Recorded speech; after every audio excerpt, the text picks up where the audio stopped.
The National Broadcasting Company presents Radio City Playhouse, Attraction 2.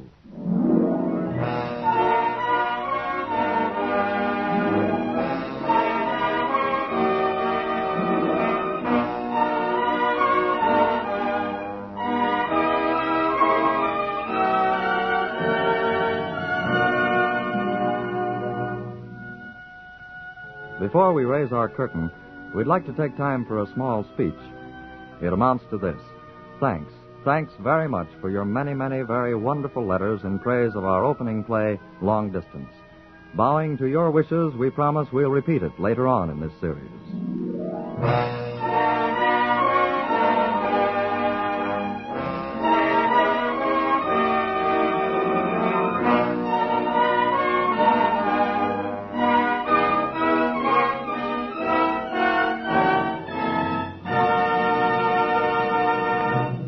Tonight's play is titled Ground Floor Window. It was written by an extremely talented young author, Ernest Kinoy. With Bill Redfield starring as Danny and directed by Harry W. Junkin, here is Radio City Playhouse, Attraction 2, Ground Floor Window.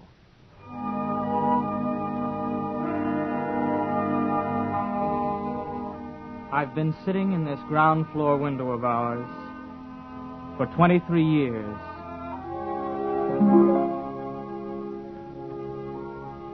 Yes, ever since I can remember, I've watched the girls playing potsy on the sidewalk, the boys playing stickball, dodging the cars, shooting marbles in the gutter. I'm 23 now. 23. Hey, Sonny, go on here. Will you come on? It was 6 years ago that I first saw you, Ruth. You were the new upstairs tenants. There was a big yellow moving van, the furniture, your father managing everything. I remember the first words your father ever said to me. The first words your father ever said to me were... Hey, you in the window. This 791. I said, is it 791? No use asking him, mister. He's dopey. Yeah? What do you know? Yeah, he's a regular goof. Just sits there all the time. I can't... See? It's like I said, he can't even talk straight. Yeah, it's 791, all right. You're moving in, huh? Yeah. Say, the goof there, he ain't dangerous or anything, is he? Him? Nah. He can't even get out of that chair. His ma even has to tie his shoes for him. No kidding. Yeah. Okay, Ruthie, this is the right place. We're home. What's wrong with a kid in the window, Pop? Never mind now. Go find the super and get the key to the apartment. He looks so funny. Go on, you heard me. Find the super.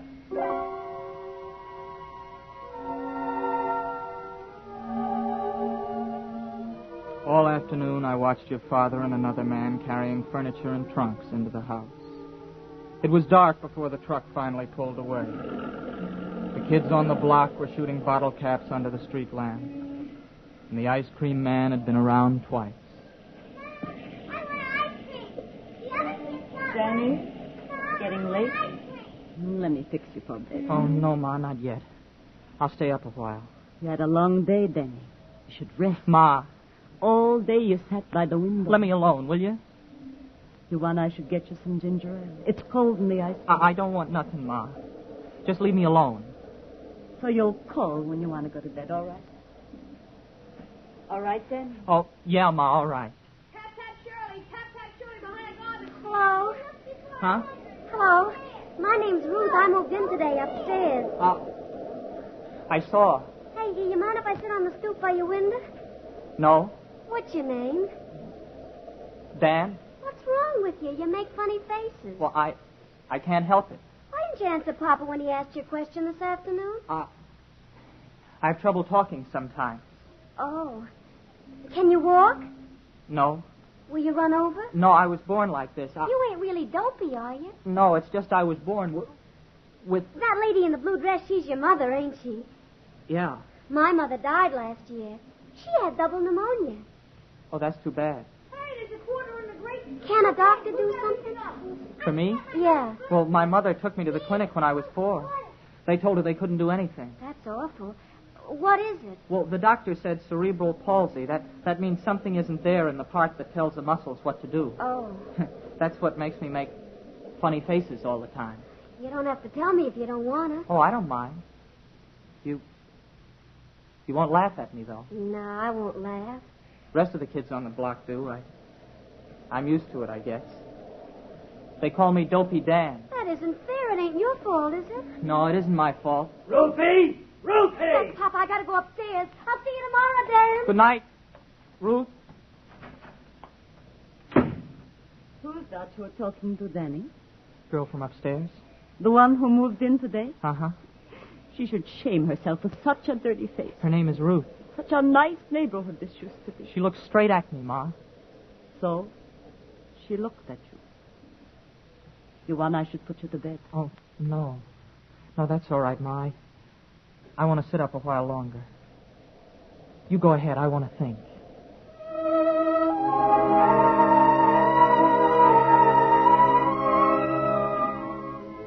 I watched you grow up, Ruth.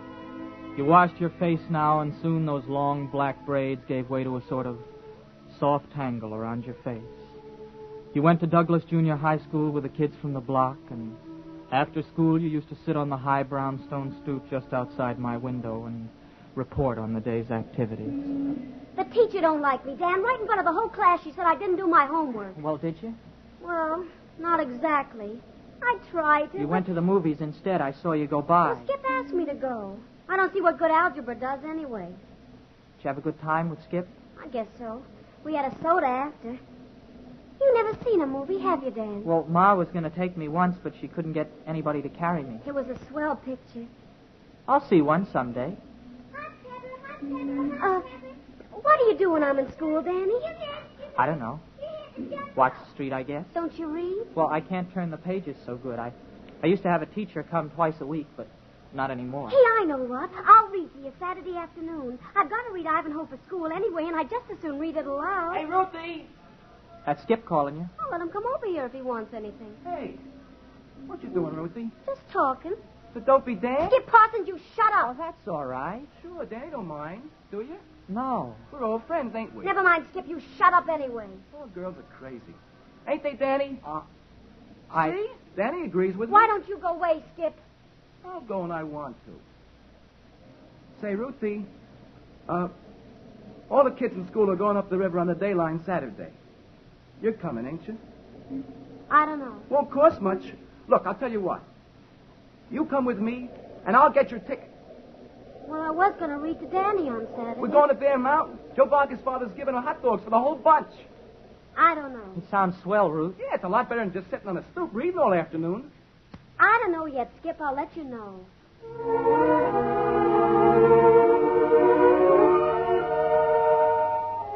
You went to Bear Mountain with Skip, Ruth. I wanted you to. Skip was supposed to be very funny. He had an imitation of the way I talk and how my face moves. I never saw it, but all the kids in the neighborhood laughed every time.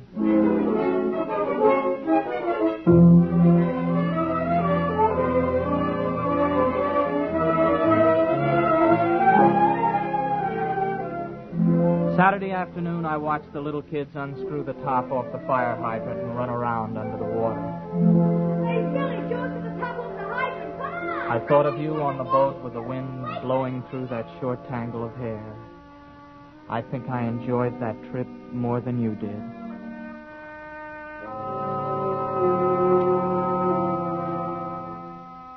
You came home way after 12, alone. The night was hot and the whole street seemed to be weighed down under a smothering blanket. You sat on the stoop, and even in the dark, I could tell you were crying. I am not crying. It's just hot. Well, I didn't mean anything, Ruth. Didn't you have a good time? Sure. Well, how come Skip didn't bring you home? Your father will be awful mad. I don't care. Well, what's the matter? You are crying, Ruth. It's nothing, Danny. Something happened on the trip, didn't No. it? It was Skip, wasn't it? Oh, Danny. He made fun of the way I talk. I tried to make him stop, but he wouldn't. He only did it because they all laughed. Oh, Danny, it was awful. You mustn't mind. I Ruth. hit him, Danny. I slapped Skip as hard as I could. And then I ran into the cabin. Well, please don't. I didn't come home with him. I couldn't stand it, Danny. I won't ever talk to Skip as long as I live. Oh, they don't mean anything, Ruth. It's just that I'm different. Now, don't cry, Ruth, please. Is that you, Ruthie? It's Papa. He's been to Connolly's bar. I saw him go by around 10. Ruth, answer when your father calls. Yes, Papa. Danny, he's drunk. What'll I do? Didn't I tell you to get home before midnight? Papa, Didn't I say before midnight? Didn't I? But, Papa... Mr. Gower. What do you want? Well? Ruth was here, talking to me. No, Dan. Oh, she was, huh? She was talking to me. She was back around 11. Why, you lying half-witted cripple? Papa, I don't oughta... you dare talk to Dan like What? that. Why, you little... Ruth! Go on, get upstairs before I beat your head off.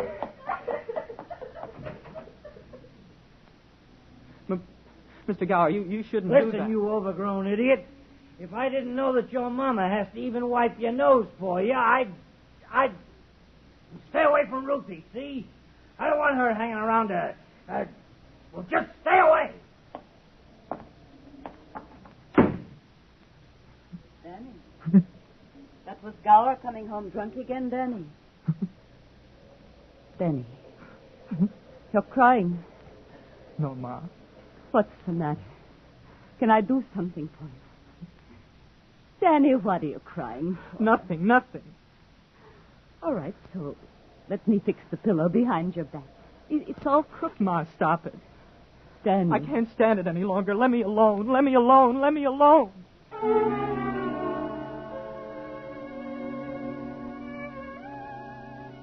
But my mother fixed my pillow and brought me a glass of water and wiped the tears out of my eyes. I sat at the window staring out at the street.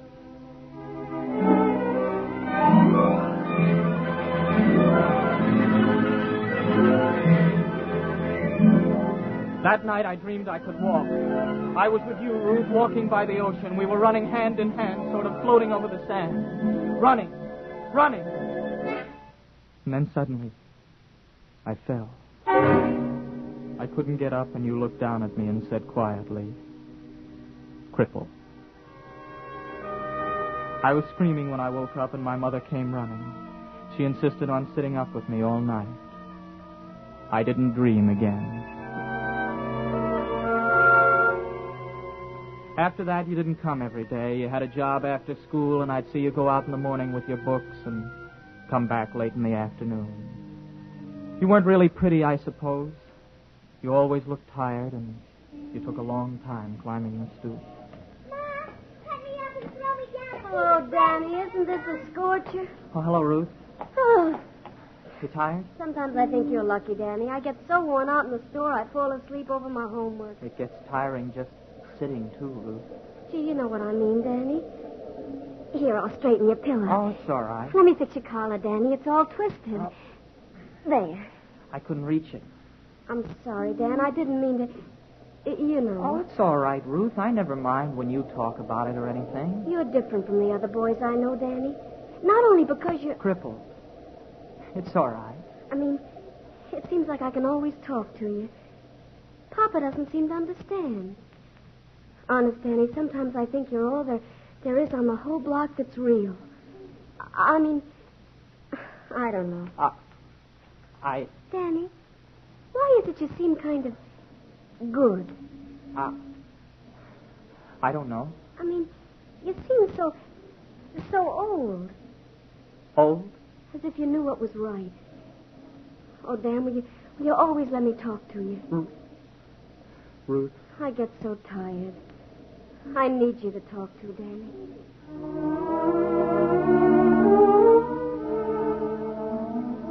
You sat on the stoop with your head in your hands, looking like all the sorrow in the world. And then you looked up and smiled at me, and I could see tears in your eyes.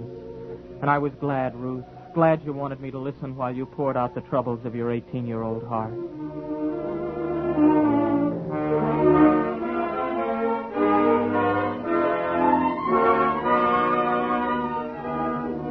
The war was over now. There was a big welcome home streamer stretching from our house across the street to 794. Dad! Danny, look who's back! Look who's back! It was Skip Parson on the sidewalk at the foot of the stoop. He stood looking up at me with his feet apart, leaning on a sort of steel cane that reached up beyond his right hand and clamped his arm by the elbow. Hi, Danny. Hello, Skip. Swell to see you. Come on up and sit down a while on the stoop. Sure, I got nowhere to go. Hello, Skip. Hiya, Ruthie. I guess I kind of joined your club, Danny. There. I'm sorry, Skip. Well, I still got the leg, even if it is all scrambled up. How you been, Danny? All the same. You look great. I mean, except for the leg. Yeah. But the surprise is Ruthie. She wasn't pretty when I went away. I'm not now. Sure you are. Isn't she, Danny? You ought to know. I leave it to you. I guess so. Never mind. What are the ribbons for, Skip? Oh, free beers, mostly. They're good for at least a quart at Connolly's. Didn't you notice me weaving? That's a combat infantry badge, isn't it? Yeah. I'll tell you a secret. It's the only one that means anything to me.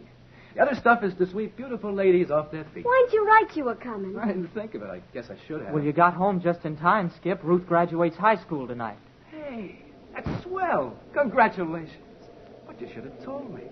I'd have brought you a present or something, maybe flowers. But Dan sent me flowers. Why don't you go with her tonight, Skip? Mr. Gower's working. Ruth won't have anybody there. There wasn't that. Don't be goofy. You need somebody in the audience to clap when they call my name. Oh, horny-handed Parsons, they call me. How's this? Oh, Sue. I gotta go get dressed now.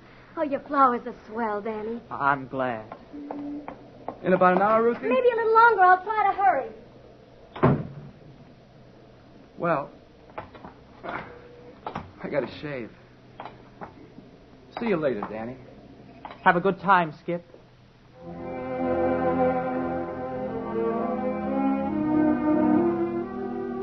I saw you go off together to the graduation. It was almost dark, and the street lamp went on just as you passed under it. Oh, Skip was wrong. You weren't pretty, but the light caught the white flowers in your dark hair. They danced when you tossed your head and waved to me. That's the Gower girl going to graduation. Yes, Ma. You'd think her father would come home to go with her. He's working. Working, not working. A girl graduates only once. Who's that with her? Skip Parson. He came home today. I already heard.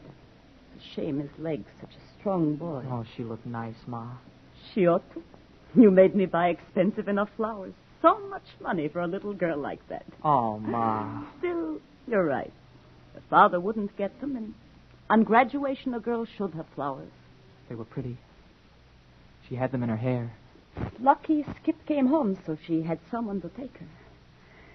Everybody's got his troubles. In the whole world, nothing but troubles. So, you want ice cream the next time the man comes around?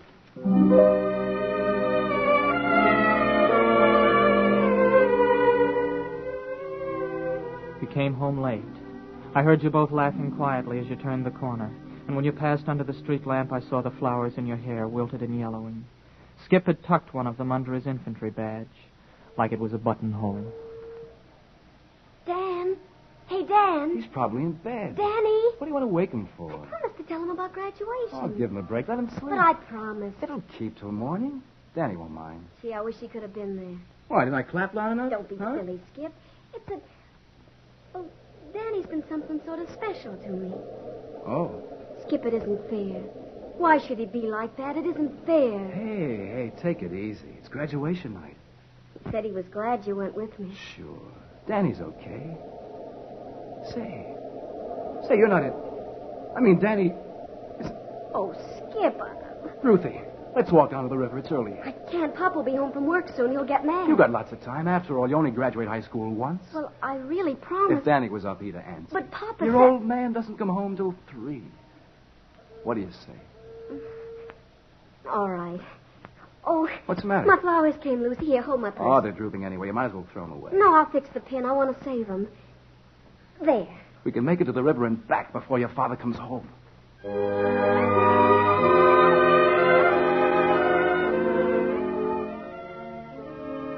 I'd heard you when you called, Ruth. I don't know why I didn't answer, but I waited up till you came back.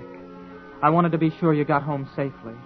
I was afraid your father would come home and find you still out, too. But he didn't.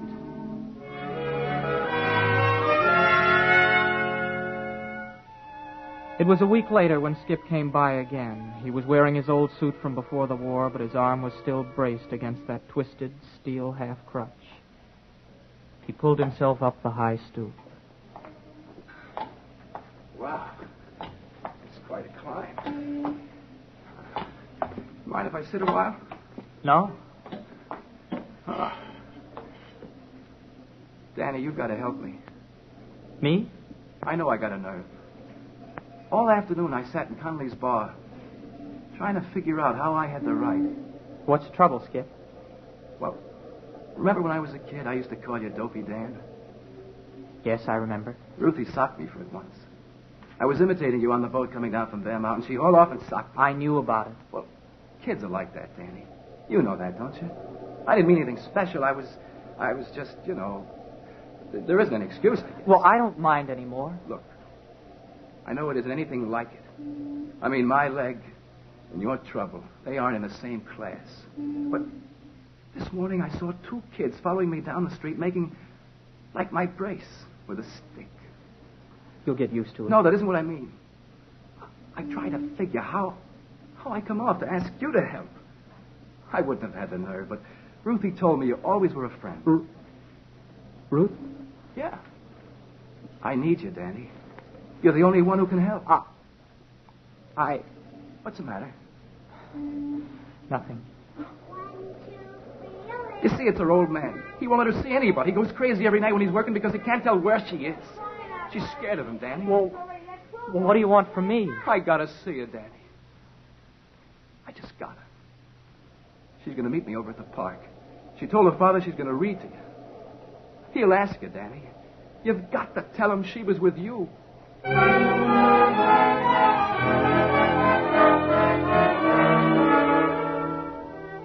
I didn't know what to say to Skip, Ruth, so I stuttered like I always do when I get confused. Skip sat by the window and told me how pretty you were.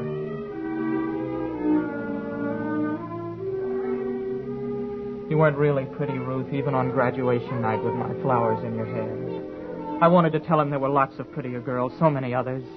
He could walk, he could find the others. Why did he have to come to me? Why did I have to help him?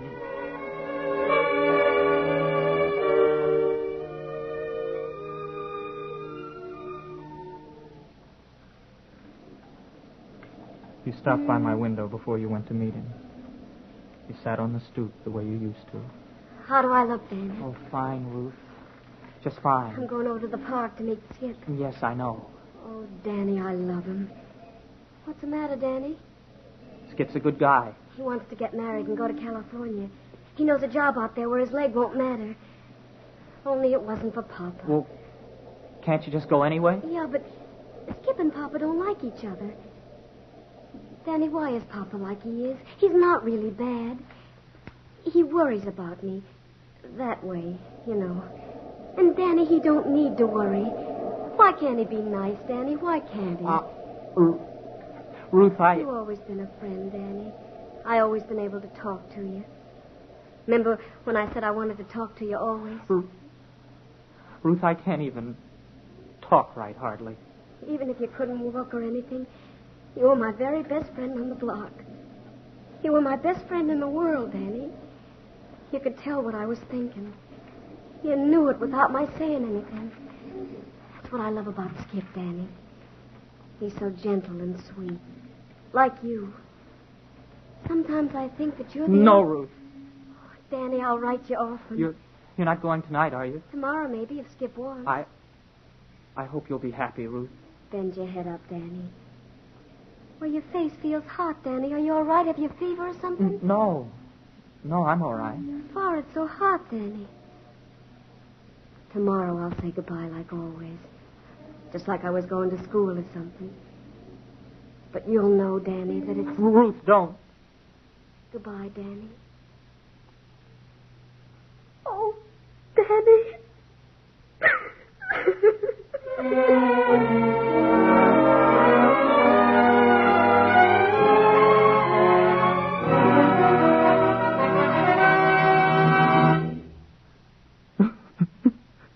Who are you talking to, Danny? Somebody's bothering you, maybe. Danny, what's the matter? Why are you crying? That's no way for a man to act. A man? A man who can't even button his shirt or tie his shoes? What kind of a man is that? Danny. What kind of a man that drools and stammers when he talks like a baby? Danny, your mom isn't bad. You're my son. I lived in the house with you for 23 years. Oh, please, Mama. That Skip Parsons. He went 2 years to a war. But, Danny, your war went on from when you were born. I know. You're Ruth. She's going away. But you've still got to live. Oh, Ma, for heaven's sake. Oh, she goes away. Danny, it didn't take courage to live 23 years sitting in a window watching the world run and play games. A man. Could there be more of a man? Mama, I love her.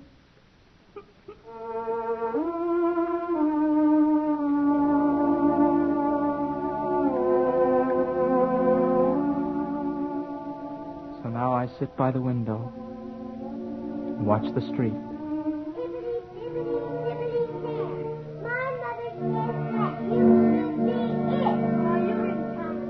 All day I watch the girls jumping rope and the boys playing stickball. You wrote me, Ruth, but I didn't answer. This is the letter I write in my head. Even if I wanted to, I couldn't put it on paper. I'm 23 years old, and I can't hold a pencil in my hand.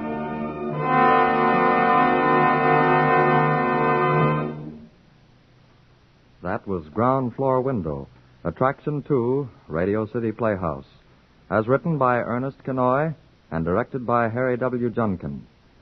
Bill Redfield starred as Danny, and other members of the cast included Bernard Grant, Marilyn Erskine, Anna Caron, and Arthur Q. Bryan. The music was composed and conducted by Dr. Roy Shield. Radio City Playhouse is supervised for the National Broadcasting Company by Richard P. McDonough.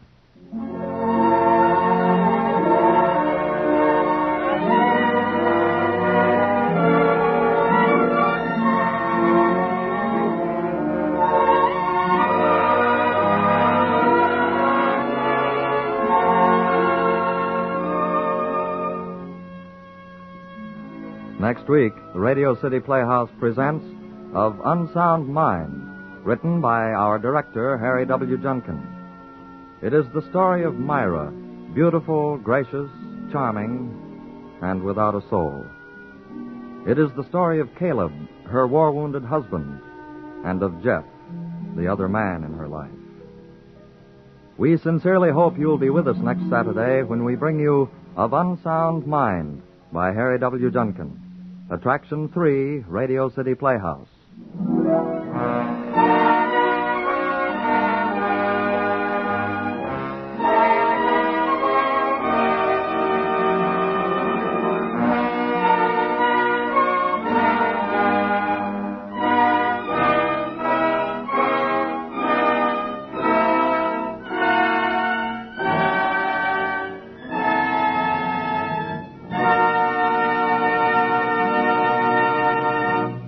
Robert Warren speaking. This is NBC, the National Broadcasting Company.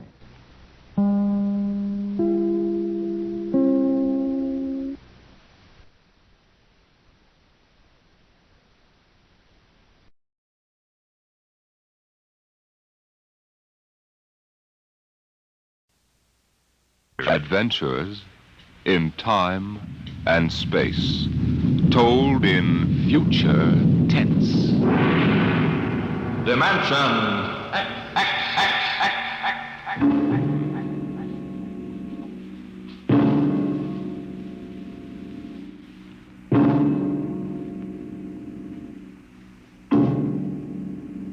Can you predict the future?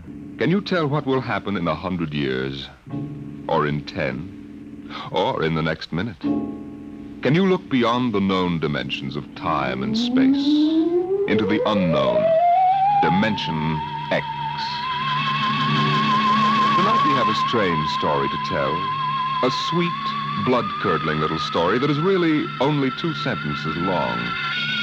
The last man on Earth sat alone in a room. There was a knock on the door.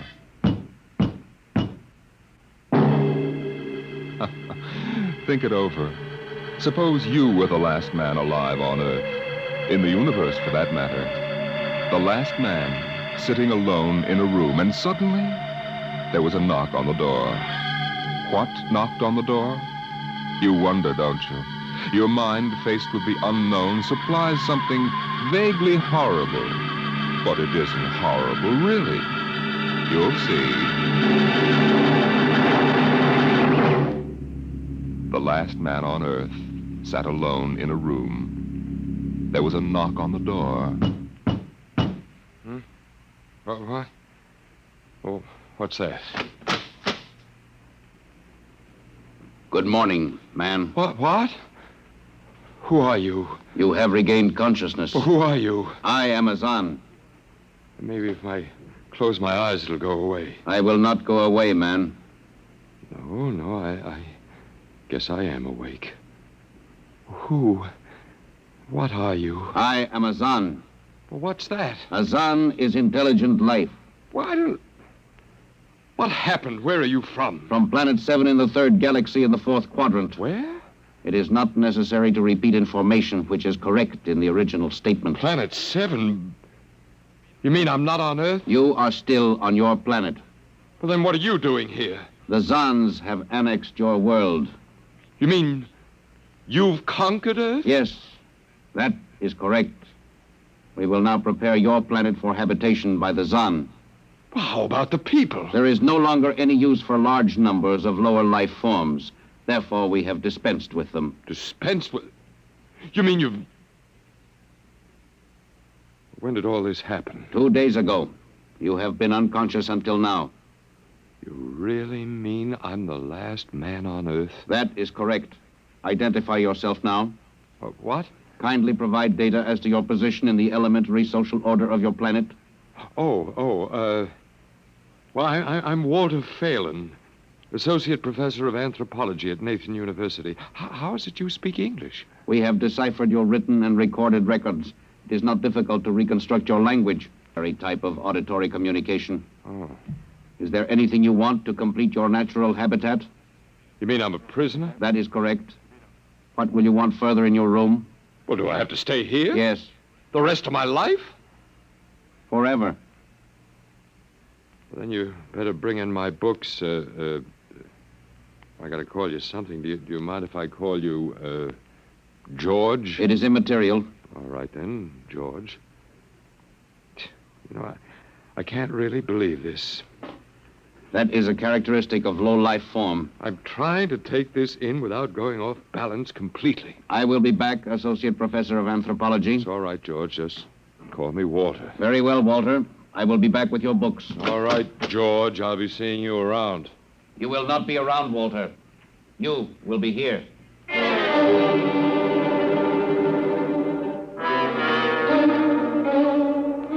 Yes, the last man on Earth sat alone in a room.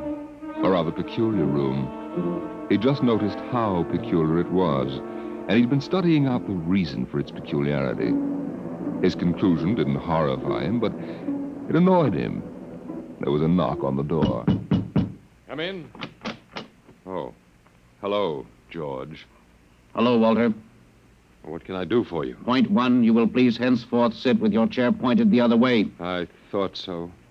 That plain wall is different from the other sides, isn't it? That is correct. It is transparent. That's what I thought. I'm in a zoo, right? That is correct. I knew it. And if I persist in sitting with my back to it, what then? You'll kill me, I ask, hopefully? No, we will not kill you. That's too bad. George, I'll face the bars and perform for the people. I mean for the Zans. How many other animals do you have here in the zoo, George? 216, a male and female each of 108 kinds. Male and female of all the animals? There is a female of your species among the collection. Anyone I know? Never mind, it doesn't matter anyway. Well, George, you started out with point 1. I suppose there's a point 2 kicking around somewhere. What is it? Something we do not understand. 2 of the other animals sleep and do not wake. They are cold. What is wrong with them, Walter? Well, they must be dead. Dead? That means stopped. But nothing stopped them. Each was alone. Sure, they just died. But I have told you they were alone. Nothing stopped them. George, do you mean to tell me that you don't know what natural death is? Death is when a being is killed, stopped from living. Maybe these animals just died of old age. Old age. I do not understand. George, how old are you? Your planet went around the sun about 7,000 times since I was born. What? 7,000 years? Yes, I'm still young. Now, look, George, you've got something to learn about this planet you've hijacked. Here on Earth, we've got somebody that's a stranger where you come from. Down here, our people and animals live until the Grim Reaper stops them. This Grim Reaper stopped the two animals? That's right. He will stop more? Oh, he gets us all, George. This is a new factor we have not considered. But you can consider it. Because when the Grim Reaper gets through, there won't be very much left of your zoo. You mean he will stop more animals soon? Well, with your lifespan, it won't seem like a minute, and we'll all be gone. Oh, it looks like you made a mistake, George. I don't think there's very much you can do about it. That is not correct. The Zan is a logical being. We will take action.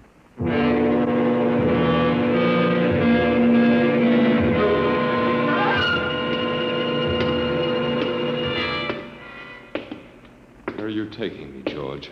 We will be there shortly. You mean, it's moving day? That is correct. We are here now. You will live here now, Walter. It is a larger room. Well, be it ever so humble. Go inside.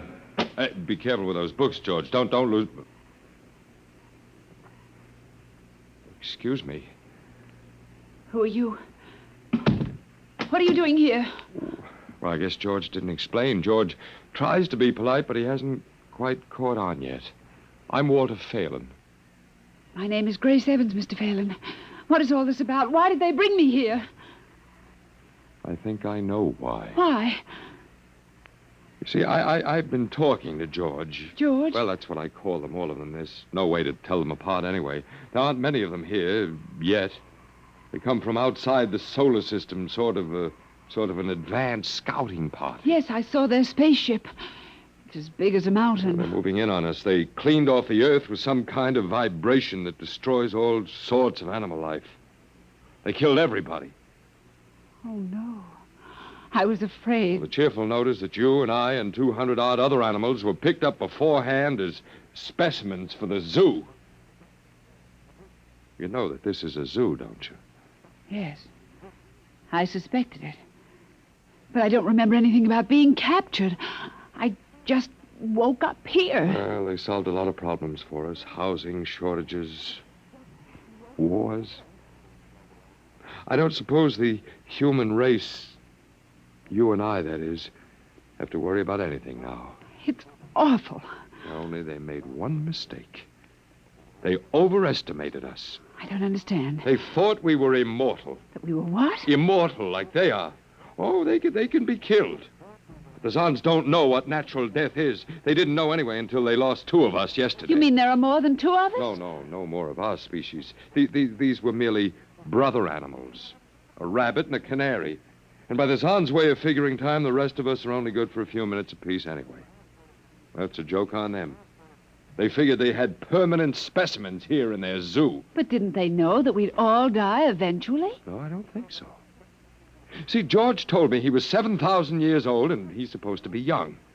When they learned how quickly we die, well, they were probably shocked to the core. If they have cause. How can you talk that way about it? Academic detachment. I learned it at faculty teas. At any rate, they've decided to reorganize their zoo 2 by 2. Oh. Sure, they figure we'll last longer collectively, if not individually. But if they think... That is, if you think for 1 minute... No, don't worry. I don't. But are they going to keep us locked up together in this one little room? I'm afraid so. It's horrible. I agree with you perfectly, my dear. But all personal considerations aside, the least favor we can do the human race is to let it end with us. I don't see much point in continuing it just for an exhibition in a zoo. How can you just sit here and lecture? Habit. But we've got to do something. Why? I don't know. It just seems we owe it to the human race to do something. You got a suggestion? There must be some way. They can be killed, you said. I think that anything that would kill one of us would kill one of them. You see, I figured it out, I think. George cut his... Well, I suppose you'd call it his hand when he brought in my books. It started to bleed, red blood, but I could see the cut closing just as he stood there. And by the time he left, it was healed. Don't understand. Don't you see, whatever factor there is in man that makes him grow old is missing in the Zan. They just go on and on and on until they're stopped. Yeah. But suppose we killed one. There must be some way. Well, but what would be the use? They wouldn't even punish us. They'd just give us our food through a trap door and put a sign out saying, "Beware of the man, dangerous." I don't think they'd have to bother in your case. I don't see anything funny. I'm sorry.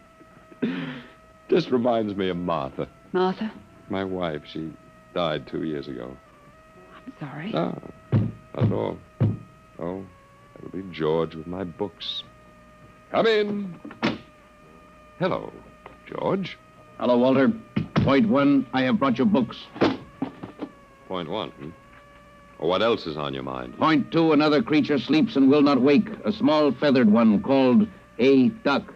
It happens, George. I warned you. Old man Death, the Grim Reaper. I told you all about him. Walter, the Council of Zan has met. It has been decided logically that the only intelligent life to escape the vibration is you. Therefore, the logical conclusion is you are stopping these animals by some means unknown to us. George, you're off your trolley. You will tell me now how this is done. You boys afraid you're going to lose the whole zoo? It is necessary to save the remaining specimens as long as possible. If we do not get information, we may be forced to dispense with your species entirely. Now, wait a minute. This means you, Walter, and the female. Now, wait a minute, George. Don't go off half-cocked. Let me take a look at these animals that won't wake up. I will take you there now. Go first, Walter. After you, my dear George.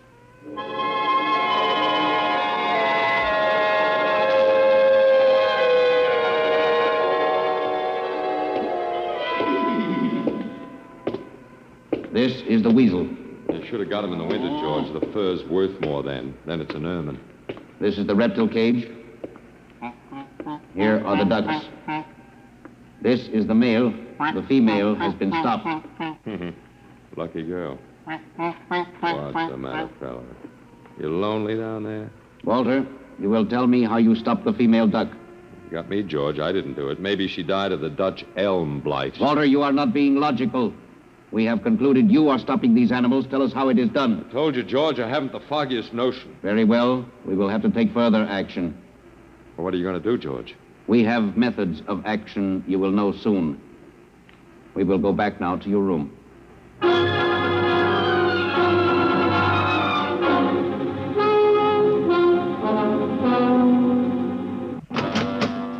What happened, Mr. Phelan? You can call me Walter. After all, George does, and we have more in common. Oh, please, what happened? Just a duck, a dead duck. George thinks I killed her by remote control. He thinks I'm holding out on him. Good. What? Well, at least we can get back at them. At least we can do something to them. Well, why? After all, George isn't a bad fellow, if you like an ant mentality. How can you say that?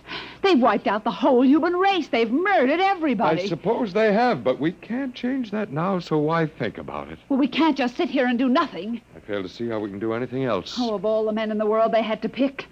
Don't you want to fight back? Don't you want to keep on fighting until the end? It hadn't occurred to me. But we've got to, Walter. Why? Well, I can't really explain, but... Walter, if there was any good in man at all, it was that he kept on, struggling against nature and in the end even against himself. But at least he kept on fighting for what he thought was right, and we're all that's left. Walter, we just can't end it by giving up. We've got to keep on fighting. You know, you do remind me of Martha. Oh, look, there isn't much left for us, but we could beat them in this one small thing. We can pretend that there's a secret about death, and we could refuse to tell them anything. But there isn't anything to tell. Well, they don't know that. Promise me you won't give in. I suppose the worst they can do is to kill us. Oh, Walter. All right, Miss Evans. Hello, George. Hello, Walter.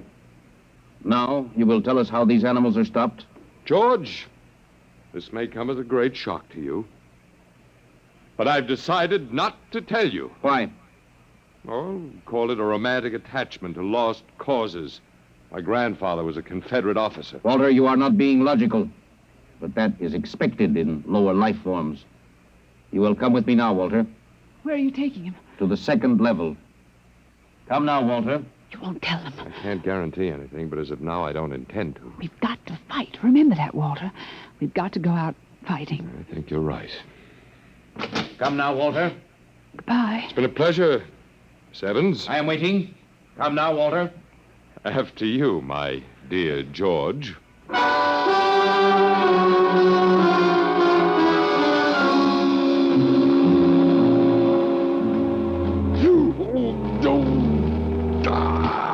You will tell us now, Walter?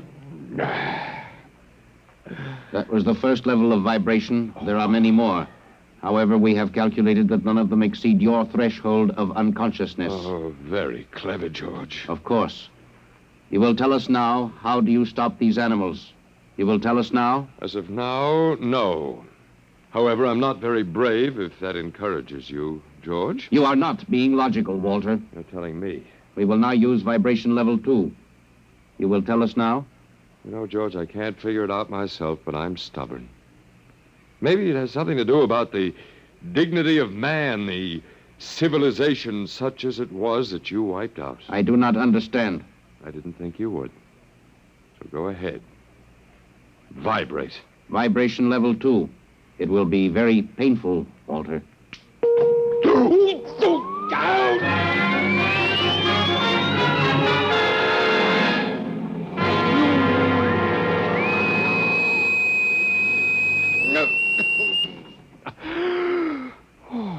Walter? Walter? You are still conscious. Let me alone, George. You will tell us now. You will tell us how you stop the animals. Let me alone. We have had vibration levels 1 through 10. There are still 15 more before your threshold of unconsciousness. No, let me alone. Walter, listen to me. Another creature sleeps and will not wake. We must know now. That's tough. You better start vibrating again, George. No. What? It would not be logical. We have calculated that no further level of vibration will overcome your irrational psychological block. We conclude you will not tell. You mean you're going to let me go? That is correct. That's real nice of you, George. I appreciate it. We have calculated that the resistance of the female of your species will be lower. We will now place her under the vibrations. Oh, no, George, you can't do that. Why not, Walter? It is the logical plan. No, she couldn't take it. Yes, that is what we expect. Therefore, we will go and bring the woman here. No, now listen to me, George. There is no secret. Do you understand that? There's no secret. Those animals died from natural causes. And I'm telling you the truth. That is not a logical answer. We will get the woman. Well, I've told you the truth. Can't you understand? We must know now. The female animal caged next to the duck has been stopped. We must preserve the survivor.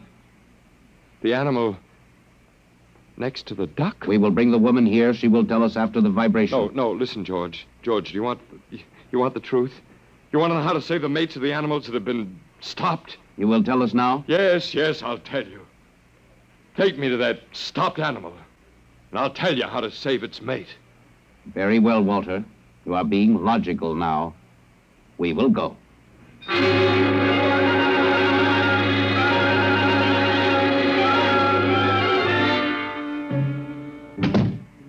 Walter, are you all right? Yeah, just let me catch my breath a minute. What happened? Well, after a while, I told them what they wanted to know. You didn't. Sure, as George pointed out, it seemed to be the logical thing at the time. You gave up? I suppose you can call it that. Look, I'm very bad. Something might turn up, Martha. But they've beaten us completely then. There isn't anything we can do. Of the human race. And we give up. We don't even die fighting. You call me? Oh, I must have said Martha. I'm sorry. The Council of the Zon has met. Something wrong? She was my wife. She died 2 years ago. What were you saying? Nothing. Nothing. It doesn't matter. It's too late. Too late. For the whole... What now, George? Zon has been stopped. What? Zon is dead? That is correct. You didn't believe me, George. But you can die. You can really die. You'll have to get used to that if you're going to stay here. The council has decided. A, you have in some way stopped this Zan. B, you and the woman must be eliminated. No, you got it wrong, George. I didn't stop that Zan. It's just death. It gets all of us here. You will be eliminated now. But, George, it won't do any good to kill us. It won't save you. Everything that lives on Earth must die. That is not logical. But it's true. The council has decided. This time, you will have the full vibration. This time? Walter, what did they do to you? They have a rather effective third degree. They tortured you, Walter? Yes. And Walter, it was all my fault. I wouldn't even have tried without you. I suppose we have a last chance now to end with some dignity. I think you're a very brave man. Well, there isn't much else to do. Do we go now, George? Now, Walter. Wait, what's that? I have been told another Zan has died. Now will you believe me? The Council of the Zan meets now. 2 gone already, and you were with me, George. You know I didn't kill this one. What stopped him then? I told you it's old man death. You came to the wrong planet, George. Your immortality doesn't go down here.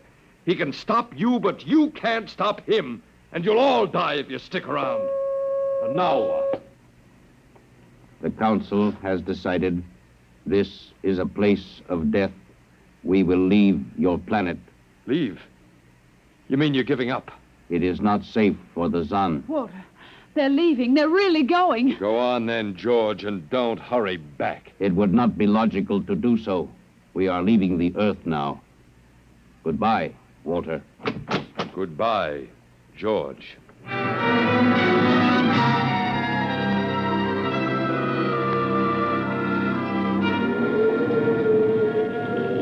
Well, they're all aboard now. Oh, it's so wonderful to feel the wind and the sun again. Close the hatches. Walter, is it safe for us to be out here? Sure, they're not interested in us any longer. They only want to get away. And I want to see this Grace, the Zan leaving Earth forever. Now they're blasting off.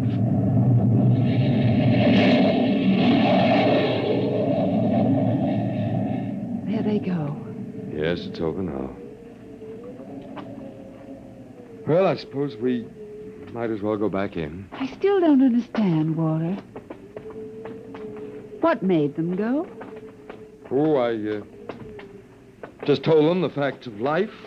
Of death, you mean? No, of life.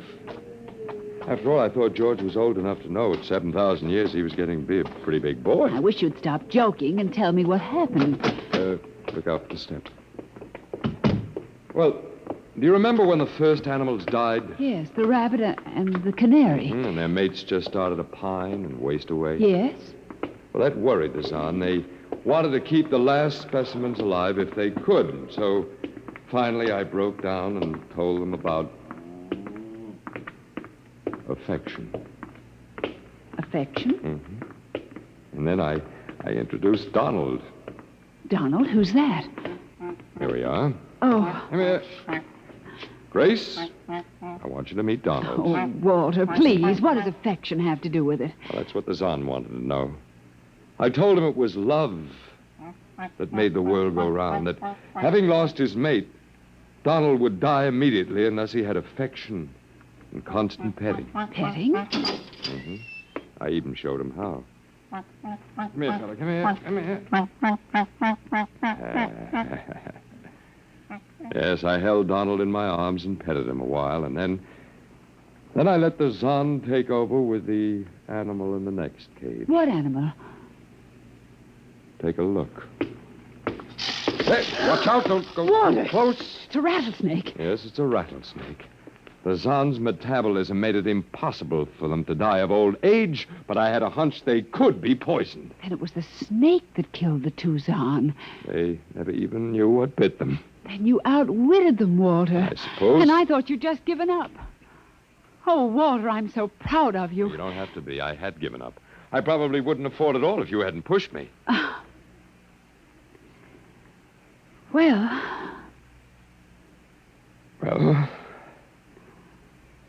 we've got a world to play. plan a whole new world, Grace. I know.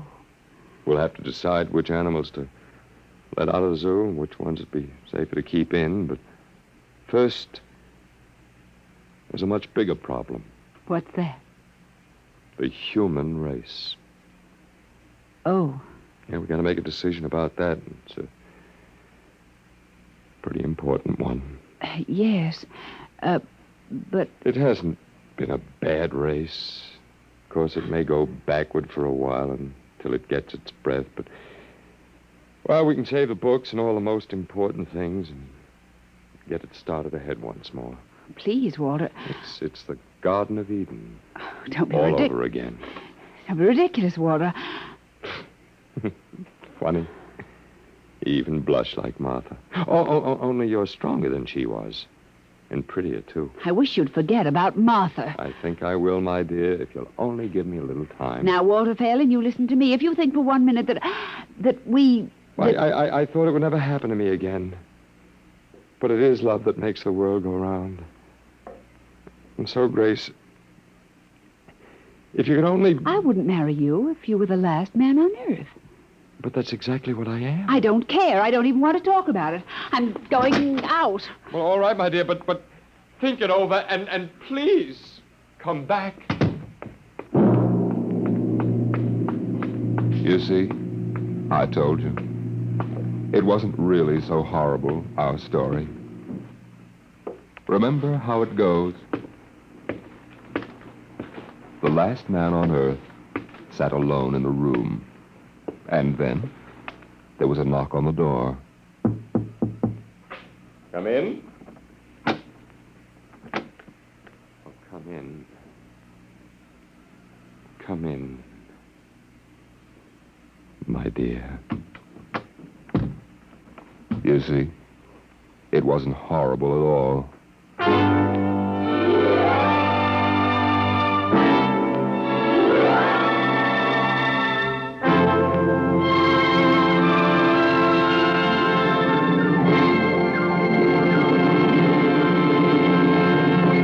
You have just heard the Frederick Brown story entitled Knock, an adventure in time, space, and the unknown world of the future, the world of Dimension X. Now, about next week. Next week, we tell the story of a robot. But a robot that was almost human. Tonight's adventure in Dimension X was adapted for radio by Ernest Kinoy. Arnold Moss was heard as Walter Phelan, Louis Van Ruten as the Zahn, and Joan Alexander as Grace Evans. Your narrator was Norman Rose. Music by Albert Berman, engineer Bill Chambers. Dimension X is produced by Van Woodward and directed by Edward King. Tomorrow, hear Sam Spade. Now it's Truth or Consequences on NBC.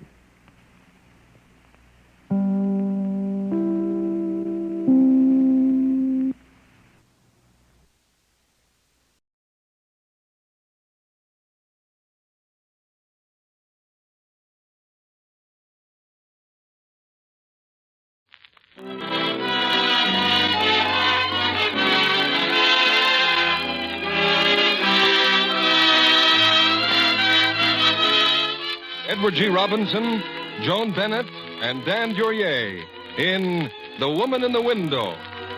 Ladies and gentlemen, your guest producer, Mr. Mark Hellinger.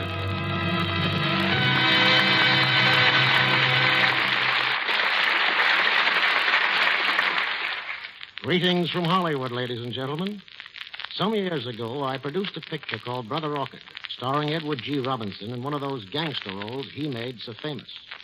During the making of that film, Eddie expressed to me an ultimate desire to put down his revolver and interpret characters of more variety and scope. Well, he has such a role tonight. He's the quiet and scholarly professor in the unusual drama, The Woman in the Window, from International Studios, producers of Tomorrow is Forever.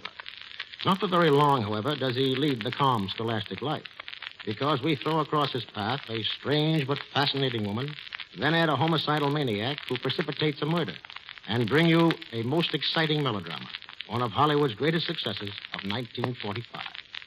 Co-starred in our cast, from one of the theater's oldest, most respected families, is Joan Bennett. Also, Dan Duryea, who has hurried west from his native New York City to be with us in tonight's play. Now, from coast to coast, the curtain rises on The Woman in the Window, starring Edward G. Robinson as Professor Wanley, Joan Bennett as Alice Reed, and Dan Duryea as Height.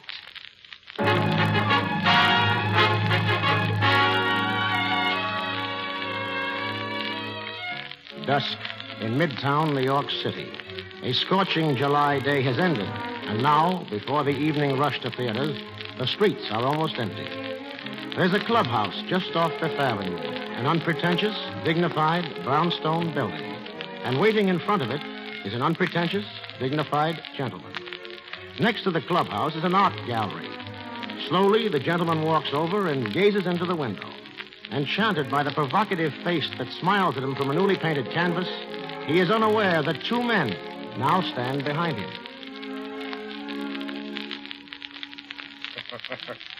Just look at him.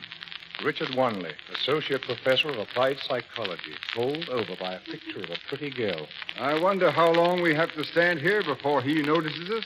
Oh, Frank. And Michael. Well, how are you? Been waiting long? Oh, no. Say, who is she? The girl of the portrait. We haven't the faintest idea. But she's definitely our dream girl, of course. We noticed her last night. Well, it's an extraordinary painting. And the model probably is an extraordinary woman. Well, how about dinner? I'm starved. Good. Family get off all right, Richard? Yes, this afternoon, and I'm lonesome already. Now, to tell the truth, Richard, you're thrilled over the prospect. Well, who wouldn't be? A whole month of bachelorhood? No, I repeat, gentlemen, I miss my wife and I miss my children. Club and have dinner.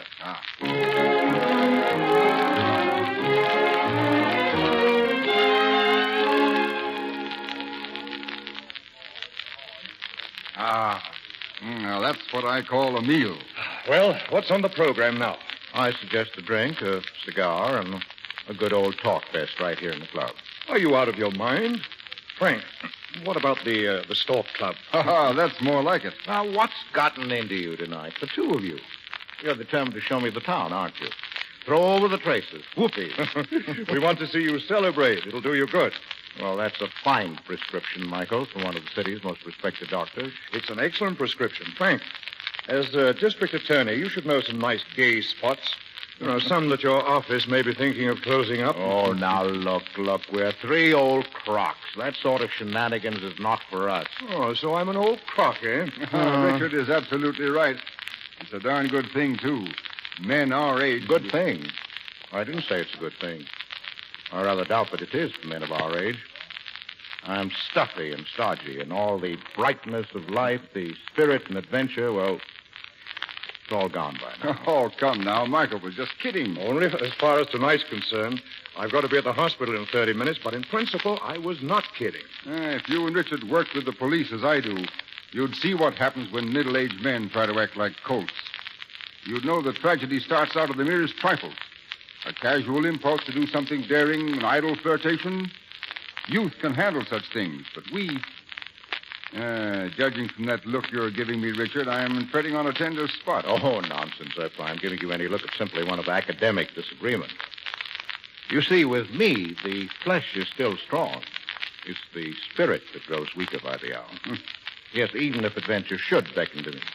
Even in the form of, of that most alluring woman in the window next door. I'm afraid all I do is clutch my coat a little tighter and run like the devil. Well, at least you could get her phone number for me first. Well, I'm sorry to break this up, but I'm on my way. Wait a second. You give me a lift. What about dinner tomorrow night? Excellent. Richard? Well, shall we stay here, 7 o'clock? Good. Do you think it's safe to leave me here alone in my rebellious state of mind? That depends on your plans. A drink, glance at a book, and home in bed by 11 o'clock. Good night, Richard. Good night. Good night, Michael. See you tomorrow.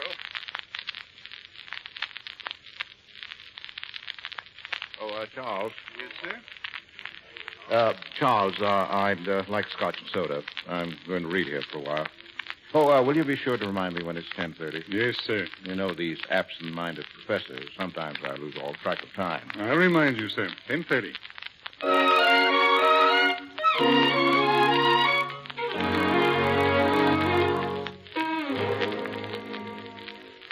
Professor Wanley. Professor Wanley. Hmm? Oh, Charles. 10:30, sir. I didn't fall asleep. I'm afraid you did, sir. Well, I better be getting on home. Shall I get your car, sir? No. I parked just next door in front of that art gallery. Well, good night, Professor. Good night, Charles.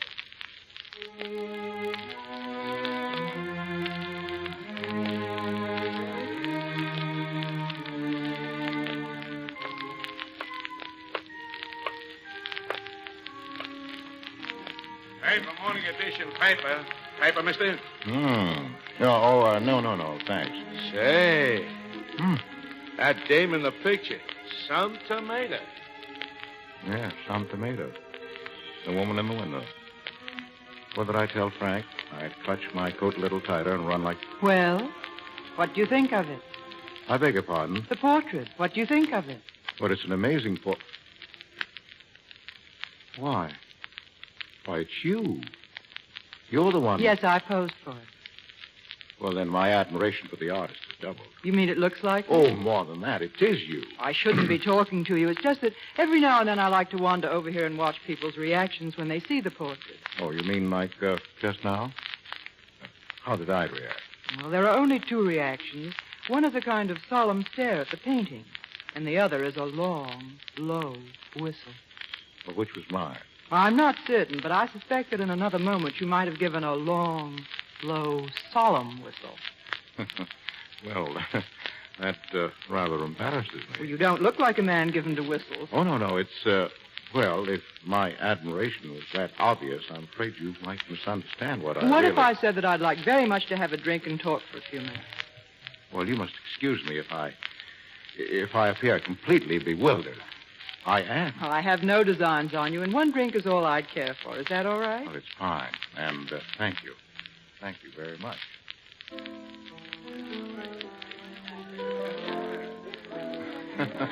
Well, what's so funny? Well, I was just thinking of a couple of my friends. I can't wait till I tell them about this. You see, they admired your portrait, too. I have a few other subjects that the same artist painted. Would you care to see them? Oh, very much. Then you can take me home. Well, it's a little late, isn't it? Besides, I recently was warned against the siren call of adventure. At my age. Is this adventure? Oh, yes, it is. I should never have come here to have a drink with you. Never? No, but I think I'd like to see those other paintings very much.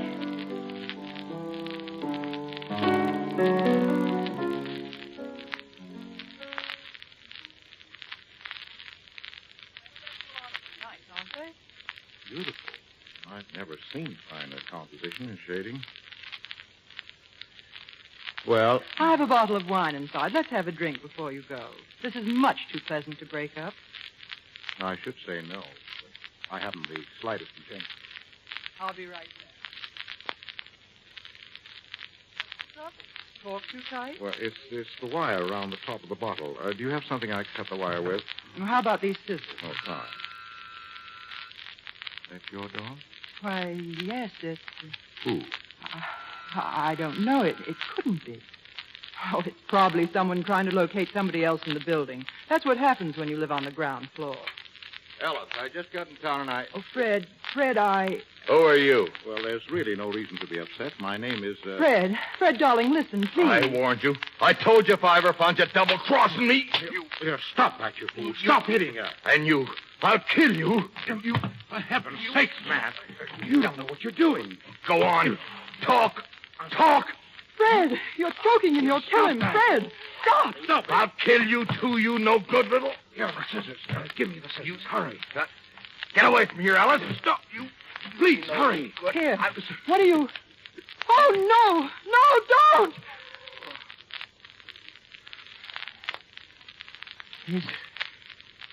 Is he... Yes. Yes, I think so. I better telephone the police. What's his name? Howard. Fred Howard. That's what he told me. You don't think that's his right name? I don't know. He's not breathing. No. He never told me where he lived or anything. He's just someone I knew. But he's so jealous and his temper, it's horrible. I'd see him maybe once or twice a week, but always alone. You better tell me the truth. I am telling you the truth. You said you always saw him alone? And how did you meet him? On a train. Why? Who knows that he saw you at all? Unless he's told someone, which I doubt. No one. You never mentioned him to anyone? Not his name, not even the name he gave me. You think there's something we can do? I'll do anything. I don't want to go to Now, jail. Please try to keep calm. Let's think this out. He was trying to kill me. There's no question about that. If I hadn't killed him, he'd have killed me. What if the police say it was self-defense? I'm ruined any which way, my whole life. You're thinking of something. What is it?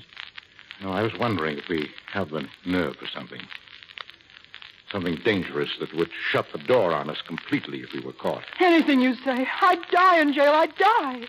Now, if nobody knows about you, if nobody saw him come here, how could either of us be connected with his murder if his body were found miles away from here? But how?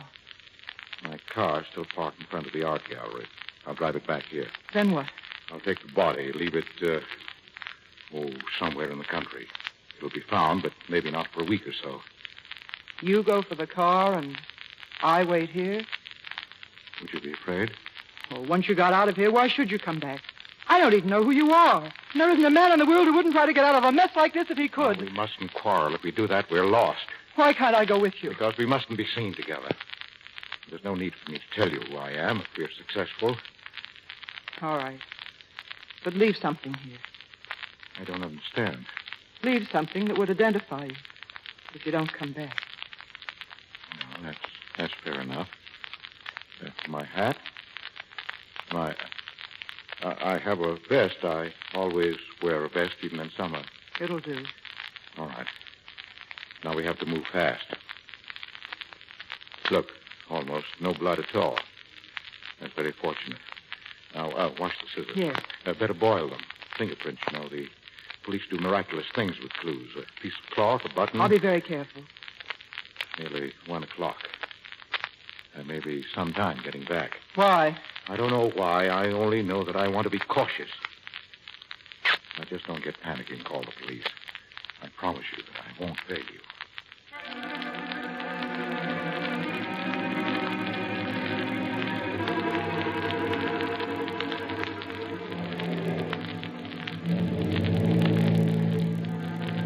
Quarter of 2. I've got to hurry.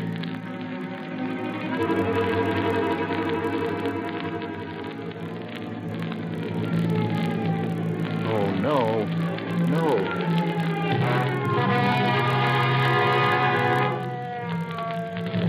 Pull over, mister. Yes, officer. What's the matter with you? Why, nothing. Let's see your license. Yes, sir. What are you sweating for? Am I? Oh. Nice and cool now. Oh, yes. Name's Wanley, huh? Got any other identification? Well, I have a pencil, my initials that were engraved on it, here in my vest box. Oh, I guess I left my vest home. How about a letter?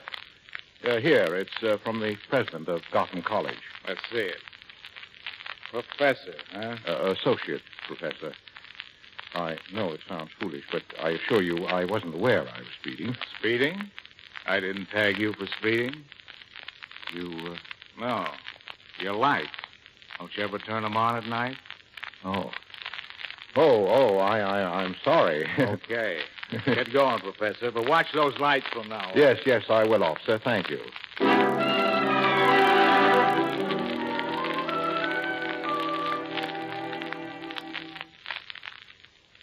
I thought you'd never get back. Sorry.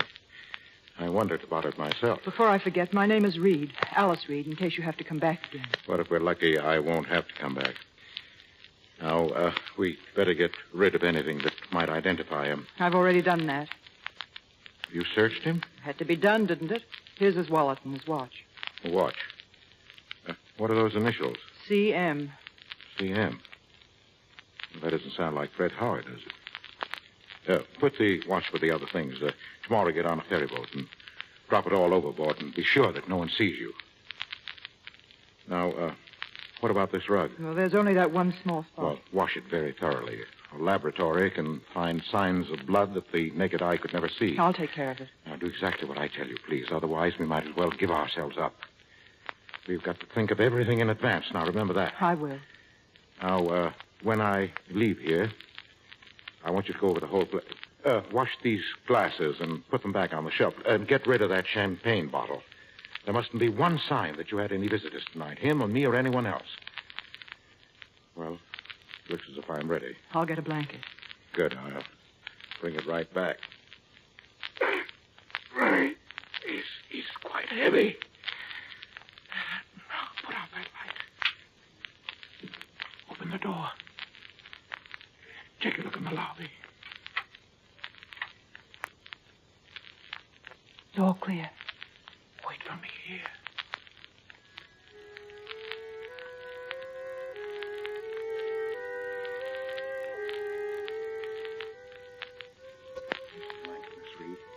I've got to hurry now. You forgot something. Here. Oh, my vest, thank you. I won't see you again, I suppose. Well, for both our sakes, I hope this ends the whole thing completely and forever. All right, then. Goodbye. Goodbye.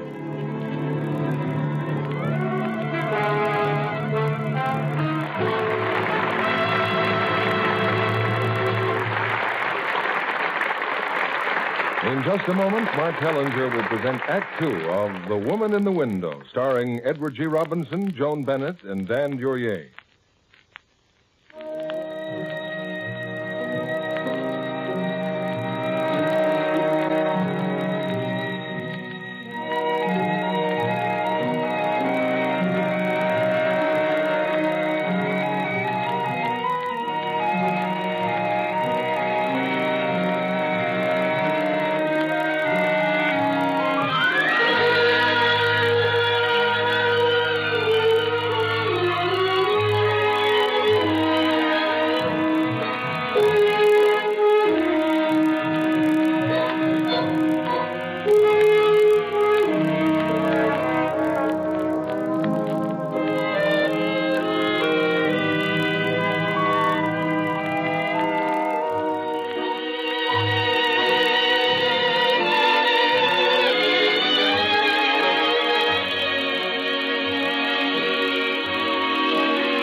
back to Mark Hellinger and our stars. Act 2 of The Woman in the Window, starring Edward G. Robinson as Professor Wanley, Joan Bennett as Alice Reed, and Dan Duryea as Height.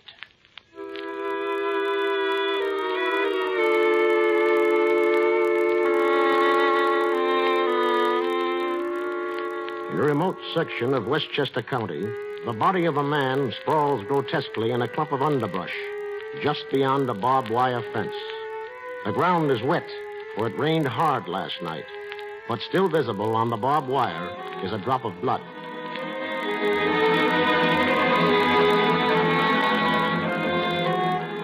And now it's 9 o'clock at night.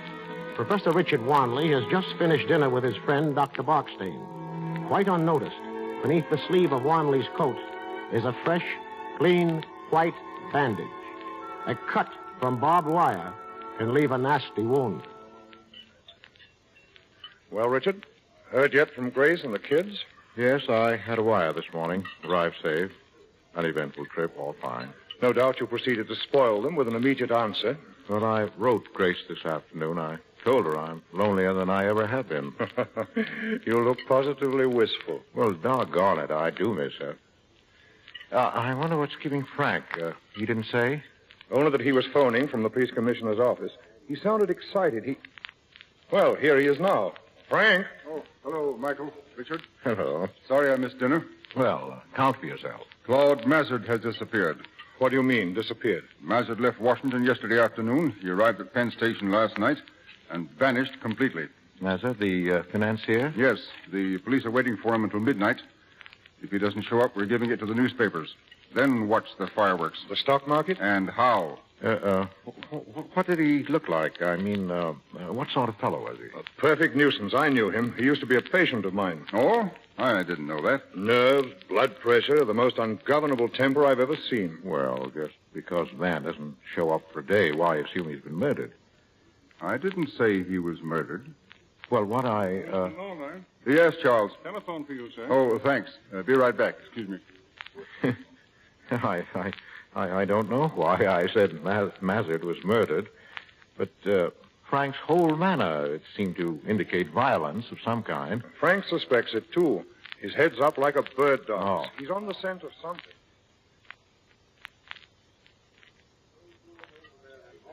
I beg your pardon, gentlemen. Charles? Mr. Lawler's phone call. He had to go right to his office.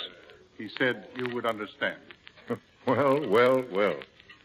Michael, I've rather a bad headache. If you don't mind, I think I'll run on home. Well, I'm rather tuckered myself. You want something for that head? No. It's just the heat. Some nerve of Frank leaving us high and dry about Mazard. Well, maybe he'll know more about it tomorrow. I'll give him a call in the morning. Yes, well, he'll probably be busy. Nonsense. I'll see that we meet Frank tomorrow and get the whole sordid story. Can I call you at home? Home? Oh, yes. I'll be home all day.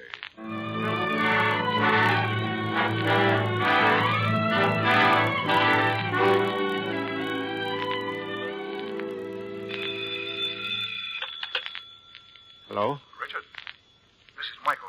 Do you happen to have your radio on? No. Why? Well, turn it on. There's a news broadcast. They found Claude Mazard's body up in Westchester.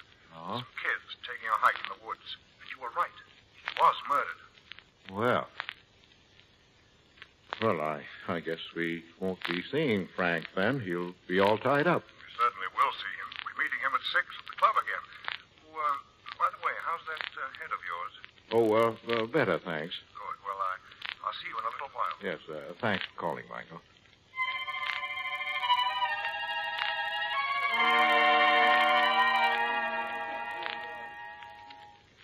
Well, Frank, we're waiting to hear all about it. Well, by now you've read the papers, but here's something. Mazard was not killed where the body was found. Well, how do you know that? We've got tire marks of a parked car. It rained, and the ground was soft. We also have a man's footprints. Deep prints when he was going into the woods carrying the body. Lighter coming back. Yes, the shoe print should be very helpful. Shoe prints? These were well-worn shoes. They've told us quite a bit. Don't be so indefinite. Well, the man weighs about 160 pounds, wears a size 8 shoe, and is probably in moderate circumstances. Well, that's rather a guess now, isn't it? No, the shoes have been half soled. We like evidence like that. It doesn't help us name the murderer, of course, but once we line up a suspect, these things are positive checks against him. The car, the shoes, the kind of suit he wore. You know that, too? Oh, yes. And his blood. Inspector Jackson found blood on a wire fence. It didn't match with Mazard's. Yes, but a clue like that on a barbed wire fence, could that be enough to be of any use? Did I say barbed wire fence? Well, didn't you? No. But it was barbed wire, of course. Oh. I was only trying to impress you fellas with my keenness. Well, in that case, Frank, I'll give you a chance to impress the whole city. Look at this. At what? Here, under my sleeve. See? Bandaged. Doesn't this suggest something to you, Frank? Yes. You see my name on the front pages, and you make a desperate effort to elbow your way into the case by insinuating that you're the guilty man. But it's no use, my boy. You've wounded yourself for nothing. Did you ever see such selfishness? That bandage, Richard. What happened? A couple of days ago, I cut it on a tin can. It's nothing. Would you like to hear what the police think? You bet we would. Well, this afternoon we got a line on a woman. Now, who she is... Oh, wait a minute. Looking for me, Williams? Yes, Mr. Lawler. One of the boys on the staff. Be right back. Frank's a very smart man, Michael. Yes, he is. Richard, what's the matter? Oh, I haven't been feeling any too well. Missing the family, eh? Yes, very much. And a headache yesterday. I think you could do with a few capsules. Capsules? I'll write a prescription. 2 a day should pep you up considerably. Oh, you don't walk in your sleep, do you? Not that I know of. Why? Well, I'd hate to think of you wandering into the bathroom and popping these capsules into your mouth like peanuts. Poison? Technically, no. It's a gland concentrate. But too much of it would hit the old heart like a sledgehammer. Instantly? Oh, 20 or 30 minutes and... What's going on here? Oh, just a prescription for Richard. It not only kills you if you take enough, but it leaves no trace. Just a case of heart disease. That's all you could say. Oh, fine. Frank, a minute ago, you mentioned the woman. Oh, yes. Well, the police had a theory this afternoon. Mazard was a bachelor, but he had a girlfriend. They're certain of that. But they don't know who she is. Well, Mazard probably called on her. A man was already there, a man the girl liked better than Mazard. Well, how would the police know that? Well, because she's made no effort to bring the killer to justice or identify herself. That's just a theory, of course. I said that. Well, Mazard is killed. They get rid of his body.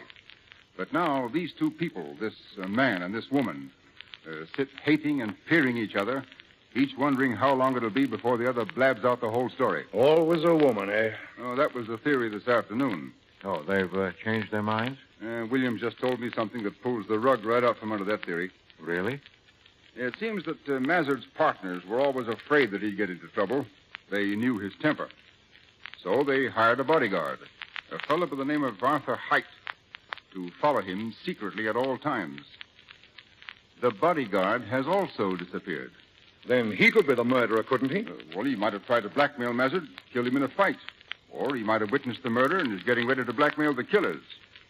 But even if he's 100% innocent, Height still won't walk in and talk. Well, why do you say that? Why wouldn't he? Well, because he's a known crook with a blackmailing record. He's wanted now for at least 2 other raps.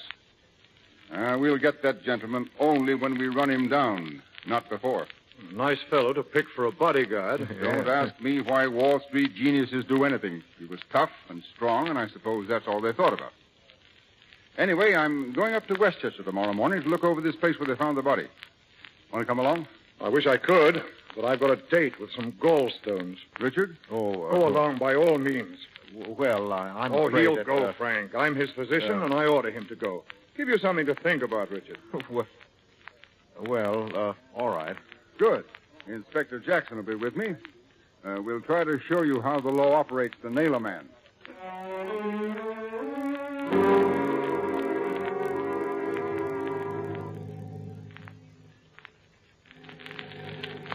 How much further, Inspector? Just a half mile or so. Well, I must say this is quite an adventure for me.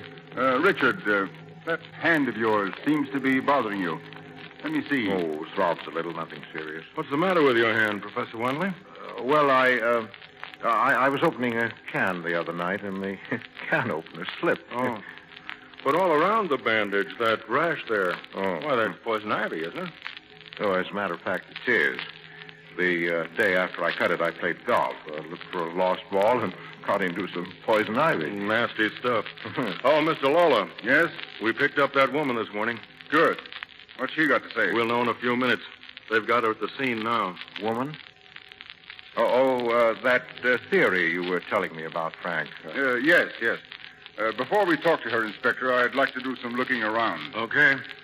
Well, here we are. That's the place down there where you see those houses.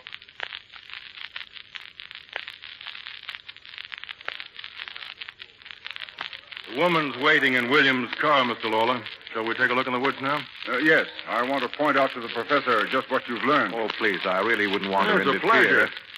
Well, back there is where the car was parked. We know it had Goodrich tires, 716, about 20,000 miles. A motorcycle officer recalls seeing a car that might be the one we're looking for. Oh? Did he see who was in it? A man, but he couldn't make a positive identification. Well, let's look at where he dropped the body. Richard. Yes? Are you going to be our guide? Oh, do you mean I'm walking in the right direction? Straight as an arrow. Well, now. That's very odd. I wasn't even thinking of where I was going. Oh, don't get nervous, Richard. We rarely arrest people just for knowing where the body was. Now, our killer didn't know about this fence. He couldn't go any farther, so he just dumped the body over here. You see? Yes. He tore his coat, probably the sleeve, when he lifted the body over. We found a couple of shreds of woolen fiber. They couldn't have been from Mazard's clothes? Different material. And we got that sample of blood from this barb here. Mazard was a heavy man. The murderer certainly didn't pick himself an easy job. Oh, especially at night. Well, yes, it might have been at night. I rather figure it at along about daybreak. Well, I thought the newspaper said night. We can go back now. Oh, say, what are those boards doing over there? The men put them there yesterday. They found some poison ivy. Poison ivy? Richard, looks as if you'd better do some more explaining. Well, closing in on me, huh? If you'd only confess, Professor, we could wrap this whole case up before lunch. Oh, no, not me. You're going to have to work for this one, Inspector. Just wait till he sees the woman. He'll break down completely. Well, if you don't mind, I'll skip that part. Oh? I've been having headaches for the last few days. If it's all right, I'll just rest a while in your car. Oh, sorry, Richard. Sure. I'll wait in a few minutes.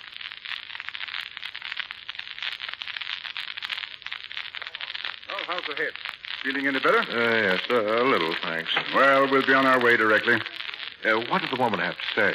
Very little. She's got something on her conscience. But what woman hasn't? Yes. Well, where did they find her? Second-class hotel off Broadway. She seems a lot too dingy for Mazard. He'd do better than that, I'm sure. Oh, cheap-looking? Bottom of the barrel. We're about ready to drop the woman angle anyway. It's the bodyguard who's hot now. Very hot. The bodyguard? Yes, I see.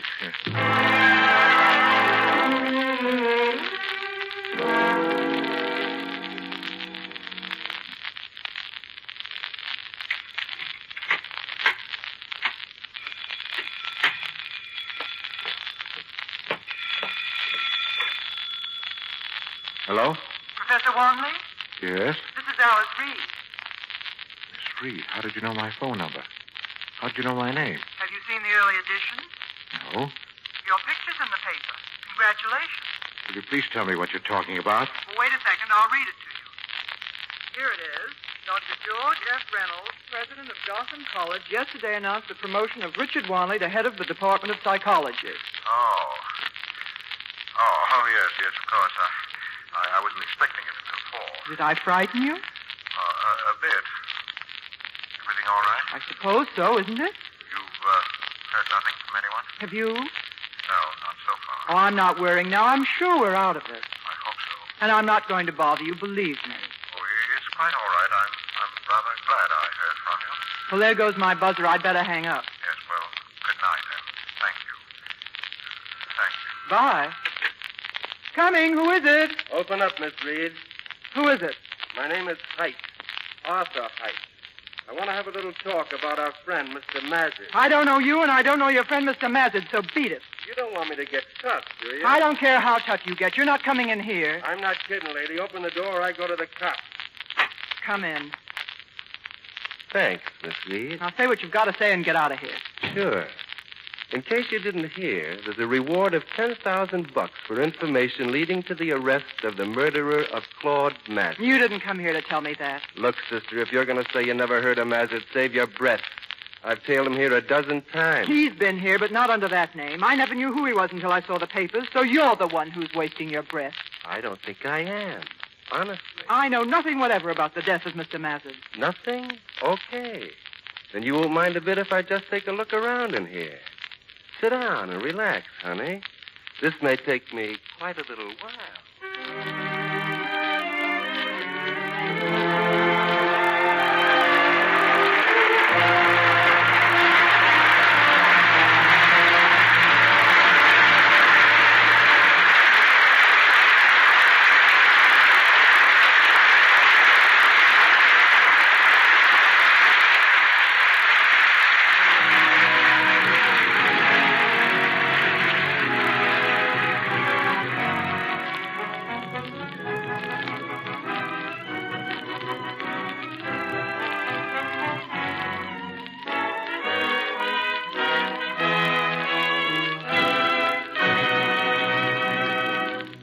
In just a moment, we'll return with Act 3 of The Woman in the Window, starring Edward G. Robinson, Joan Bennett, and Dan Duryea.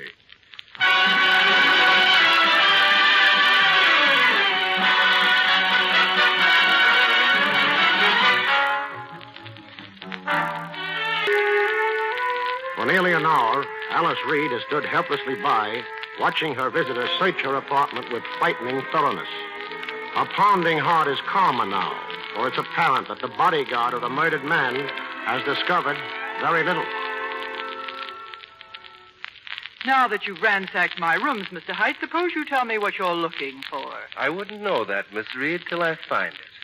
But I'd be glad to settle for a trace of blood, or a photograph, or even a confession. Confession? I can't understand it.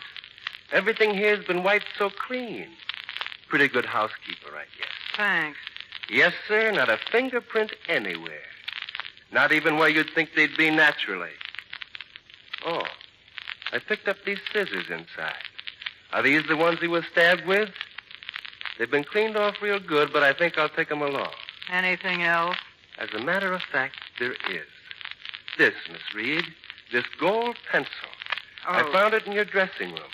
The pencil's engraved R.W. Now, that doesn't stand for Alice Reed. And it doesn't stand for Claude Mazid either. Whose is it, baby? What's his first name? R for Robert? Or Ralph, maybe? Oh, I'm getting warm, all right. There's no question about that in my mind. All right, what do you want? Well, the way I figure it, you just don't want the police nosing around here. Is that right? Who does? Well, that's what I mean. Well, there's a $10,000 reward out for just the sort of information I got. But the way I see it, if I got $5,000 from you, I'd be perfectly satisfied. Are you crazy? I haven't got $5,000. Go on, go to the police and tell them whatever you like. You don't want me to do anything like that, Miss Reed. Mr. Mazid was a rich man. You can't tell me you didn't get something out of him. Don't forget, you'll be a lot better off dealing with me than the homicide squad. I have a pin and bracelet. They must be worth at least $1,000. Take them and get out of here. No, ma'am. Nothing like that. Nothing but cash. $5,000. Cash. You know you're just bluffing. If you can get a $10,000 reward, why should you be satisfied with my $5,000? Suppose I tell you to whistle for it. Do you want to take a chance on that? You see, honey, you killed Mazid, you and some guy.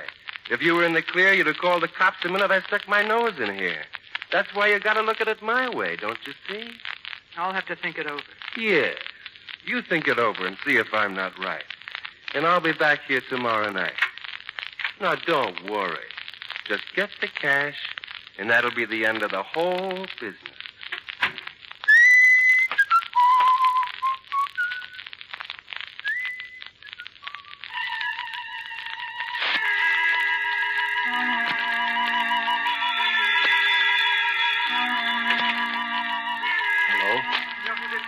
Yes, what's the matter? I've got to see you. Don't ask any questions now. Can you meet me? Well, yes, where? I'll be walking near the monument, Riverside Drive. 20 minutes? All right, 20 minutes.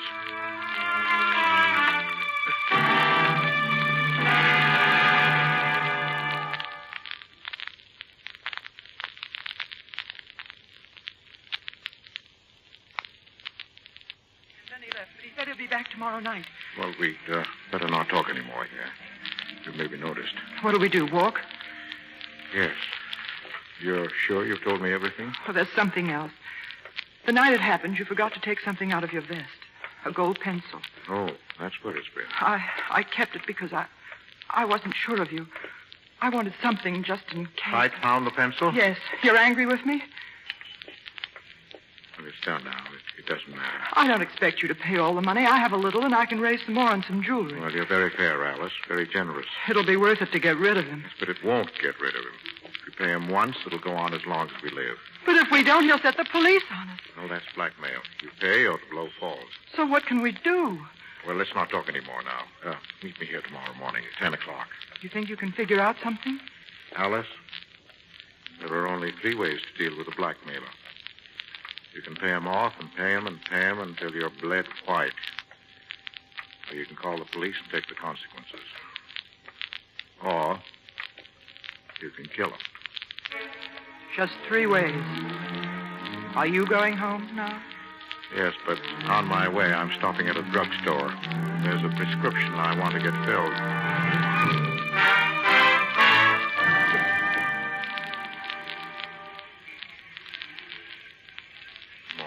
Morning. We'll just walk along here as we don't know each other.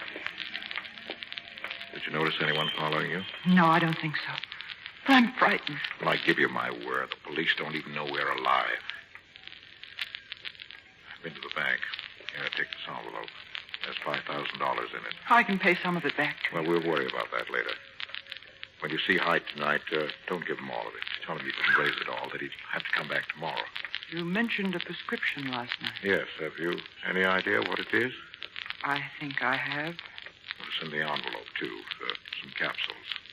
Open the capsules and shake out the powder. In liquid, it dissolves almost instantly. The druggist happened to mention that. How many capsules are needed? I wrote it all down. There's a note in the box. But if you don't think you can go through with it, we'll work out some other plan. I can do it. How soon is the drug effective? 20 to 30 minutes. Once he takes it, make sure he leaves your apartment.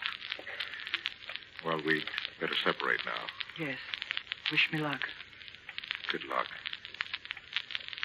If you lose your nerve, don't get frightened. We'll find another way. I'll phone you tonight after he's gone.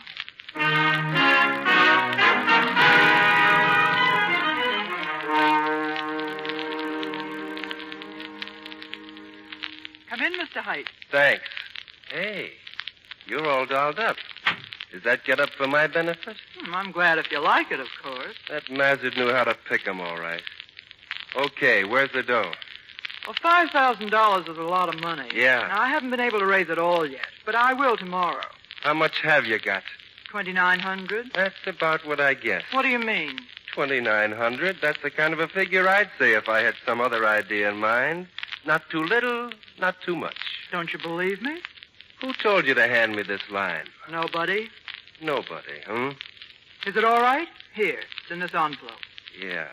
You know, you're pretty cute. Is it all right? I'll take it. What else can I do? Well, now, if you don't mind, I think I need a drink. Would you like one? What have you got? I'm going to have a scotch and soda. Make it two. Sit down. I'll be back in a minute. Well, that didn't take long, did it? Here's your drink. Thanks. You know, I've been sitting here thinking. Oh? Where's the boyfriend all this time? There isn't any boyfriend. You don't believe a thing I say, do you? I'm just naturally what they call a cynic, honey. What kind of a heel is he shoving a nice kid like you out in front? Oh, what's the use of my trying to tell you anything? So everything's kosher? Yes. Then why are you giving me this dough? Just because you like me? I'm giving it to you because I don't want to get involved in any way. You can't tell what they try to hang on me. Oh, honey. Well, you're not drinking. Wait a minute. How would you like to get out of this whole thing? Get out of it? Yes, completely. How? I'll be leaving town soon, Mexico. You can come along. Think about it for a minute. I'm not such a bad guy. I didn't say you were. Take a look in the mirror, beautiful. And if you're still thinking of that boyfriend you haven't got, don't be a sucker. In a jam like this, you gotta look out for yourself. Yes, I suppose so. When would we leave? Tomorrow? Tomorrow. Well, I'll have to do some phoning. I can't have people running to the police getting excited about me disappearing. Yeah, you'll have to watch that. Is it a deal, then? I guess so. I guess it is. Look at me, baby. Yes, sir. Mazard sure could pick 'em. Well, you leave it to me, and we'll do all right. I don't seem to have any choice. But don't you want your drink? Here's some more ice. Well, here's to us. You really want me to drink this? Why not?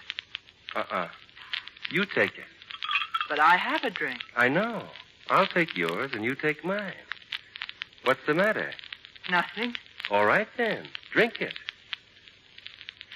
Drink it, I said. What do you take me for, some punk kid? I don't know what you're talking about. No, then why wouldn't you drink it? All right. You gave me $2,900. Now let's have the rest of it. There isn't any more. Will you stop acting like I'm a school kid? Get the rest of that dough and... Wait a minute. Stay right where you are. Right under my nose all the time. I thought that book looked kind of fat. Hiding the dough in a book on a bookshelf. And a watch. A gold watch behind the book. You amateurs. How could you lie to Pappy like that? All right. I did lie, but it's all there. You've got your money. Now get out. A watch with Mazard's initials on it. C.M. I'm taking this, too, honey. And just because you've been such a smart little chiseler, you're going to have to dig up some more dough for Pappy. Another $5,000. How do you like that? By tomorrow night. It's no use.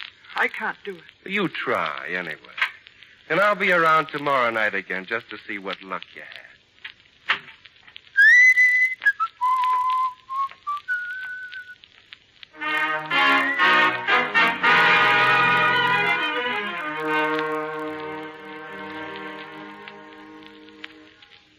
Hello? He's gone, Mr. Wanley. Oh. Well, I've been going almost crazy waiting for you to telephone. You know those capsules I gave you? Well, I've got some of them here right now in front of me. If something had gone wrong, I've been thinking they'd be my only way out. Oh, you mustn't talk like that. Well, there's no need to now, is there? Please, listen to me. What's the matter? He's too smart. He figured it all out about the drug, and he's got all the money, and now he wants more. More and more and more. I don't know what else I could have done. He'll be back tomorrow night. What can we do? I don't know. I haven't any more money. I just don't know. I'm too tired to think about it anymore. Too tired. Hello? Hello?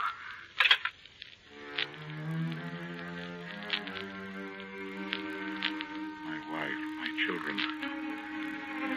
There's no other way, no other way. I'd hate to think of you popping these into your mouth like peanuts.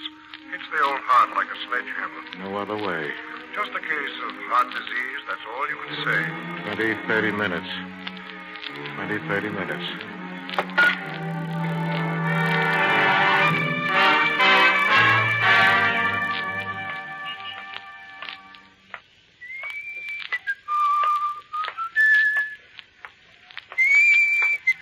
Just a second, mister.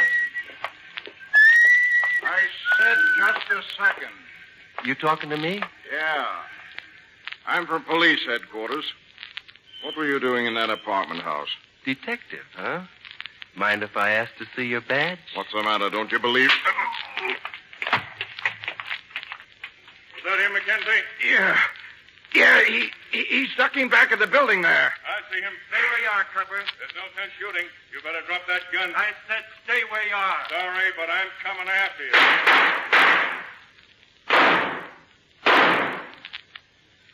I got him, Mackenzie.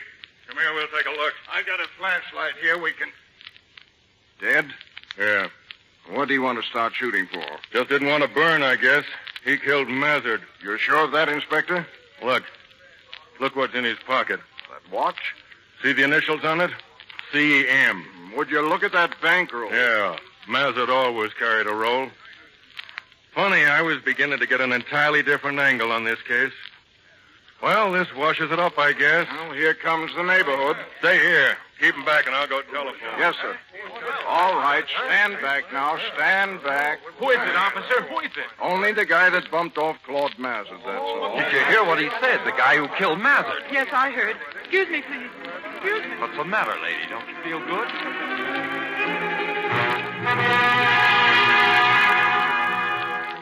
Operator.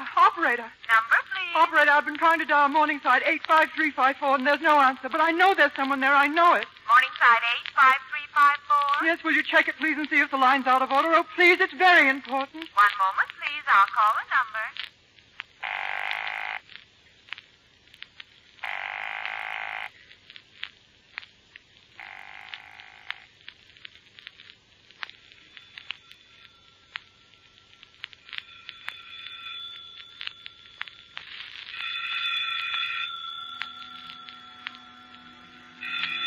Telephone.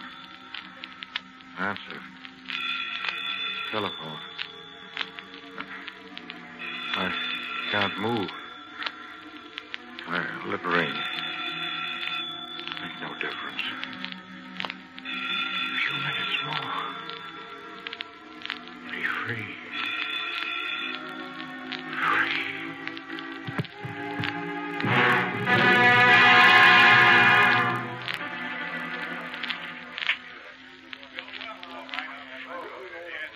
Professor Wanley. Professor Wanley, sir.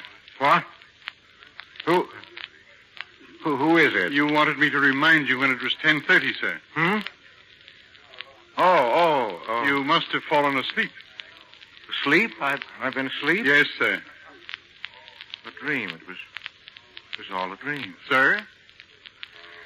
Charles, I can't tell you how happy I am to see you again. Well, thank you, sir.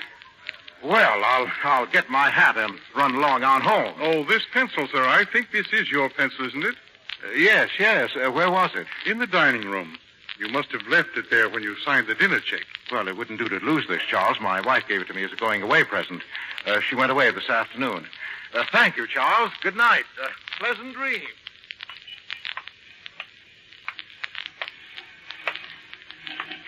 Paper, morning edition paper. Paper, mister. No, thanks. Say, that dame in the picture, some tomato. Yes, my boy. Some tomato.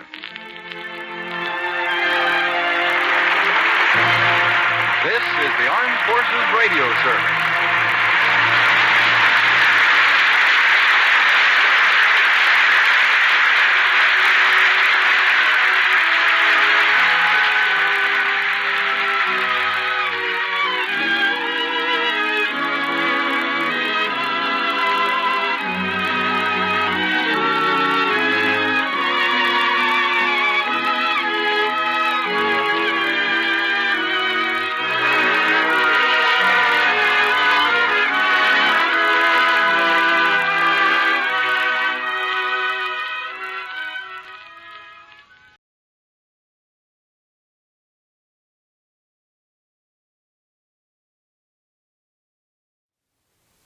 Radio 4. And now this afternoon, a chance to hear this week's Saturday Night Theatre from Manchester.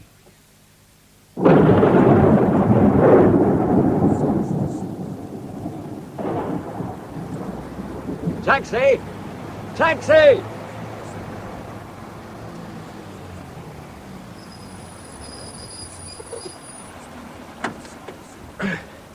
Hardman Crescent, Victoria Park, please. If we can get through the floods. A rubber dinghy and oars will be better in some parts today. Oh, that bad, is it?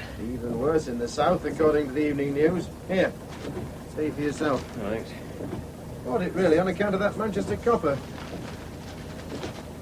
You know, the police inspector. Oh, yeah? No wonder he was suspended, pending his trial. Working on a drugs case, he was. He'd just come back from Germany when he stopped in the street by one of his superiors. And surprise, surprise, in his briefcase he found 8,000 in German marks. It don't need to be a genius to find the right answer. We find the defendant, John Christopher Rourke, not a genius to find the right answer, do you? No. No, but he claims the money was planted. A backhander? A bribe? That's what it was. It's the old story. The police stop a thief, find the boot of his car full of loot, and what does the thief say? What does the thief say? He says, I don't understand it. That isn't mine. I just don't know how it got there, officer. I think the inspector was telling the truth. Well, you're on your own there, mate. You hear a lot when you're driving a taxi, and I've been told that this inspector fellow... Rourke? Rourke. That's him.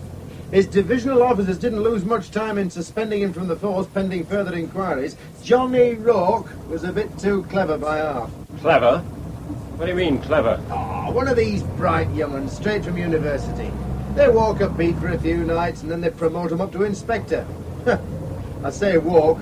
You bet, when did you last see a copper on a beat? All hiding round corners in cars. The other night in Piccadilly Gardens, a gang of 6 yobbos set on a bloke, put the boot in, not a copper in sight. A few of us on the rank went in with tire levers, or else the fellow would have been dead. Up comes a panda car when it's all over. Well, I'd agree with you about needing more men on the beat. Aye, but some real big, beefy lads. Brawn, not university brains. Here, I'll tell you something more about Inspector John Rourke. He's studied history. Henry VIII. What do you make of that? Broadens the mind. So does driving a taxi, but that doesn't make me a policeman. Ah, but Elizabethan England was a police state, and the Tudors had one of the finest spy systems in the world. You seem a bit of an historian yourself. I studied the period for 14 years. You're a teacher, then? No. Oh, do you see that bloody fool come right across me? Oh, I might have known. Woman driver. Oh, I agree with the fact that women don't have many accidents. They just cause them. You know, you're belting along a straight road, then a woman suddenly appears from a side street. You swerve, miss her, and hit a bleeding lamppost. You can drop me at the next corner. Right. In the news early edition, it said the jury was out considering the verdict. What have they got to consider? Whether the money was planted or not. Well, that shouldn't take them long to decide. But they say we've got the finest justice in the world. That's what the lawyers say. Wasn't always without fear or favour, though. Well, this do you? Yeah, sure.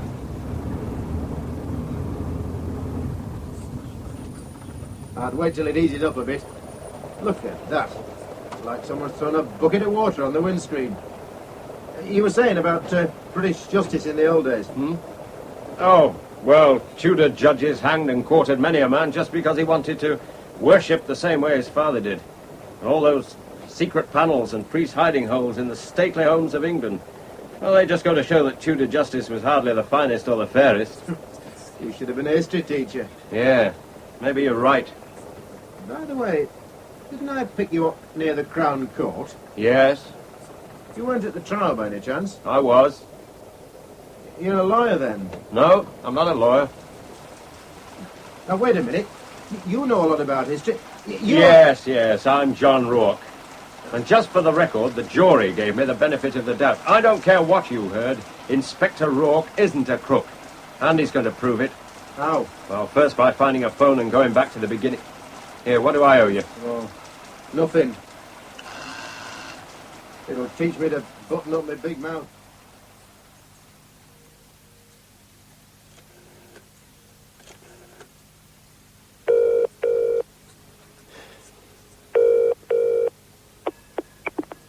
Central Police Station. Extension 350, please. One moment, sir. Norris. Chief Inspector, this is John Rourke. Rourke. The jury found me not guilty. So we've just heard. You seem disappointed. Why should I be disappointed? Oh, some people are, I understand. Very disappointed. Just hope you're not one of them. If I had been, I would have slammed the phone down on you. That's true. Well, what can I do for you? Meet me in a quiet pub. You must be joking. Our faces are too well known. All right, then. What time would you be passing the Central Library on your way home? In about half an hour. Well, if you see a rather bedraggled individual standing in the rain, you might give him a lift.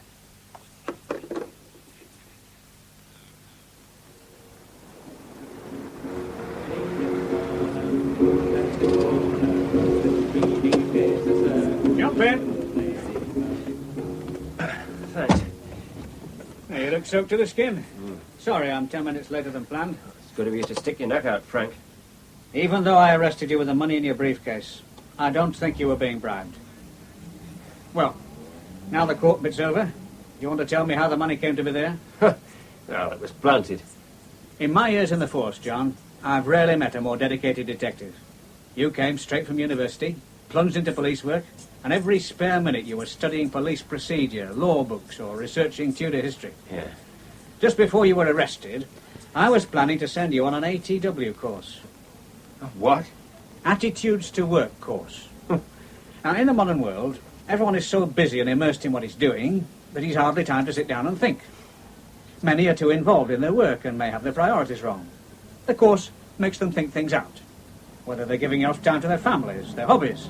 Everything has to be balanced. And you thought with me something was a little bit out of balance? I thought you could do with a girlfriend, a hobby, or both, yes.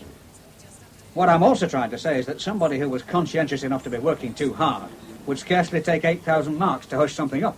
Well, thanks for your confidence in me. What are your plans? Well, 4 months waiting for trial gave me time for a personal attitudes to work course. I obviously stumbled on something that somebody thought was worth that amount of gelt to keep the lid on. And it worked. Beautifully. I'm out of the force, off the case, and 4 months have passed placidly by. But you're going to try to pick up the scent? Smell would be a better word. The whole thing stinks. Yep. I'm going to clear my name if it takes me from now to eternity. Take care. Remember, you're not reinstated. Once suspended, it takes time. And there are a lot of villains who'd love to get their hands on you in a dark alley. Well, then I'll just have to take that risk. Look, why not emigrate to Australia and start a new life in the sun? Because I'm innocent. If I emigrate, everyone will assume I'm running away. With the final proof for some people that I was guilty. Got off scot-free. We only live once. I want to be able to walk around with my head up and my chin out. I want proof of innocence that's so conclusive, Frank, I can get back on the force. Well, it's up to you. You could try sounding a little more encouraging. You said yourself, we only live once. And I think a lifetime's too short for what you're trying to do. You mean there isn't much hope of ever getting back on the force? I mean just that. Now, what would you do if you were me? I'd go to Australia and teach history. Yeah, well, maybe I'll do that. After I've cleared my name. What the hell's up with him? It's the bus driver's way of telling you he'd like us to move off, I think. Good evening, sir. Welcome to the Club Crazy Horse. Oh, Mr. Rock. Surprised to see me, Harry. I saw the verdict in the late editions. Well then, what'll you have, Mr. Rock? Same I was having the last time I was here, the night they picked me up outside. Do you remember what I was drinking?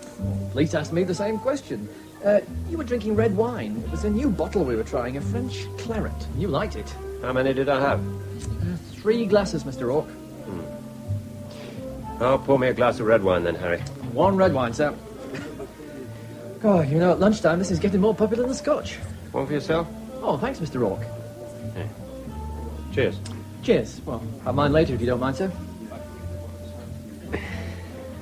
Tell me, Harry, where did I put my briefcase when I came in that night? You stood at the bar and put it by your feet. On your left, I think. Correct. I went to the gents once. Left the briefcase, as you say. 4 months now I've been remembering who was at the bar. There was a slim blonde, about mid-20s, big Irishman over the other side there, a fellow with a bowler and a rolled umbrella. Oh, yes. That'd be Hilda, Paddy Dooley, and Mr. Charles Vickers, the accountant. Mr. Vickers comes in every night for a quick one and then goes for his train. Well, in fact, he leaves at exactly 7 minutes past 6 in order to get his 23 minutes past train. Well, I was picked up just before 6:30. I visited the gents just before leaving, so Mr. Vickers must already have left. Unless he was late that night. Oh, Mr. Vickers has never been late, Mr. Rourke. Not in all the time he's been coming here. That leaves Paddy Dooley and Hilda. Did either of them go near my briefcase? Not that I can remember, Mr. Rourke. Hilda was stood nearest to it. She was just on your left. In fact, I thought at first she might be trying to pick you up. Couldn't help wondering what her reaction would be if she found out you were a detective inspector. Where can I find Hilda? Don't know much about her. She's German, I know that much. And from bits of conversation I overheard, I gather she was a student here. Studying what, Harry? Club life in England? Good question, sir. She came in quite a bit. Seems strange, that, if she were studying over here. You said came in quite a bit. You mean she hasn't been in lately? That's the funny thing about it, Mr. Rourke. Don't recollect her coming in here since that night. And now at 10 to 6, here is the Northern News, read by Geoffrey Wheeler. At Manchester Crown Court today, John Rook, an inspector with Manchester Police C Division, was found not guilty on a charge of bribery and corruption. Inspector Rook, who resides in Victoria Park, has stated on several occasions since his arrest That, Mrs. Lee of number 37 Victoria Park, does the best casserole of braised neck with carrots and onions known to her lodger. By far the best. Well, even without such compliments, it's grand to have you back, John. Even after all the publicity, Mrs. Lee? I make up my own mind about folk. Most people still seem to think I'm guilty. Well, I don't think what they choose to think. The Summers is never content unless they can think the worst. And I didn't need that jury to tell me you'd never do out that's wrong, John Rook. Oh, I'm glad I heard it all the same. Now, are you ready for trifle, or a mite more of that casserole before you get down to trifle? Oh, Mrs. Lee, I couldn't eat another second helping. There's nothing gives a woman who fancies herself as a cook greater pleasure than seeing somebody with a good appetite wolf it down. Oh, did I wolf it down, then? Well, let me put it this way. You ate it as though you were in need of a good meal.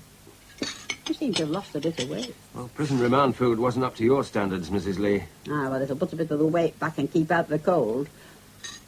Oh, by the way, while you weren't here... You mean while I was inside? Oh, I was trying to avoid that unpleasant word. Oh, I don't mind. Well, while you were waiting trial, that book you sent for came. Professor Scarsbrick's biography of Henry VIII. Yes, that's him. His face was on the cover. Oh, good. You see, it's been opened.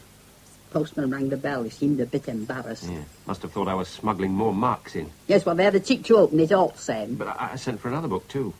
R.H. Benson, Come Rack, Come Rope. Yes, there is another parcel in your room, John. That was intact. Thanks, Mrs. Lee.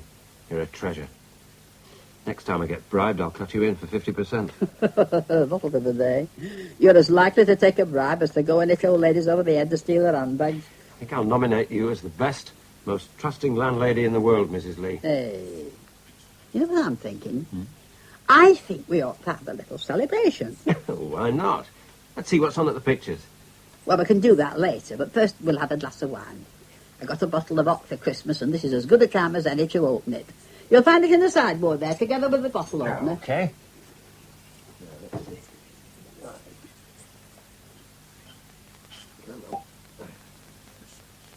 Not too much now. All right. There we are. One for you, and one for me. There you are. You've filled my glass more than you have your own. Well, you put more food on my plate than you do on your own. Cheers. To your future, love. Bleak as it may seem. Cheers. Cheers.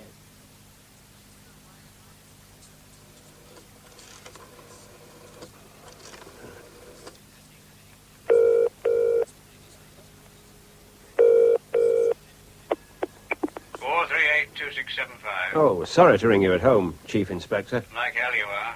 But I'd prefer you to ring here, Rourke, than the office. What can I do for you? I'm anxious to catch up with a German girl called Hilda. She was next to me in the bar the night I was arrested. You're telling me nothing new, Rourke. Do you know where I could find her? No. I've been looking for her for 4 months. Her full name is Hilda Schiller. Shit. How do you spell that? Schiller.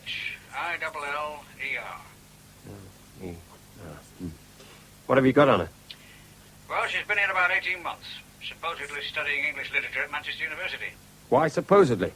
Because for the last 9 months, she hardly attended one lecture, but she frequented most of the night spots of the city. Any in particular? The one you've just visited, the Crazy Horse. And then there's Champ's Delight and Mr. Pips. She painted the town red, sometimes in the company of an American.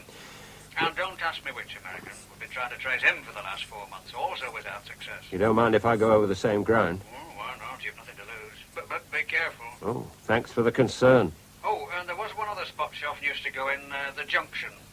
That's that place that's like an old railway station with lamps, signals, the lot, even steam trains. Oh, it's a long time since I had a ride on a steam train. Aye, well, don't get too nostalgic. And, John, keep your eyes open.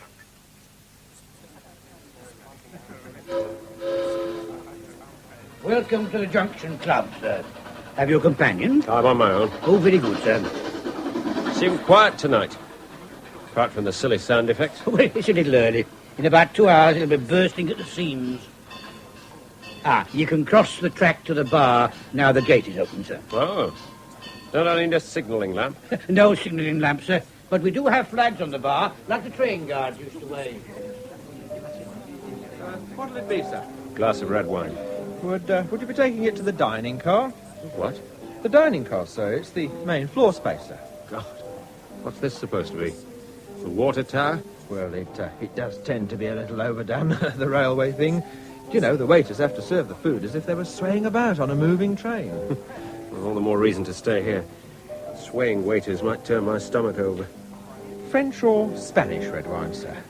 What else is on the label? Nothing. It's all plonk from the barrel. Rough. I'd recommend the white. Take your recommendation, then. Are you, having one with me? Yeah, thank you. I'll make it a beer.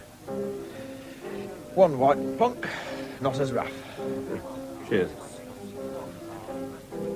I was, wondering who this place appeals to. Oh, younger set mostly. We also get some Americans from the base at Burwell. Ah. Do you ever have an American coming in with a German girl called Hilda? So that was her name, Hilda. Some kind of student she was supposed to be. Hilda Schiller? Yes, I think I do remember him calling her Hilda. Why did you say that was her name? I don't know. She hasn't been here for a long time. And, she and her American boyfriend were regulars? Yes. How regular? Hey, are you a policeman or something? I'm looking for her, if that's what you mean. 3 times a week. They used to go on from here to another club, Mr. Pitt's. Why don't you try there? Over to the right, up the fire escape. First door on the right as you turn the corner. Thanks.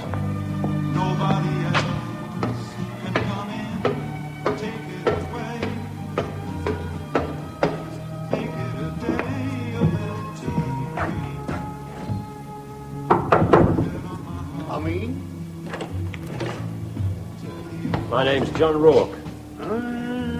Yes, the couple got off scot-free.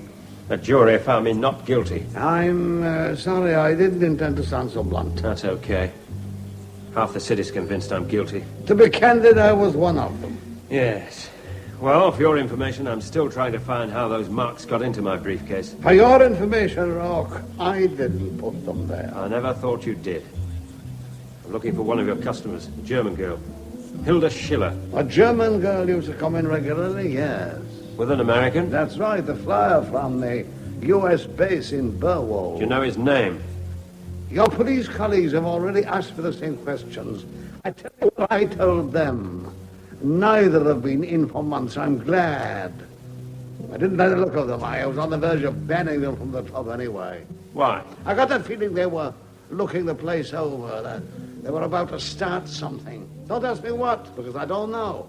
It was just something I felt in my water, and... What did you say the girl's name was? You too. I don't get it. What about me? You're the second person tonight to use the past tense talking about the girl. The name's Hilda. Hilda Schiller. Is that the guy walking down the side street? That's him. He was asking about Hilda Schiller? That's the name, all right. Okay, Stan. Let's go.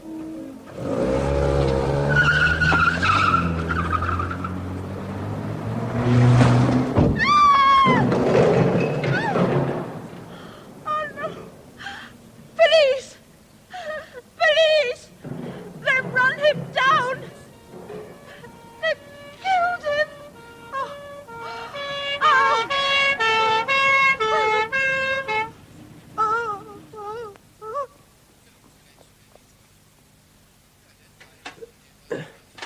There now. You're patched up and you're cleaned up. What's the total damage? Oh, I'm afraid you'll have to ask the doctor, Mr. Rourke. But I can say you've been very fortunate. Oh, sure. Yeah, at this moment, with every bit of me coming apart from every other bit, it's difficult to imagine my good fortune, sister. There's someone to see you, so I'll give you a sedative afterwards. Good evening, John. How are you feeling? Oh, could be worse, so they say. The The doctor's orders are that Mr. O'Rourke must be kept quiet, so it'd be better if he didn't stay too long, please. Right, very good, sister.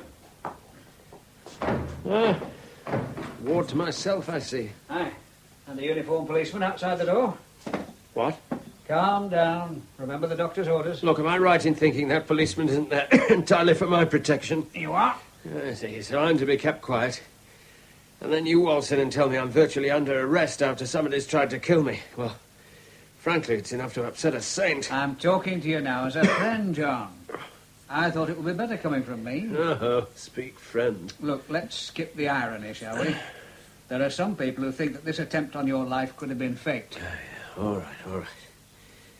So I hired somebody to try and run over me with a car. Even that doesn't warrant a policeman outside the ward door. It isn't only that. Isn't it? Well, for a person who's supposed to be kept quiet, it's more than enough for me. John, they'll leave you alone until the doctor says you're fit to be questioned. Maybe tomorrow, the day after, or a week hence. But whenever it is, do you want to be questioned officially by whoever's given the case? Or would you like me to put you in the picture right now? Yeah, well, I'm still suffering from shock, and it's easy to take advantage of me. Oh, well, of course, if that's what you think, there's no more to be said. I'll leave you in peace. I'm sorry. That was no fake accident. Strengthens my faith in guardian angels. Aye. Well, you were inches from eternity, all right.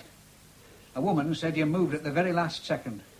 The car caught you right side, sent you spinning onto the bonnet of a parked car and sideways onto its windscreen. The doctor tells me you've escaped with a broken arm, dislocated shoulder, and that you have severe bruising on buttock and shoulder of right side, together with scalp lacerations from broken windscreen. I remember walking between cars parked on each side of that narrow road by Richard Street. At the engine. There wasn't even time to turn round. Still don't know what made me jump out the way. John, most of the night you'd been going round the clubs, asking about a German girl called Hilda Schiller. Right, ever since you gave me a name. In fact, I went straight out looking for her. I said I would. Don't you remember warning me to be careful? I'd be grateful if you didn't tell them you got a name from me, John. What's going on? Exactly 11 minutes before, someone tried to run you down. A body was found floating in the ship canal. Whose body? The body of the girl you'd spent most of the night asking about. A German student called Hilda Schiller.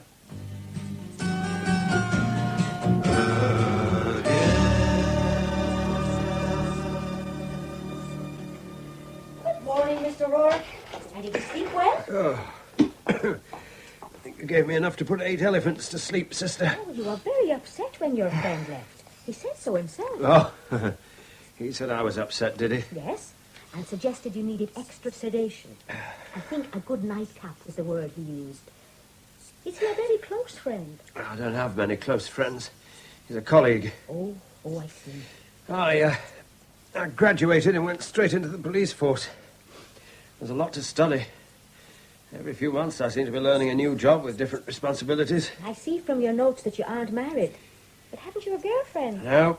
Oh, a handsome fella like you. Now, why not? Oh, marriage doesn't appeal to me. Or perhaps the right person hasn't come along. Perhaps I spent far too much time trying to be the perfect policeman. Look where that's landed me. What the hell am I going on about? I'm sorry for being so maudlin. Ah, now, don't apologise. It's the effect of being in hospital. Patients often talk like that. They feel better afterwards. Like confession. As a wee girl in Ireland, I was taught the expression, confession is good for the soul. Now, let me have a look at those bruises before you get dressed. Get dressed? Well, your friend is here again. Colleague, not friend, sister. An ex-colleague at that. Morning, John. Yeah. I understand you're feeling a little better this morning. Oh, yeah? Who told you that? Well, the doctor thinks that if you wanted to, it would be all right to have a short journey by car. To the cells, you mean? No, John. Just a matter of routine identification. Why? You caught the driver of the car that hit me? No. Have you found the car? Not yet. Well, where does this routine identification fit in? We want you to identify the body of Hilda Schiller. Why, me? You saw her in the club just before your arrest. Oh, great. I'm still suffering physically from being hit by a car and still in a state of shock. You show me a dead body that's been in the water for some time, another setback. And then while I'm still disturbed, you start throwing questions, hoping I'll eventually make a statement that incriminates me. Oh, nothing of the kind. Oh, yeah, I've yeah, just seen the sure. doctor, Chief Inspector Norris. I understand he told you that Mr. Rourke should not get out of bed today. Huh. In fact, in his opinion, Mr. Rourke should not move from this bed for the next 3 days. Well, he did agree that if Mr. Rourke wanted to get up... At your insistence, the doctor reluctantly said that if Mr. Rourke insisted on discharging himself, we, the hospital, can do nothing about it. And by getting out of bed and going with you, Mr. Rourke would be discharging himself. Did you tell Mr. Rourke just that, Chief Inspector? Not exactly. I merely asked if he would accompany us to help us with the matter of an identification, sister. Mr. Rourke, you don't need to go. You're not fit to go. Now, Chief Inspector, if you put any further pressure on my patient, I will make an official complaint to the Home Office. There's no need to take such drastic steps, sister. I'll leave your patient in Now, peace. everyone hold their horses. Thanks, sister, for getting your Irish paddy up and putting Chief Inspector Norris in his place, but I'm quite prepared to go along with him. I want to show my willingness to cooperate. Make a note of how cooperative I'm being while the sister helps me to get dressed, Norris. Helps you indeed? I'll do no such thing.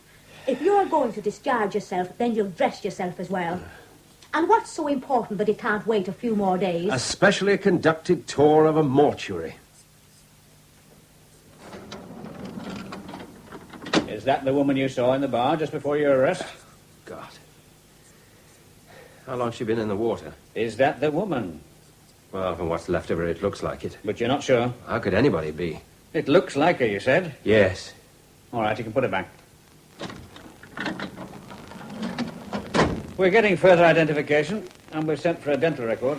Well, now I've cooperated with your request, Chief Inspector, I'm going to refuse to accompany you anywhere else. In other words, you can go to blazes or arrest me. And if you do arrest me, when your case falls apart, as it will, I'll sue for false arrest. Good morning and goodbye. Now, wait a minute, John. I'm only doing my duty. Yes, that's what the axeman said to the Queen he was executing. I was also about to say that having brought you here, the least I can do is buy you a coffee and take you back to your flat. Beware Greeks bearing gifts. Don't you trust me? No. I had to convince myself you were innocent, John. Uh-huh. And are you convinced? Oh, come on. Let's have that coffee. Yours is milk but no sugar. Yeah, that's it. Yeah, there's a quiet table over here. Well, I should give up sugar too. What they say, dairy produce is even worse. Butter and eggs, I read, were the killers. Look, I'm sure you didn't invite me for a coffee so you could discuss the merits of the English breakfast. No, I didn't. As a matter of fact, there were one or two things I wanted to discuss with you. And thanks for cooperating in identifying the late Miss Schiller. You were right. I was trying shock tactics to see how you reacted. Quite sure you're satisfied? Yes, I'm satisfied. You ought to be. But one of the points I want to talk to you about is what happened in Hamburg. What do you mean? Well, I read your report, but was there anything you left out? Such as? You should know better than me, John. Well, I don't, and if you're trying to imply I deliberately covered something up, you're way out, Chief Inspector. I just want you to tell me all you remember about it, starting at the very beginning. Well, I went over to Hamburg to pick up a merchant Navy officer on a grievous bodily harm charge, Ben Hallett. Case comes up in the Crown Court in a few weeks' time. What happened? Nothing happened. It's just routine. I went and collected him from the Hamburg police. When we got back here, I told him about the allegations made against him by the victim. Was he surprised? Not surprised. Seemed relieved. As much as admitted it by saying it was nothing more than a barroom brawl. I told him the injuries to the man he'd attacked were more than a barroom brawl. He said he had it coming to him. I remember the exact words because I tried to find out why he had it coming to him, but Hallett wasn't giving any more away. So I formally charged him. When we searched him, we found he was in possession of cannabis, so we added another charge. And 2 days later, you were found with the German marks in your briefcase. Could be just a coincidence. You think so? No. No, I don't. I think there is some connection, but I've racked my brains to find it. But what happened the following day, the one before you were arrested? Nothing. It was my day off. What did you do on your day off? I read a book written by an Elizabethan, John Gerard. That was in the morning. And in the afternoon, I went to visit an Elizabethan manor house, Brambourne. I'm doing a report on it for a preservation society. Brambourne Manor? Yeah. You seem surprised. Yeah. Isn't that near the American Air Base at Burwold? It's about 5 miles away, but what's the connection? We think it was an American who hit you.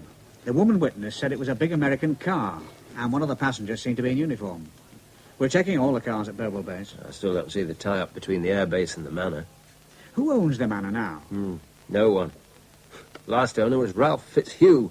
He was hanged outside his own front door for having a mass said in the house. How long ago was that? All of 360 years ago. No one's lived at Brambourne since 1939. The place has gradually crumbled. No, I'm wrong. The War Department took the place over together with the airbase. Yeah, that's right. They let the Americans have it. I think they used it as an officer's mess for a while. They did plan to repair and restore it. The Americans, that is. And then the squadron moved to another base, and the new commander found the mess nearer the airfield. There's something about the place that started my copper 6 cents working overtime. Brambourne Manor. You know, John, the name cropped up too many times. Apart from that, I don't know. I was hoping your historical researchers could have enlightened me. Do you want another coffee? No, thanks. You're gazing into your cup like it was a crystal ball. I was just thinking, it is strange that the manor was the last place I visited before those marks were found in my briefcase. I'll tell you something else. I searched that manor and its grounds with a squad of policemen and dogs for 3 days. There's nothing there. What makes you smile? So did Pursuivants. Who are they? Pursuivants, sort of private enterprise policeman, bounty hunter, and freebooter roll into one. Never heard of them. Well, for the solution to most problems, it's necessary to go back into history. What, like Northern Ireland, you mean? Well, like most political problems. Well, how could it help us in this case? Well, something you said gave me an idea. Started me thinking along very strange lines. Could lead nowhere. First of all, I'd like to get back to my flat and see if Weston can give me any clues. Who? William Weston. He was an Elizabethan. It's for you, Mr. Rook. What is? You have a visitor, a lady. What the hell can that be? Oh, it gets harder climbing these stairs every day. Mr. Rook, I see you've been keeping a secret. A secret? Well, and who might this foreign girl be who's come round to see you that you haven't been letting on about? Go put a tie on, look your best, eh? I haven't got a foreign girlfriend. I haven't got a girlfriend. Full stop. Well, she seemed to know you. Is Mr. Rook in, she asked? Knew you? Knew you lived here? I can't wait to know who my mysterious foreign female visitor is. I'm not putting a tie on, Mrs. Lee. Have it your own way, then. I think she must be German. German? Well, she speaks very good English, with just a slight accent. And then her name? What name? Schiller, she said. Miss Schiller.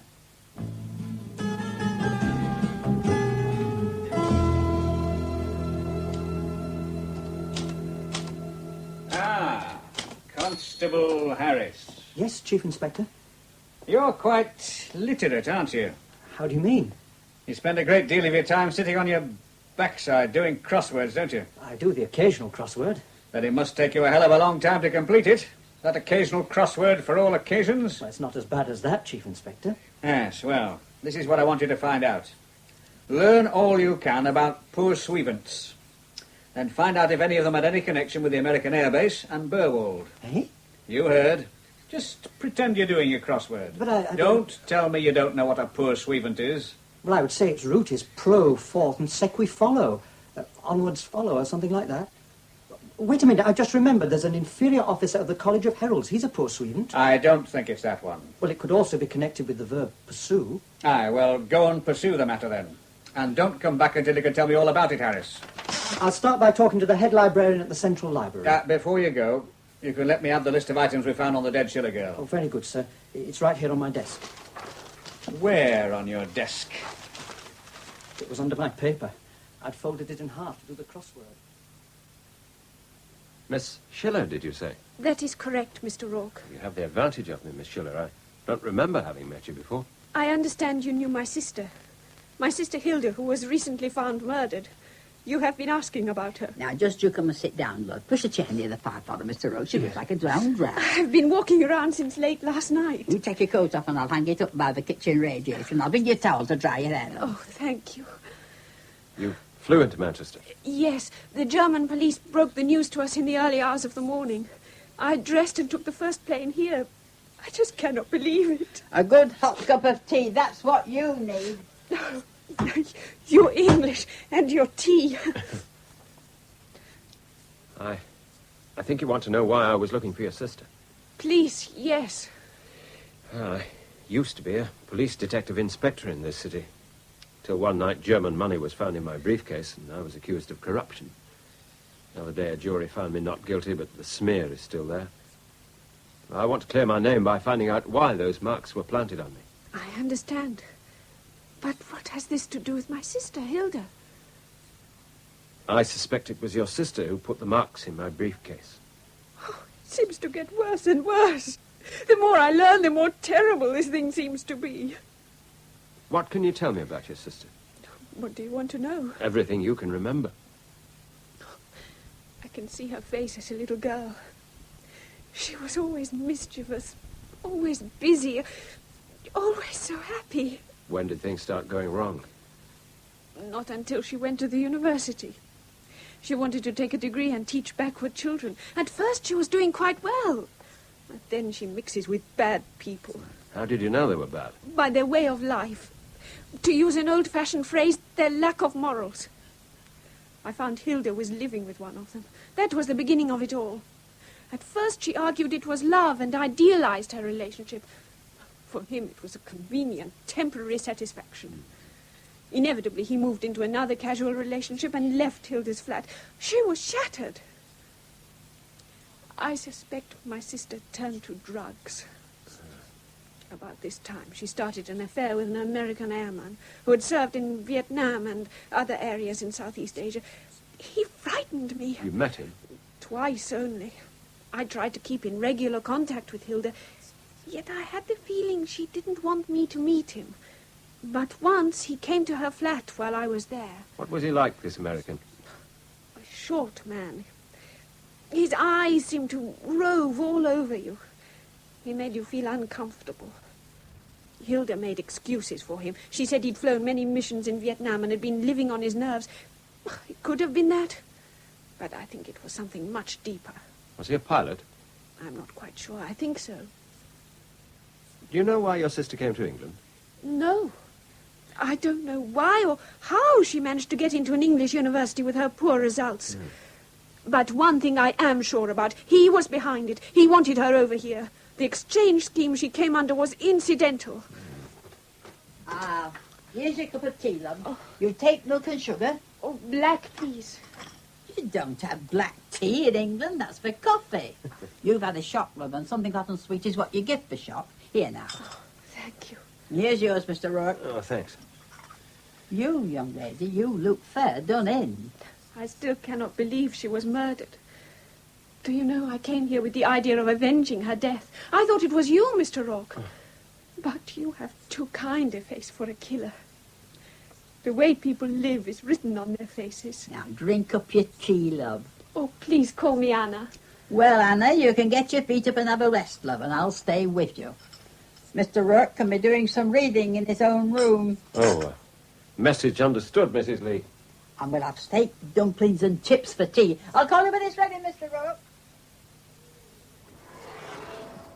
Can I help you at all, Mrs. Lee? Oh, you've wakened up. How are you feeling? Much better, thank you, Mrs. Lee. Good. Yes, you can be warming these plates, if you will. The chips are nearly ready, and then you can call Mr. Rourke. These plates? Yes, those are the ones, and I put them on this plate rack above the grill. Is Mr. Rourke upstairs? Yes, his room's first left at the top of the stairs. Always best to knock on his door, because sometimes he gets so immersed in the book he wouldn't be in the bloody door. Coming. I'm famished. Oh, sorry. I thought it was Mrs. Lee. She asked me to tell you that the meal is almost ready. Thank you. What a lot of books you have. Aha. Come and see my etchings. You're quite safe with me and my arm in a sling. Not to mention the tightly bound rib cage. Your etchings. I understand that English joke. You're very attractive when you smile, Anna. Please, Mr. Rourke. I know you mean to be kind. I also know I have a plain face, and I feel very spinsterish and schoolteacherish at times. Well, you said yourself the way people live's written on their faces. Yours is a kind, dedicated face. Thank you. I'm very happy with my work. Teaching handicapped children. Yes. I think the secret of happiness is giving yourself to others without expecting any thanks. Strange that two sisters should seem to be so different. I am to blame as much as anyone for Hilda. Our father died 7 months after Hilda was born. Our mother died 4 years ago, being ill for many months. I wondered all the way here in the plane how much more time I should have given to Hilda instead of to my studies. It must have been a very bad time for her. Perhaps it might have been better to... To have what? Oh, to have married and stayed on the farm. There was a young man who wanted to marry me, but I am sure he proposed out of sympathy. He was a good person with a very strong sense of duty. And you turned him down? He's now happily married to a very attractive girl who has turned out to be a good wife and mother. Why are you looking at me like that? I was wondering why you have your hair swept back so severely. I don't understand your question, Mr. Rourke. It is obviously so much neater and tidier this way. Oh, of course. I tell you all this about me, but you say nothing. Oh, well, like you, I've been busy studying, and like you, I had someone in my hometown I might have married.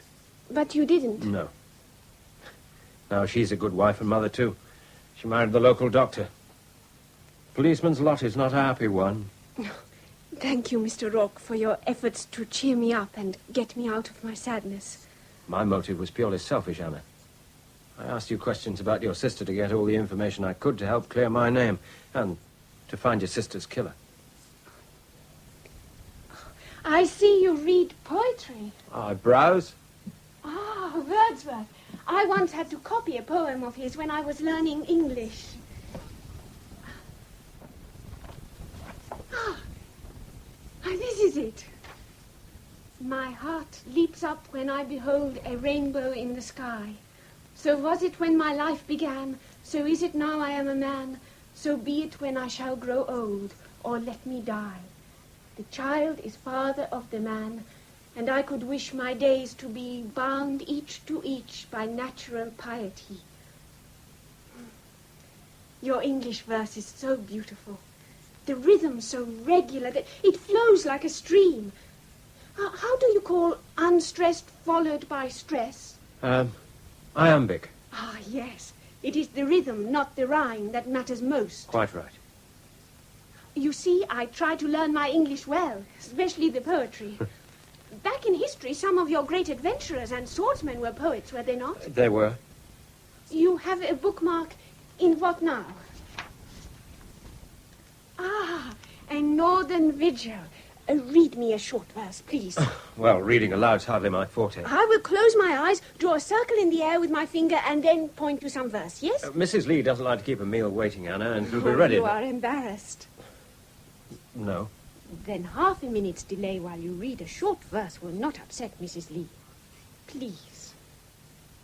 All right.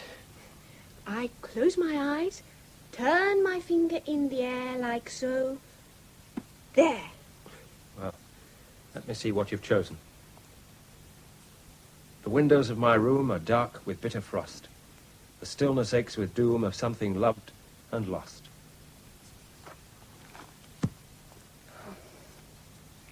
I was thinking of choosing something light and happy. But I feel the dark windows of a room are more fitting, more appropriate. I should be in mourning for Hilda, of something loved and lost. You can't blame yourself for her death. But I was her sister. If I had given her more time, if I had talked to her more, listened to her problems, who knows?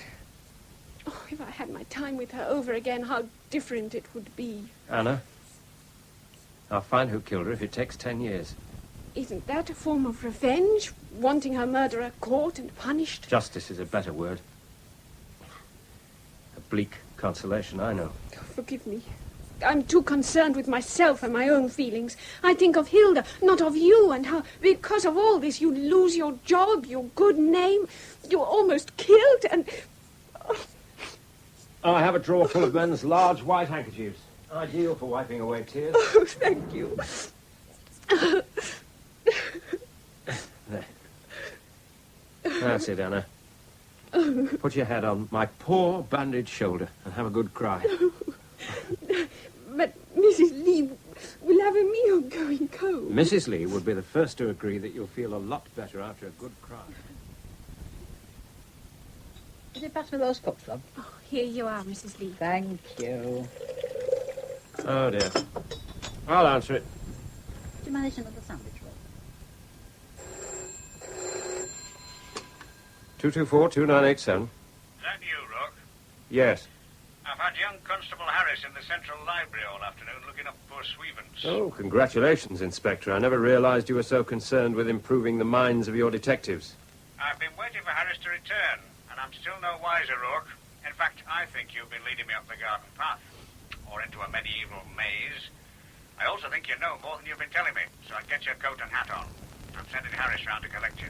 Then you can explain to me just where Pursuivants fit in. You better get yourself a warrant. I'll do just that if you like. Because I won't be coming in voluntarily. As you wish, Rourke. Look, you know you can't arrest me.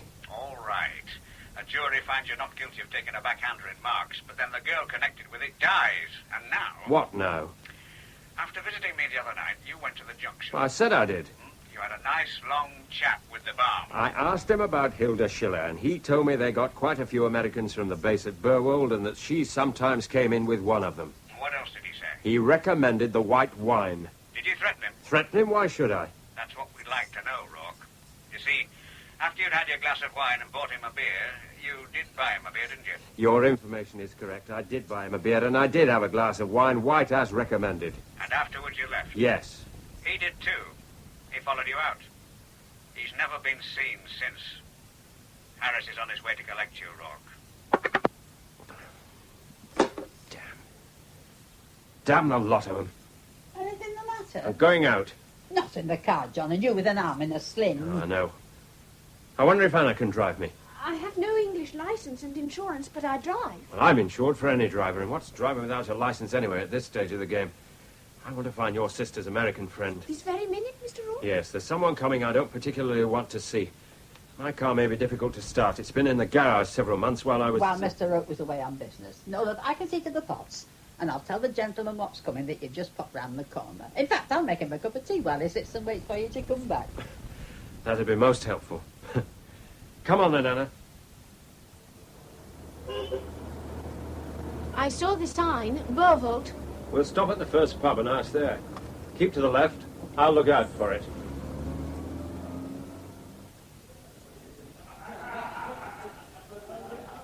Here's a table. What do you have, Anna? I don't know. I drink very little. Anything will do for me. I'll get you a sherry. Yes, sir? Medium sherry and a pint of best mild. Lovely tonight, the beer. Wonderful condition. There's your sherry. Yeah.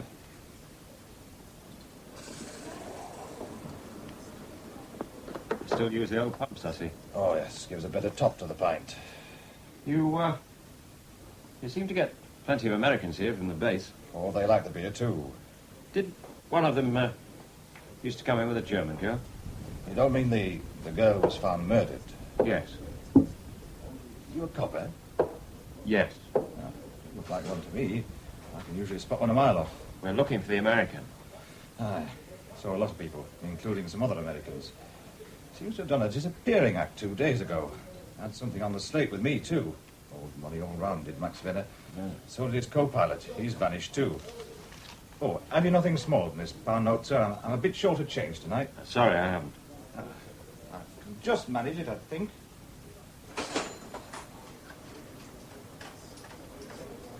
Thank you, sir. Oh, want a tray for that? Oh, thanks. I can manage. There we are. One sherry, medium dry. Thank you.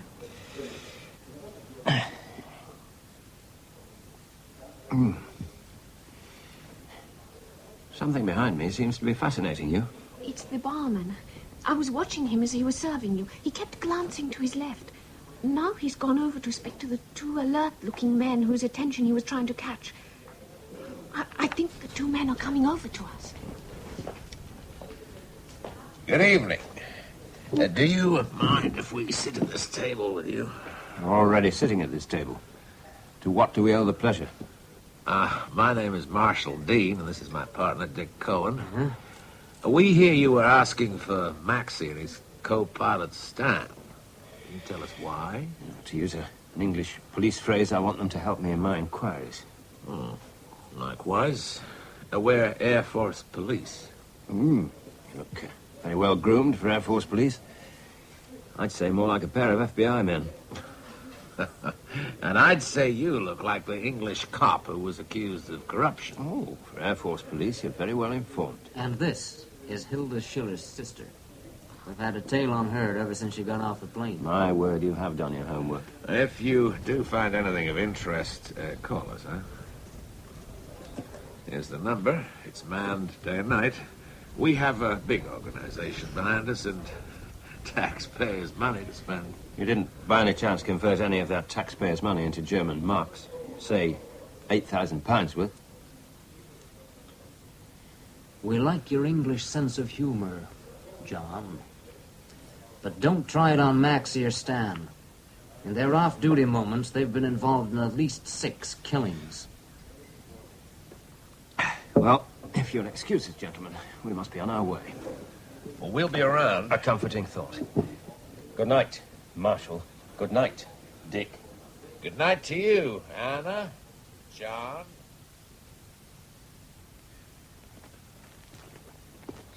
There was something disconcerting about those 2 Americans. Well, they're meant to be disconcerting. They don't seem to have followed us out. Most probably they've got radio cars all around the area, complete with submachine guns. Who do you think they are? Well, the Air Force police. That's for sure. Glad to meet you, dear old lady.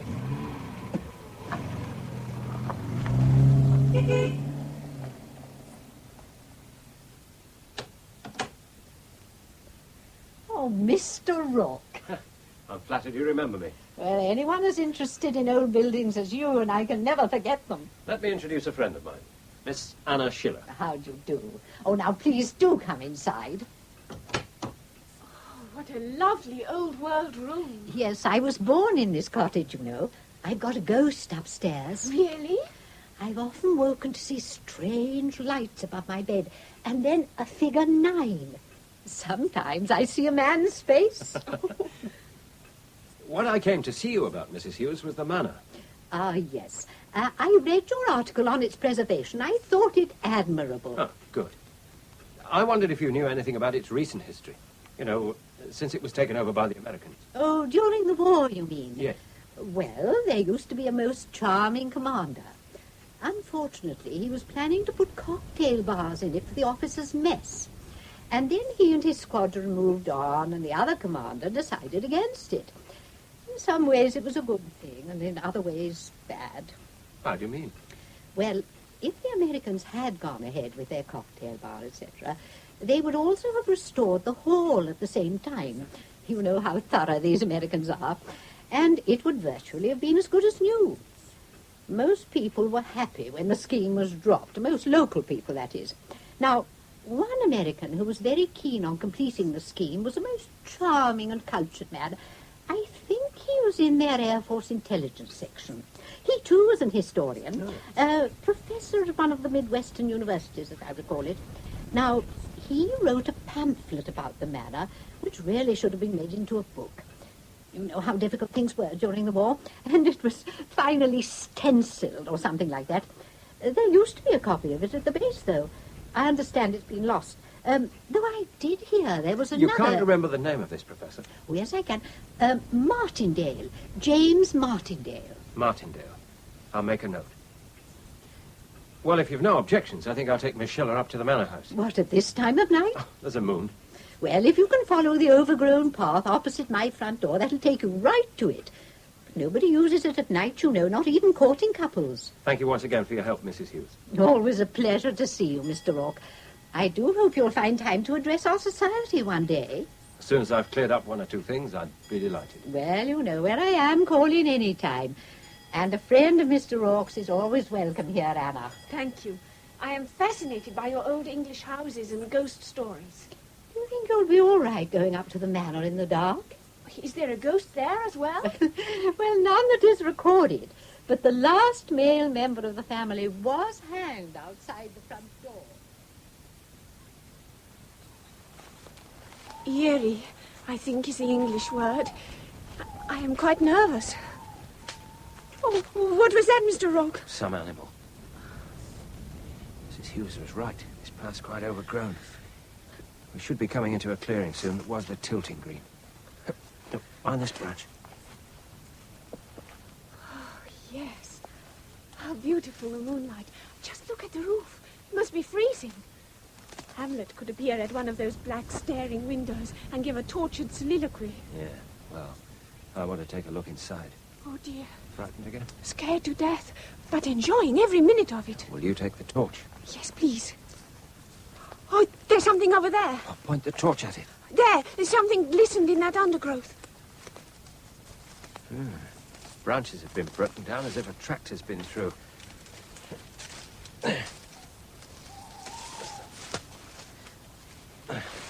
That's better. Now, shine the torch on the ground. That's it. Hey. These are tracks. Car tracks. Keep close to me. You don't need to tell me that, Mr. Rock. But suppose there is someone in there. With your injuries, you have only one arm. Ah, but you've got a stiletto in your handbag. How do you know that? I looked in while you were asleep this afternoon. You have no business to go in my handbag. It is, how do you say, bad form, bad manners. So is carrying a dagger, Anna. I bought it in an antique shop here in England. What for? To revenge my sister. Yeah. I thought as much. There is something ahead of us. I think you better let me have the torch and stay here. I'd rather face whatever it is with you than stay here on my own. All right. It's like someone's been making ready for a big fire. We call it a bonfire. They've certainly stacked a lot of large branches. Oh, with your injuries, you should not be doing this. Just keep the light still. I'm not lifting, I'm just dragging them to one side. We have an expression about not being able to see the wood for the trees. That's better. Through the gap you've made, there's the reflection again. Dark. Car bodywork. That's what's reflecting. I think I can squeeze through the gap I've made. Oh. Have you hurt yourself? It's just the ribs the car dented. This car, in fact. Pass me the torch. There's something in the front seat. Oh. Is he dead? He's dead, all right. Stay there. Half the back of his head's blown off. Do you know him? The barman at the junction. He went missing after I spoke to him the other night. Oh, I thought I saw something move. But it wouldn't be him. Behind the car. Okay, freeze. You have 60 seconds to come out with your arms above your head. 60, 59... Behind you, Mr. Rock! 57, 56... Oh! What have you done to him? Grab the woman. Okay, ladies, stop struggling. You two carry him out. You've killed him. You've killed him. Hey, she's got a dagger. Well, grab hold of her, one of you. Oh! Ah! She stabbed. After Cohen hit you, if she didn't try running him through with a dagger. Yeah, serves you right for playing gangsters in an English wood. Used an antique English stiletto for that special occasion. Well, fortunately, Cohen was wearing a thick coat. He'll be fine. Well, in that case, perhaps you'll carry on. I can't say I'm entirely convinced by your explanations. Well, we were staking out the wood. We found the car earlier today. You walked in. Now, it isn't easy to flush people out of a wood at night. So we used the tannoy to distract you and moved in. We hoped you'd still be listening to it, wondering how much time you had left. Yeah, I was. Where am I now? The Air Force Base. Oh, you're not going to tell me you're Air Force police again. Oh, no, John. And not FBI. We're from the Federal Bureau of Narcotics. Another for you? No, thanks. Drugs is the name of the game. How did I get into it? Oh, we've been watching Max and his friends for 3 years. He'd been smuggling in heroin from Southeast Asia.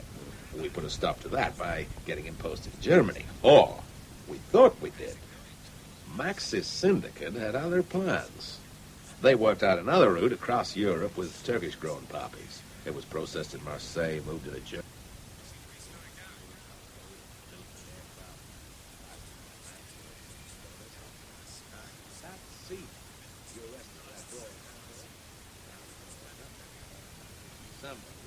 thought. How much you need. So they landed you with 8,000 pounds in German marks, which puts you out of circulation for a time. But a jury finds you not guilty. And you start asking questions. But they'd already prepared for that. Oh, sure. By killing Miss Schiller's sister. They reckoned, and rightly, that you'd work it out, that she had dropped the money in your briefcase. So, with $2 million at stake, they decided not to take any chances. $2 million? Oh, it could be more. That's the minimum value we put in the package they've got into England, ready to ship or fly out to the States. We want to get our hands on that heroin, and to knock out the #1 man in England. I think I might be able to find it. Huh? Say that again. I think I can help. But first, I need your organization. Name it. I need an open line and equipment to take wire pictures. Oh, we have them already. And then you need a professor of history called James Martindale, who was at a Midwestern university. Oh, well, how long ago? Can't say, but he was over here during the war. Well, then he could be dead or retired. Could be. But I know he wrote a pamphlet about the manor while he was over here. So? So we need to find out where he is now, get his pamphlet, and wire it over. I'll put agents onto it right away. Yeah. Fine. Sir, it's Agent Wright reporting from New York. Thank you. I'll take it. Yeah, is that you, Wright? Yeah, we've traced Professor Martindale. He's living in San Francisco doing research on the early settlers. Agent Inkerman of our West Coast Bureau has made telephone contact with the professor, and he's on his way to meet him. Oh, good. He has a copy of the pamphlet he wrote on Brambourne Manor while he was at Burwood Air Base. We should be wiring it to you inside the... Oh, thanks. Thanks a lot. Oh, we should have your information for you very shortly. Now, John, can you tell me what it's all about? It's about an Act of Parliament made in the 27th year of Queen Elizabeth I in the year 1585. It made it high treason for a priest ordained after the Queen's accession to be in England. And the same act made it a felony, punishable by death, to harbour a priest. So, if any Catholic wanted his sacraments, he had to have a good place in which to hide a priest and the utensils for saying Mass, which is how the secret panels and the priest's hiding holes came to be in some of the stately homes of England. John, are you trying to say that we're looking for a secret panel? Yes, Marshal.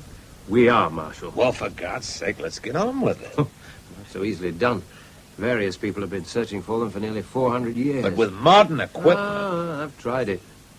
No two hiding holes were the same. They were made by night. Only the workman and the owner knew the secret. When the owner was driven out or imprisoned or hanged, the secret usually died with him. Sometimes today they come to light when extensive alterations are being carried out, like I suspect the base commander was doing at Burwold Manor during the war. You see, I think that Professor Martindale realized the discovery and wrote about it. The pamphlet, or anyway, one of them, was kept in the base library. Max or someone read it, decided it would be the ideal place for the drugs, and destroyed the pamphlet so that no one else would see it. So we sit back and wait for the pamphlet to be transmitted.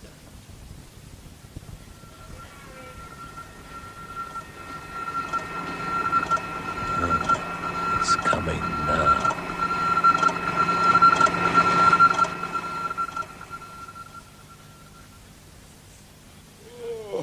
I never thought I'd be looking for secret hiding holes in the damp and cold of first light. Underneath the fireplace. At least that's what Martindale says here. Yeah, sure. The stone on the inside of the fireplace on the left-hand side can be pushed in. It's not big enough to allow anyone through, but it releases a stone at the base that can be pulled forward.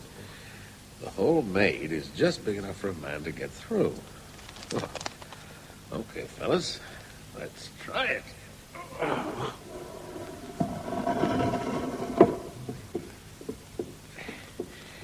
Now, that's the first one. But where's the second stone? This one. Sure, but it can't possibly move the way it says. Oh, come on, let's try it.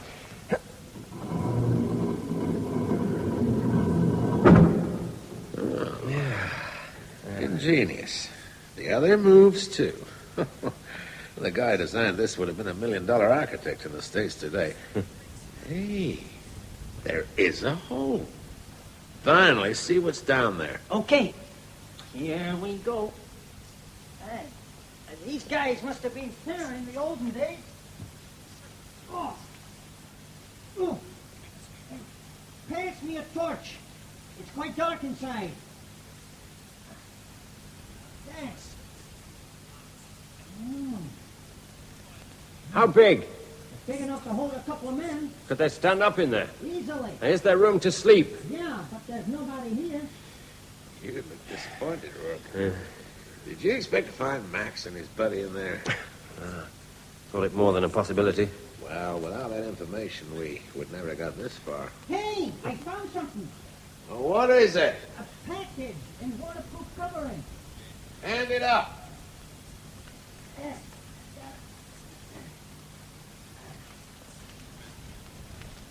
Okay, I've got it. Now, let's take a look. Anyone got anything sharp? Your antique stiletto, Anna. Oh, I have it in my bag. May I borrow it, Miss Schiller? Certainly.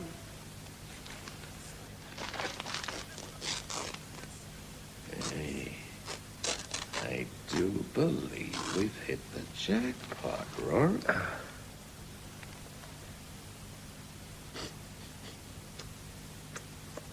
Yeah. High-grade heroin. The best. Okay, finally, put it back. Put it back? A fortune in heroin? Well, suppose something happens to it. We found heroin before, only for it to vanish again. Yeah, I want Max as well, but maybe I shouldn't be risking so much heroin, so we'll make up a package. But you've got to have a good bait for the really big fish. What big fish? The #1 guy in Britain who's causing us so many headaches. For $2 million, someone's going to try and get other stuff. Do you have any suspects? Yeah. Everyone Max has ever spoken to. I suspect the publican who talked to you and then tipped us off. He used to give Max credit. I suspect the lady president of the local historical society you saw last night. Max had tea and cakes with her last week. He was obviously after something. I suspect every man, woman, or child who ever passed the time of day with Max. These drug syndicates have a fantastic network of operators. The pay is great, but once you become redundant, they bury you. Like Hilda. Yeah, like Hilda. Like the barman. Like a few thousand more who are no longer useful and might be able to point a finger at someone else in the organization. A quick assassination and the leak is sealed. It hasn't even become a leak. Not very nice people. People I don't mind waiting about to catch, no matter how long it takes. So let's take it out.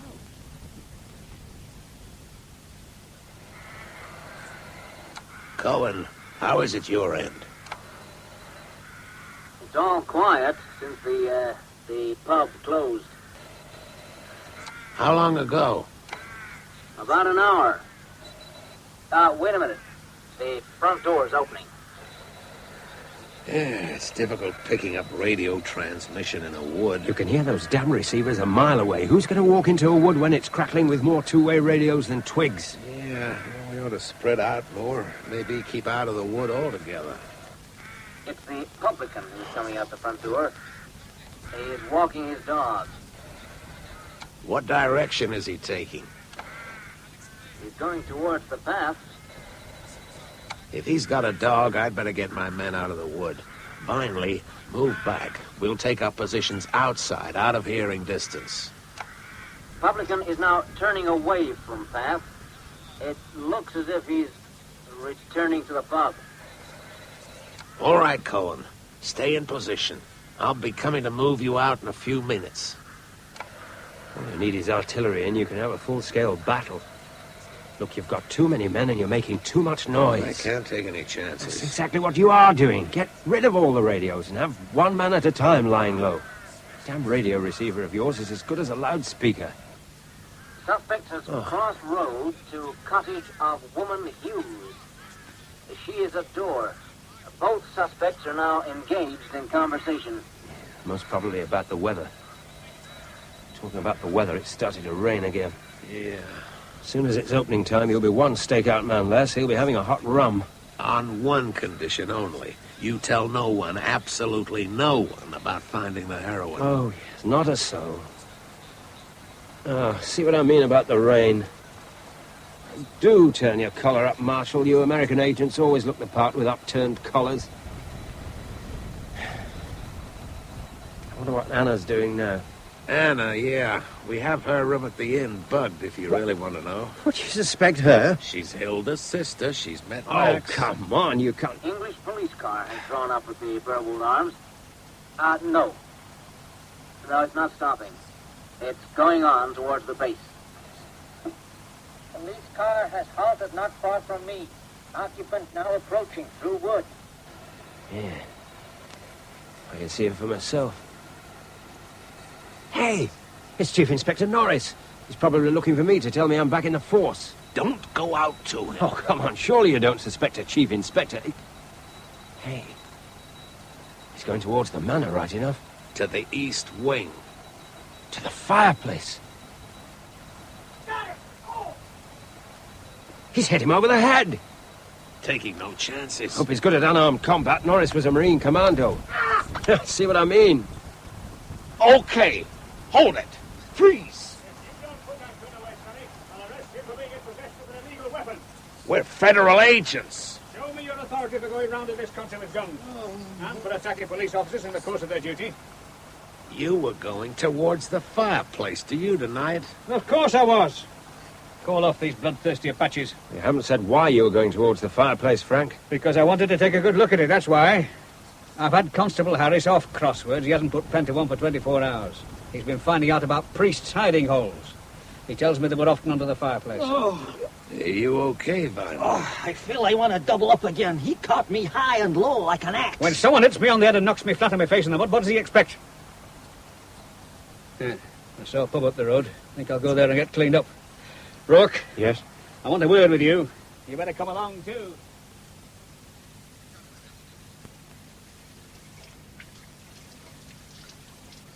That's better. Very kind of you to let me use your room, Miss Schiller. How did you get so muddied?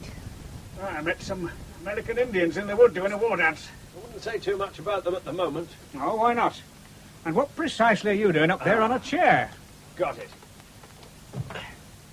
Looking for a bug. An electronic one. Yeah, seems to have killed it off.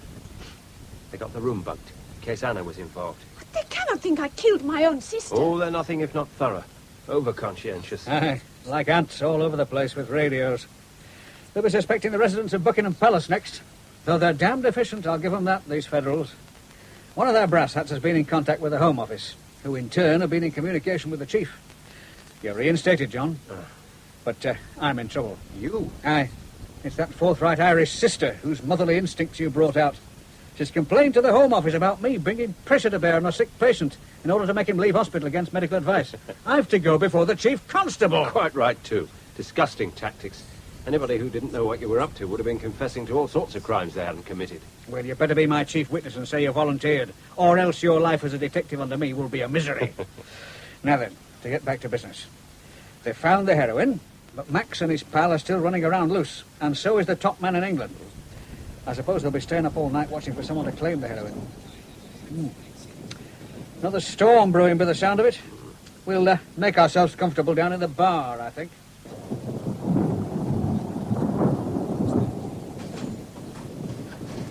That's 2 pints and a sherry. Nasty night out. Aye, it is. But cosy enough in here. I'll bring them over. Thanks. Well, you're looking thoughtful, Rourke. Am I? What happened to you this afternoon? Oh, I went to the local library and then to a local resident for a pamphlet. Oh, what about? Secret panels? Yep. And what did you find? Nothing. Just some kind of nagging suspicion at the back of my mind. The sherry is for the lady, is it? That's right. And a bitter for you. Yeah. Oh, and some nuts too, please. Look, I'll come back with you and I'll get them.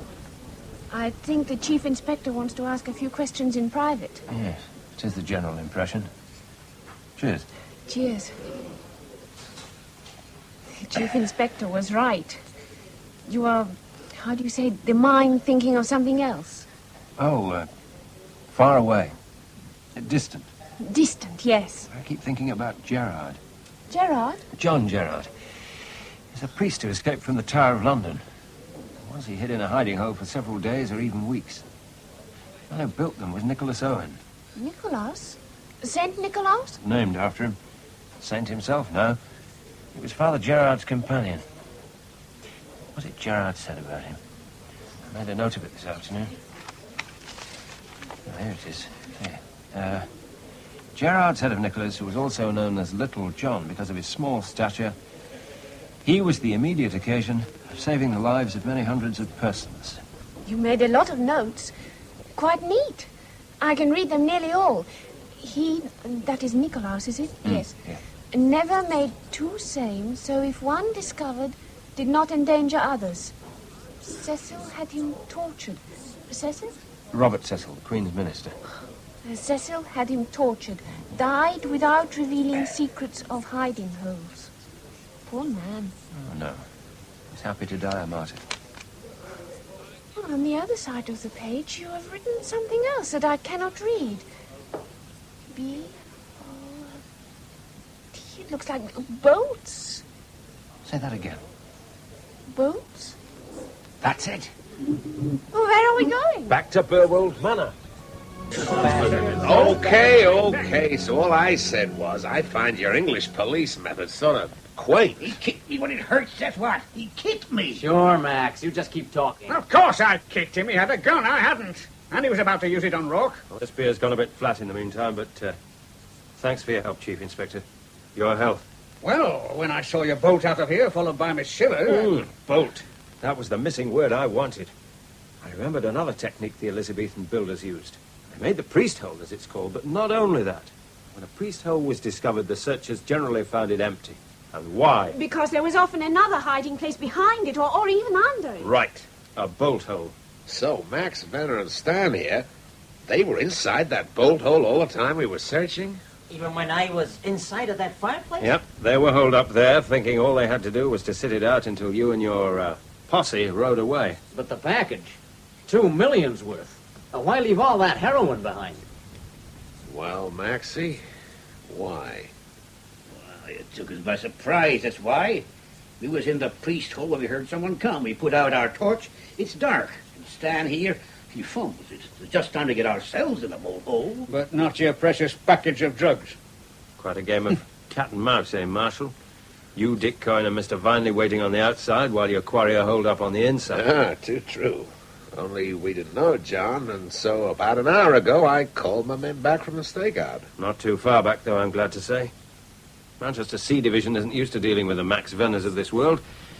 Still, we're learning. Ah, which reminds me, I want names from you, Maxie boy. Don't we all? Ah, but I have a way with me, Chief Inspector, for all our wild Apache games.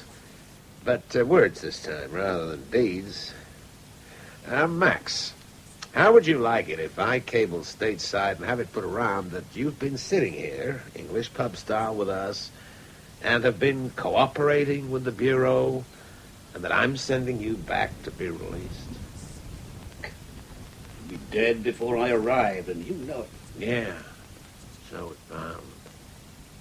Better start naming names. The manager's office is this way.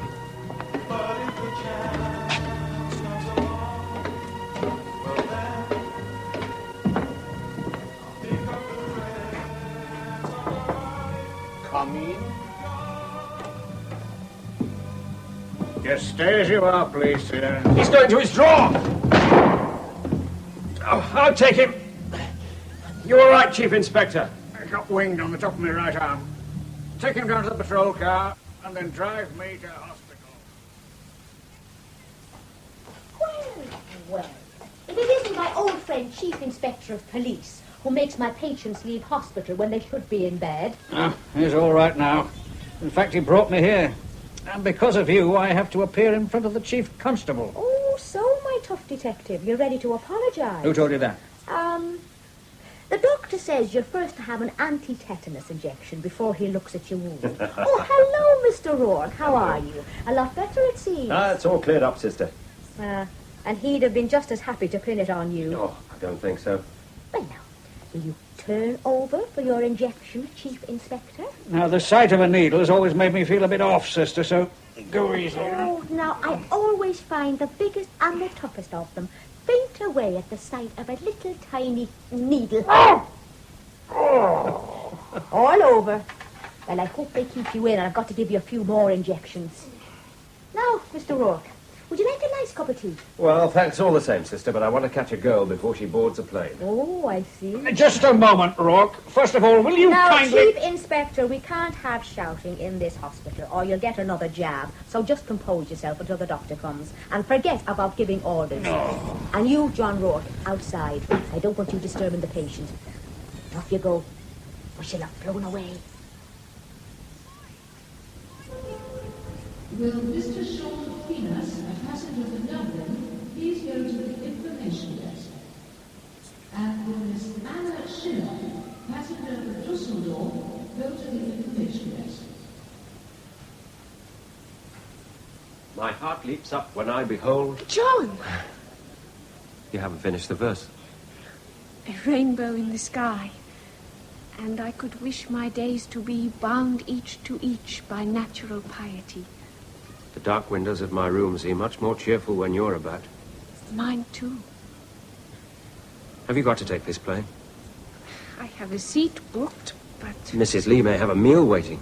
In that case, I cannot let Mrs. Lee down. She doesn't like good food going cold. I'm due for some leave. I am fascinated by your stately homes. We could tour them together.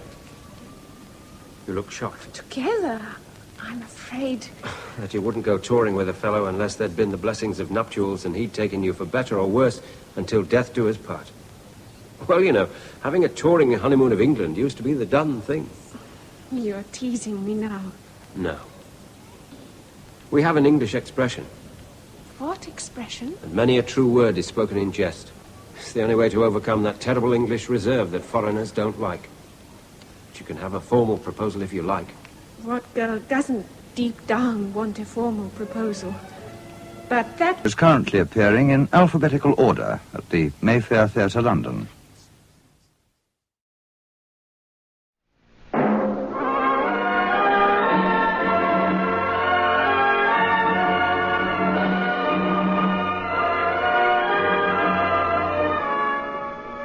I have flown.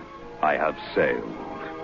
I have moved about this world of ours, and ever in search of the finest of its kind, we bring you the tops in spine chillers.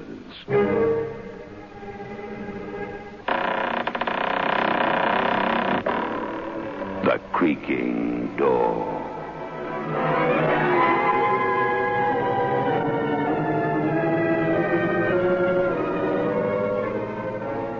The manufacturers of State Express 3/5 Filter King cigarettes take pleasure in presenting The Creaking Door.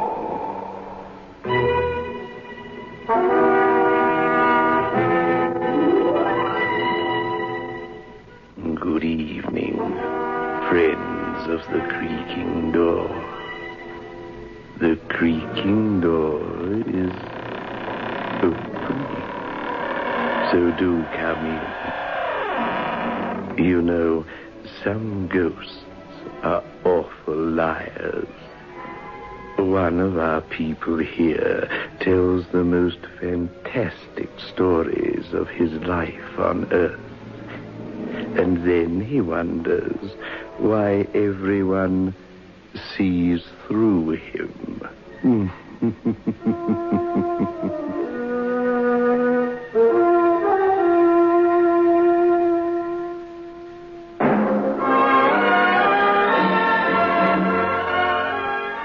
Move in world class.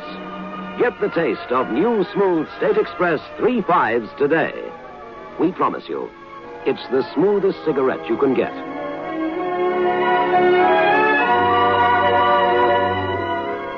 It's a blend that has been perfected after years of constant research by our master blenders, and the recent development of an entirely new process which gives you an even smoother 3/5 smoke.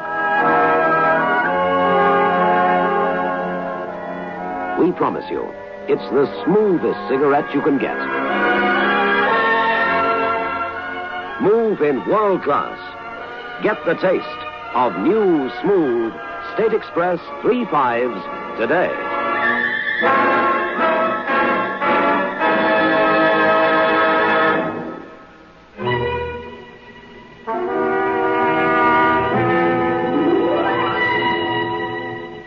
A man sits on a bench near the river.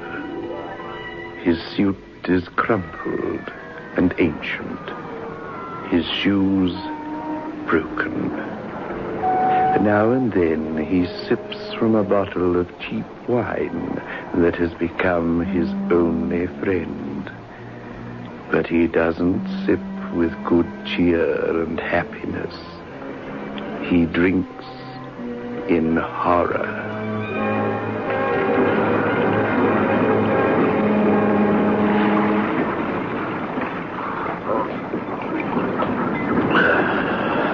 Move on there. Move on. Oh, officer, I feel pretty weak. Drinking in the afternoon won't make you any stronger. I've been ill. Oh, sure. I've heard every sob story a hobo ever dreamed up. You know what's wrong with you? They used to call it lack of moral fiber back there in the war. You're just a spineless lump of humanity, not able to get the courage to jump in the river. Now get going or I'll run you in. Oh, very well. No hard feelings. I know you're just doing the job the city pays you for. You got the price of a meal. No, I'm a vagrant. Arrest me if you like. It doesn't matter. Another few days in jail. What's that to a guy like me? If I stake you to a You meal... know the answer? Booze. I know some people who help guys like you. Most of them are ex-drunks, and they understand. You sound like an educated man. They might be able to do something for you. No, thanks. I've got the greatest respect for people like that. They'd sober me up, and the one thing I couldn't stand to be sober. No, officer, the nightmares don't come to me through drink. It's the opposite. They come when I'm sober. Oh, man, we all have our problems. Not problems like mine. Officer, did you ever hear a dead woman talk? Did you ever have a dead woman tell you that she loved you after you'd murdered her? Now, what's this talk about murder? You can't arrest me for it. Sure, I killed her. Sandra helped. Maybe it was Sandra's idea. But you can't arrest me for killing Jeanette because Jeanette isn't dead. You see, I was married to Jeanette when I fell for Sandra. Sandra was beautiful. Jeanette was insipid beside Sandy. I loved Sandy.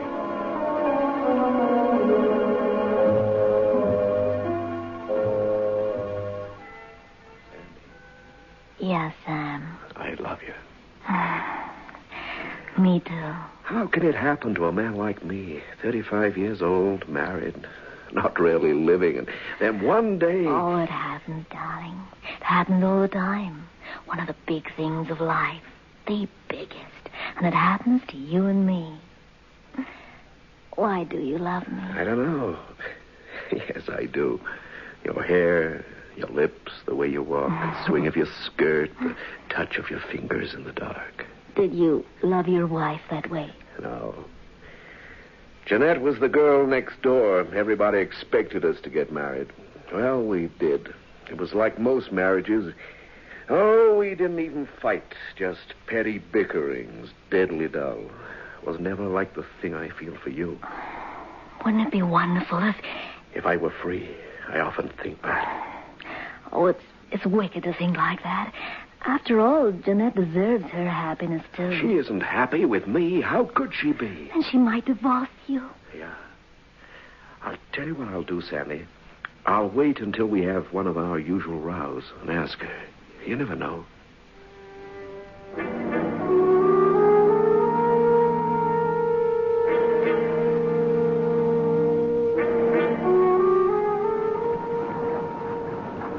That's how it started, officer. Just a few words said casually. Tell me the rest of it. Sure. But remember, there's no arrest you can make because she's still alive. How? Search me, but she's alive and kicking, I know that. You see, officer, I don't know exactly when I decided to kill her. Perhaps it was when she refused to divorce me. Yeah, I think that was it.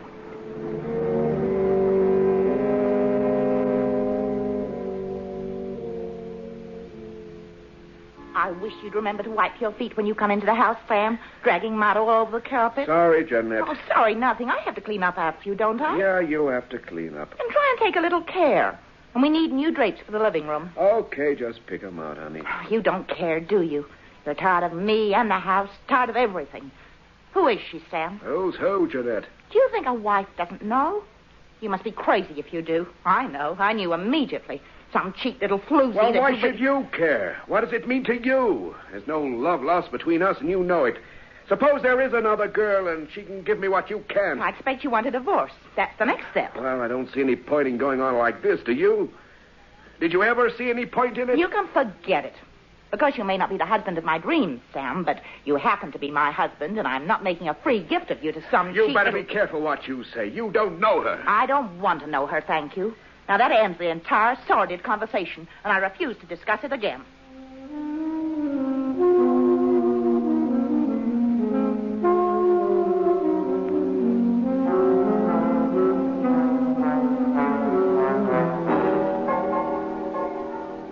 Make yourself at home, Sam. I'll fix us a drink.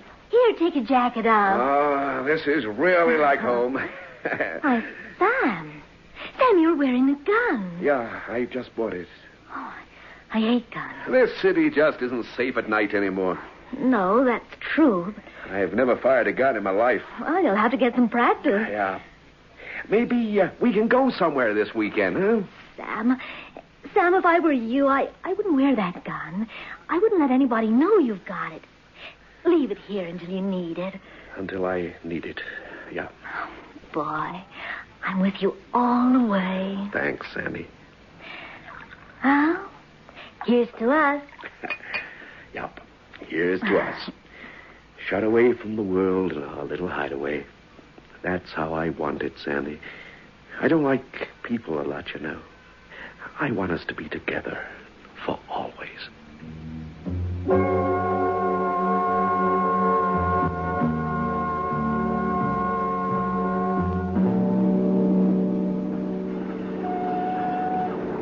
That's how it started, officer. I bought a gun. I expected I'd made up my mind to kill her then. But I fooled myself that I didn't have to. She might see things my way. And she never did? No, she never did. Women are funny creatures. You can say that again. A woman, some anyway, like being married. They like having the status, if you can call it that, even when they hate the man. Crazy. Yeah, it's pretty crazy. But no excuse for murder. I don't think I'd have done it if... You don't ever know another person, do you? You sit across from them at meals, you share the night with them and talk all the things one talks about. You don't know them at all. I never really knew what was in her mind. Never.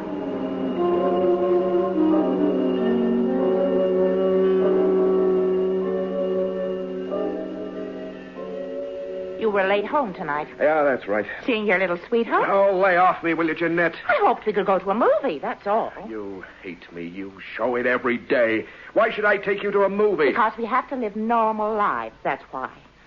Does she look like me? No. You must know she doesn't. I'll bet she does. No, she doesn't. Younger, I expect, and prettier. I don't want to talk to you about her. I wonder how she feels. Guilty, I expect. Or is she without feelings of any kind? What good is all this doing you? You know I want you to divorce me. You know I want to marry Sandy. Oh, so that's her name, Sandy. How sweet. Or perhaps it's a nickname. Of course, you could leave me and simply live with her. Or is she insistent on the wedding ring? You'll lose a lot, Sam. The house, the car, it's in my name. The alimony won't be cheap. Can you keep your job? None of it matters. Can't you understand that? Oh, you have got it badly, my dear, haven't you? Yes, I have, Jeanette. Our marriage was a mistake, and we both know it. One day the right man for you will come along, and you'll be happy. Now you're just bitter and unhappy. Sam, a marriage is a marriage. It's for life, and as far as I'm concerned, that's that. If we're unhappy, we deserve to be. I just don't believe in divorce.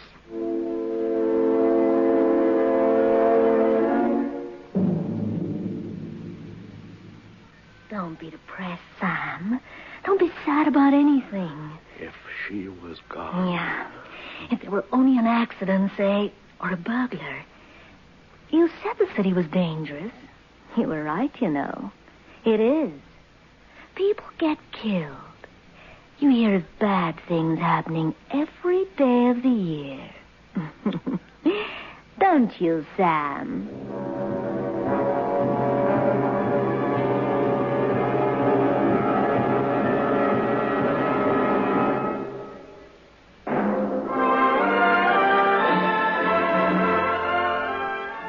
Move in world class.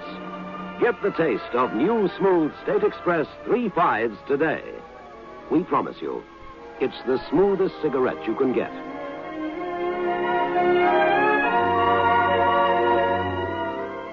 It's a blend that has been perfected after years of constant research by our master blenders, and the recent development of an entirely new process which gives you an even smoother 3/5 smoke. We promise you, it's the smoothest cigarette you can get. Move in world class. Get the taste of new, smooth State Express 3/5s today.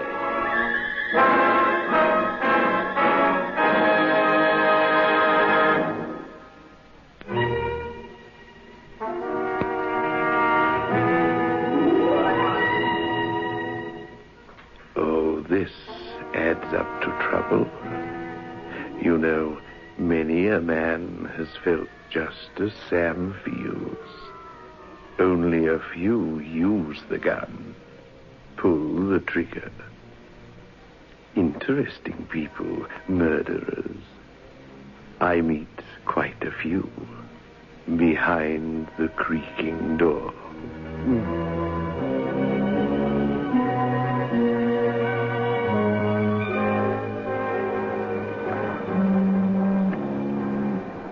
Well, what did you do? The Sandy girl was asking you to murder your wife, wasn't she? Yeah, she was, I suppose, officer. I wonder if she knew it then. Oh, I didn't need much telling. I was ready for it. But the way it happened was something else again. Something I didn't expect.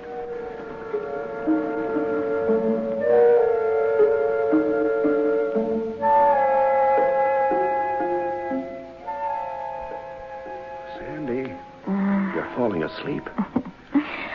I'm happy. Cat that ate the cream. It's great being here with you, closed away from the world. Every girl has a man in her mind. Man she wants and needs more than anything else. Do I look like Jeanette? No, nothing like her. She's a blonde, isn't she? That's right. She's a pretty girl, nice girl. Just not for me, that's all. Some other guy, he'd make her happy. Some other guy, but not me. Sam, I've still got your gun here. I know. I'm scared of having it here. You better take it tonight. Okay, Sandy, if you want me to. You know this thing has to end, don't you? What do you mean, Sandy? What I say. It has to end because people can't act this way. Not forever. I'm not your wife. I'm nothing. You better make up your mind to stay with her and love her. There's no other way. No, please, no. A girl can't live like this. Sam, you make up your mind once and for all. And here's your gun.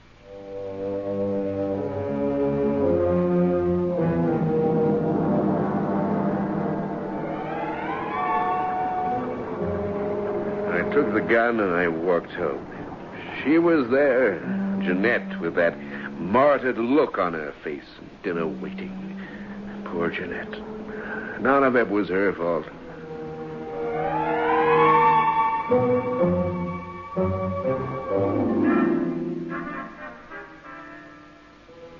I've made dumplings the way you like them. Thanks. Can she cook? Sandy? Just leave me alone, Jeanette. Whatever you do is your own business, Sam. Here, eat your supper. I don't feel hungry. Oh, she can cook, is that it? Take your jacket off. If you like. What's that? A gun? Yes, Jeanette, it's a gun. Oh, let's see it. I used to be rather a good shot. Be careful, it's loaded. Oh, thanks. You poor simp. Did you buy it to shoot me, Sam? Oh, don't be foolish. I can read you like a book, Sam. You bought it to kill me, but you didn't have the nerve. You never would have managed it. You haven't the courage to shoot a sick cat. I wouldn't shoot you, Jeanette. You've done me no harm. If we hurt one another, that's how things are. But now I have the gun. You pull back the slide, like this. Now it's cocked. Push the safety catch forward. Now it's ready to fire. Well, careful, it has a hair trigger, Jeanette. Don't point it at me. Goodbye, husband. No, it's... You're cutting my hair. Let go of that gun. Let go. Now, you fool. Oh. Jeanette. Jeanette. I swear I didn't mean it.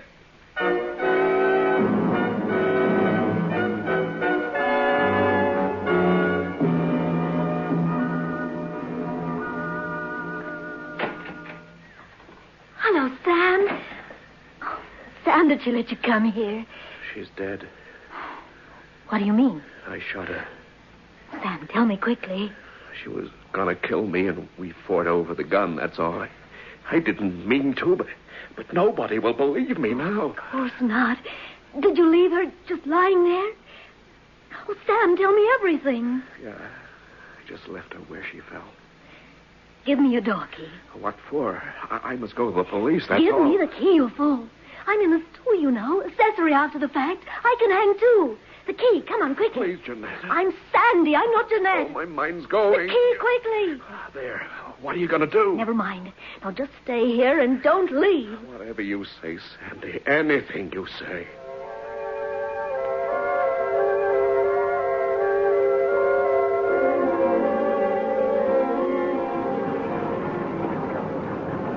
That's how it happened, officer. It was an accident. Well, it sounds like something else to me. Where's your wife now? I don't know. How could I know? Well, this Sandy, what did she do with the body? I don't know. I was scared to ask. She came back that night and she'd been away for an hour. The terrible thing is, she was looking exactly like Jeanette.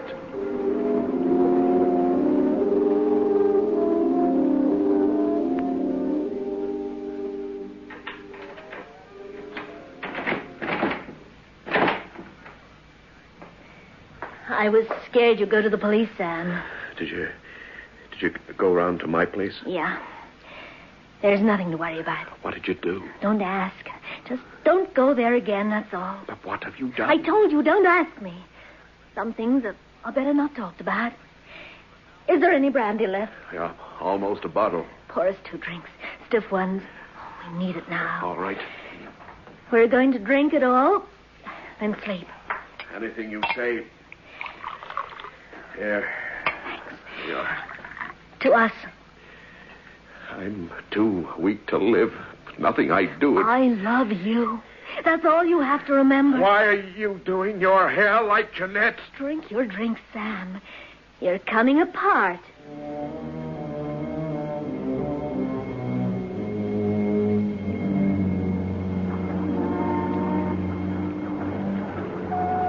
I drank everything she gave me and I slept.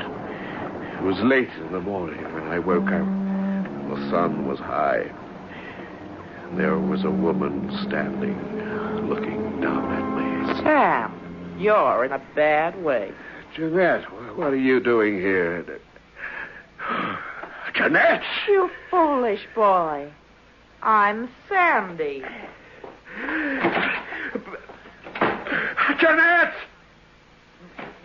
Did you call Sam? Jeanette, she was here just now. You've been having a nightmare. No, I saw her. She went into the kitchen. Look, I just come from there. She isn't there, Sam.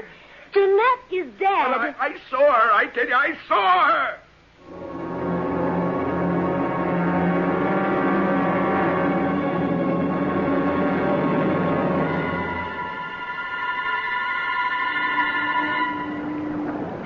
After that, I saw Jeanette everywhere. In the street outside my office, even sitting in my car. And Sandy changed her hairstyle and her clothes. she looked more like Jeanette every day.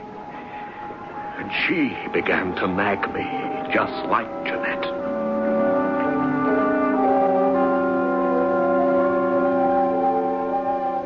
Pick your legs up, Sam. I can't clean the place if you sprawl there all day. Sorry. You must try to control these silly visions of yours. I know, but she's there. She's everywhere. I saw her just now, Sandy, as I came in. She was standing in the hallway just looking at me. Hello. Yeah, he's here. But nobody knows I'm here, Sandy. Well, obviously somebody does. Answer it. All right. Hello. Hello, Sam. No, you're dead. You're dead. Oh, give it to me, you fool.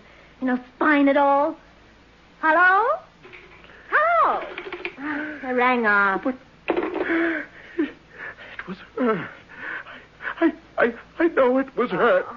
Sandy, it was her. Clear off out of here. I can't stand having you around. Man who schemes to shoot his wife and lacks the courage and gets himself into a state of nerves like a child. Oh, go on. There's the door. Beat it. Oh, please, Sandy, give me another chance. There's just one thing I'll give you. The gun. Here, go on, take it with you. You may need it.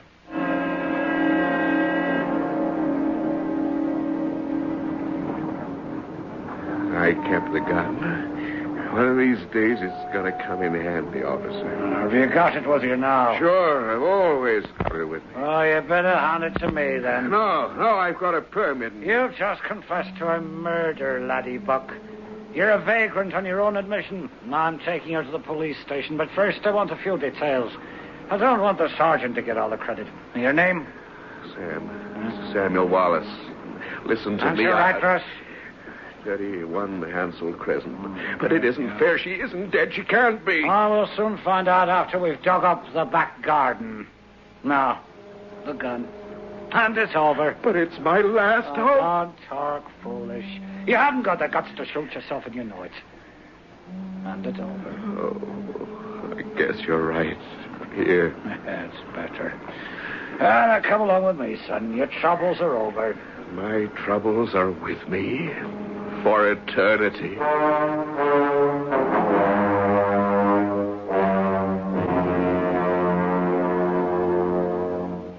Jeanette? Yes, dear? Can I borrow that hairdryer? Of course, Sandy. I wonder if he's done it yet. He won't have the courage until he's quite mad. It's worth waiting for, though, isn't it? 50,000. Of course, Sandy. And the lovely thing about it is that nobody can ever find out. Nobody anywhere can ever find out how we did it. Yeah. Well, he deserved it. After all, he was going to shoot you. Well, of course he deserved it. I acted my own death rather well, of course, but apart from that, how can the man be such a cowardly fool? Yeah. Say, have you thought what might happen if he went to the police? Sam, he won't. He hasn't got that much courage.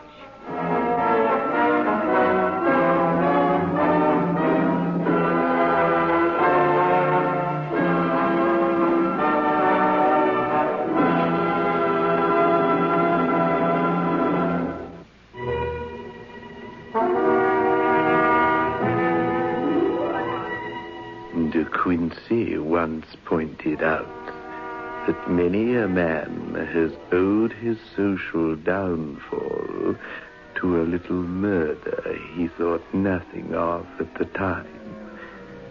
Poor Sam. Perhaps he would have been well advised to shoot both of them. One simply can't tell, can one?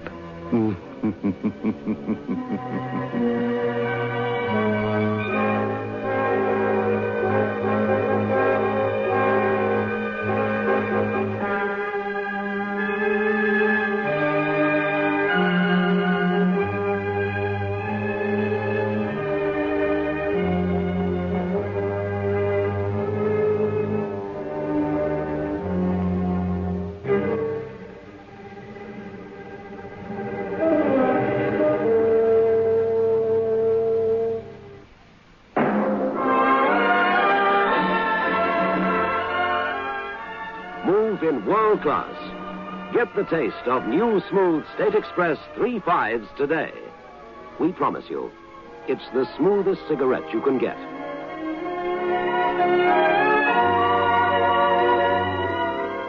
It's a blend that has been perfected after years of constant research by our master blenders, and the recent development of an entirely new process which gives you an even smoother 3/5 smoke.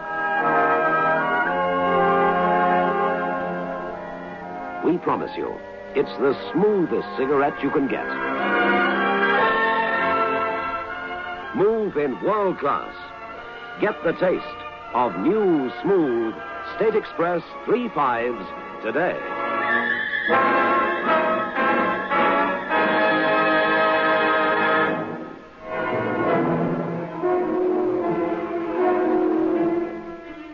This is your host back again.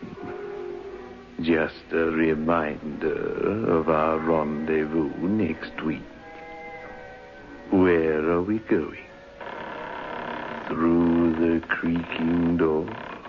Of course.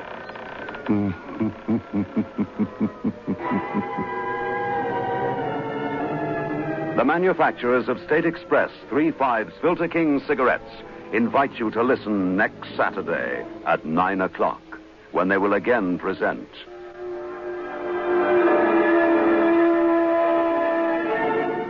The Creaking Door.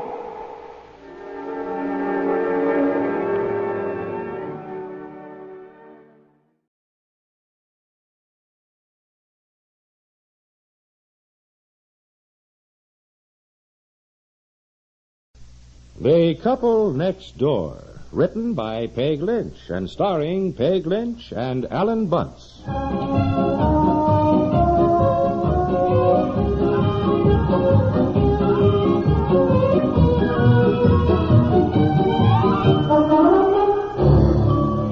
Good morning, dear. Wake up. Look outside, dear. Look. Imagine no snow at all when we went to bed, and now look at it all. Isn't it lovely? Oh, yeah, just lovely. I gotta get out there and shovel the driveway before I get the car out. Come on, now get up. I made a surprise for you for breakfast. Those rolled egg pancakes you like with brown sugar inside. Oh, hey. You said you were tired of the same old things for breakfast, so I made a New Year's resolution to be a better wife and fix you some special things once in a while. Here's your bathrobe, dear. Oh, thanks. Now, look, Donnie, have I ever complained that you weren't a good wife? Well, no, dear. Come here. Good morning, darling. Good morning. Give me a kiss. That's very nice. Here, let's try that again. Well, honey, darling, the pancakes will be cold, What dear. the heck with the pancakes? Here, I fixed the pancakes specially. Okay. Boy, you complain I'm not romantic, and then when I am. Well. All right, look, Johnny, I'll shave and dress. I'll be down in exactly 7 minutes.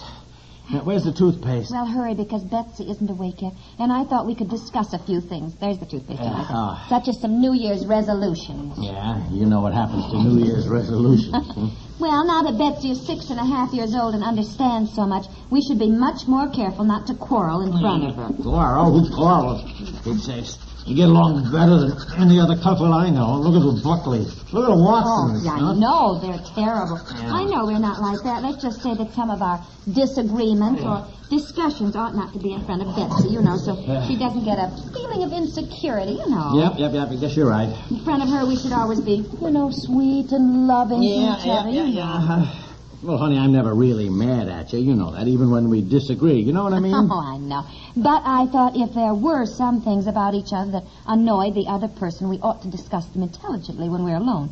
And the other person should accept it in the spirit it's given. Yeah, I guess so. I need some more shaving cream. For example, there are probably dozens of little things I do, that annoy you. Oh, I don't know about that, darling. You're just about perfect as far as... Where's my razor? Oh, well, you are too, dear. But I have made sort of a list. Where the heck is... What do you mean, list? Here's your razor, dear, right here. What do you mean, list?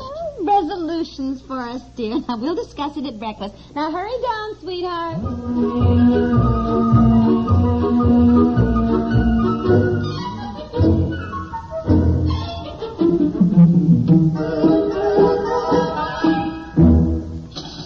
And I'm going going to try and always be on time when we go places. Well, that's good resolution, darling. By the way, these pancakes are marvelous. Oh, go on. Well, I won't interrupt your stories when you tell them in front of people. Fine, thank you, darling. Even when you have the facts wrong. Fine. What do you mean? And in the future, I resolve not to get annoyed with you when you strew the newspapers all over the floor, or when you use my comb and get hair oil on it, or when you leave the bath towel in a wet lump on the floor, or when you finally decide after weeks to repair something just when I get dinner on the table, or when you wait a minute, always... will you? Your list of resolutions sounds more like a list of grievances about me. Oh, dear, not really. It's your home. You earn the living, and you should be comfortable, you know. Boy, I certainly sound like a delightful person to live with. Well, you are. I only mention these things because if there's anything I do that annoys you, I'll try to change it. Oh, well, yeah. I can't think of anything. Now, I know there are things I do, you know. No. Well, Don, must look, come to think of it, there is. Well, I just... No, never mind. It's not important. Well, what is it? What? No, Don, look, you just get mad. Oh, why should I get mad? That's why we're doing this, you know. Well, there. Now, look, it's nothing, darling, really, but you do have this little habit of saying, you know. You tack it on at the end of every sentence. Oh. What do you mean? Well, I think we ought to do this, and that's what I told her, that kind of thing. Oh. Well, thank you. I didn't even know that I did it. I guess we do get into careless speech patterns. Like you say, yep, an awful lot. And you know what I mean? You say that all the time, dear. You don't mind my telling you? Well, no, not at all, darling. I'm glad that I do. Well, I'll have to watch it. You know what I mean? Is there anything else I do that annoys you? Well, now, look, darling, I know it is silly, but I wish you wouldn't finish my crossword puzzle. I didn't finish. Oh, there. Oh, there's Betsy. Now, come on down, dear. We'll talk about this more tonight, huh? Yeah, you are right, darling. We really should be very careful in front of Betsy not to have even the slightest disagreement or raise our voices. Yes. Now, honey, anything like that can upset a child's emotional security. It's true. Well, good morning, Betsy girl. You still sleepy, sweetie? You come here. Come on, here. How's Daddy's girl? Huh? Fine, Daddy. Mommy made pancakes today. I don't want any. I thought you loved pancakes, dear. I just want raisin toast. Oh, well, all right, dear. All right. For Pete's sakes, why do you give in to her like that? She should eat what we're having, what's on the table. This business of always ordering her meals as though she's at the Waldorf Astoria and you just jump to get She it. hardly eats anything. I'm so glad to get anything She should down eat her. What is on the table. When I was her age, by golly... Dear, I know you're right, Daddy, but... well.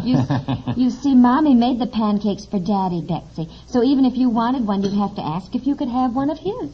And I don't know whether he'd give you one. Yes, he would, wouldn't you, Daddy? Maybe if you ask him real nicely. May I have one of your pancakes, Daddy? Oh, yes, dear, of course. Well, go in the other room, get a clean apron. The syrup is sticky, and I don't want you to get it all over you, dear. For Pete's sakes, I certainly don't agree that is the right way to handle it. It is the only thing that works. Say no, and they want it. I'd rather be wrong than have her die of starvation. Oh, if she's hungry, she'll eat. That is the key to the whole situation. And another thing is... We were not going to argue in front of her, and we have got to present a united, happy front. And if you recall, last night for dinner, she had 2 string beans, which I certainly do not... Oh, there's our girl in her pretty new apron. Well. She's... The key! Your car keys! What? Oh, you just said the word key, and I suddenly remembered. I went out to the garage last night to see if you left the hammer out there, and when I locked the garage doors, I dropped the keys, and I couldn't find them. So I thought, well, we'll get them this morning, when it's light. Okay. All right, you suddenly fly off and get so upset over things, and we'll find them. There's just... my car keys. Yes? For Pete's sakes, they're under 4 feet of snow. I know, that's Why why did you take my car keys? I lost mine. Oh, not again. I've said many times we ought to have more than 2 sets of car keys. 2 sets? We ought to have 52 sets. At least once a week you lose your keys. Now I gotta shovel the front, walk the driveway, then look in the snow for the darn keys before I can even get the car out. Oh, where's my other overshoe? Daddy said darn. You eat your breakfast. Why didn't you look for the keys last night? I couldn't find the flashlight. There's your overshoe. And you were taking a bath when I came in. I didn't think you'd want to get dressed and go out and look for them. And I didn't know it was going to snow. I got an early appointment at the office, and you lose the keys, you lose the flashlight. If you would put things back after you get through with The flashlight is down on your workbench, Daddy. You had it yesterday. You eat your breakfast. I love you, Mommy. Thank you, dear. Daddy loves me, too. He's just joking. He's not really mad, are you, Daddy? No. Daddy just loves to shovel snow and look for our car keys underneath it and... Let's make kind of a game out of it, Daddy, shall we? Betsy can help shovel. Would you like that, dear? Yes. I want to shovel, too. And, Daddy, who finds the car keys first wins a prize. What will it be? Let's see. A lollipop. A lollipop. Yes. That's fine. And I've got one right over here, too, I think. In the door. Now, let's hurry and get our things on, shall we? Wait for us, Daddy, so we start even. Look, Daddy's in a hurry. He's got to You get... and Mommy always said when people play games, they should start even. Yeah, that is true, Daddy. We have always said that, you know. Look, All right, okay. We'll step on it then. I think Daddy just wants to win the lollipop, don't you, Betsy? Yeah. Oh, boy, mine blew heaven, and baby makes 3.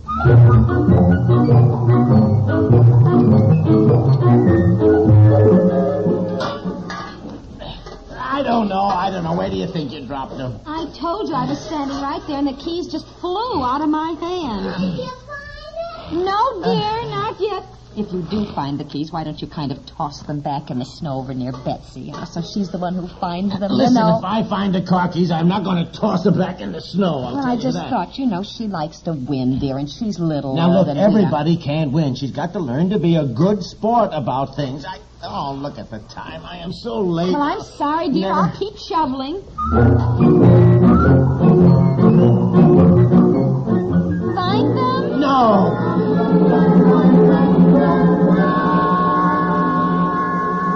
No use, dear. We'll have to wait until the snow melts.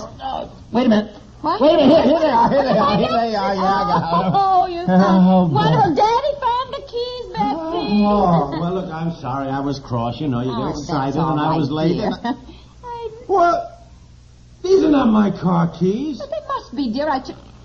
Oh, I know what happened. Oh, that's right, of course, I know. I remember looking for your car keys, and I couldn't find them. And then I remembered this bunch of house keys, which also has a garage key. Then where in Sam Hill are my car keys? Oh, I don't know. I suppose in your pocket.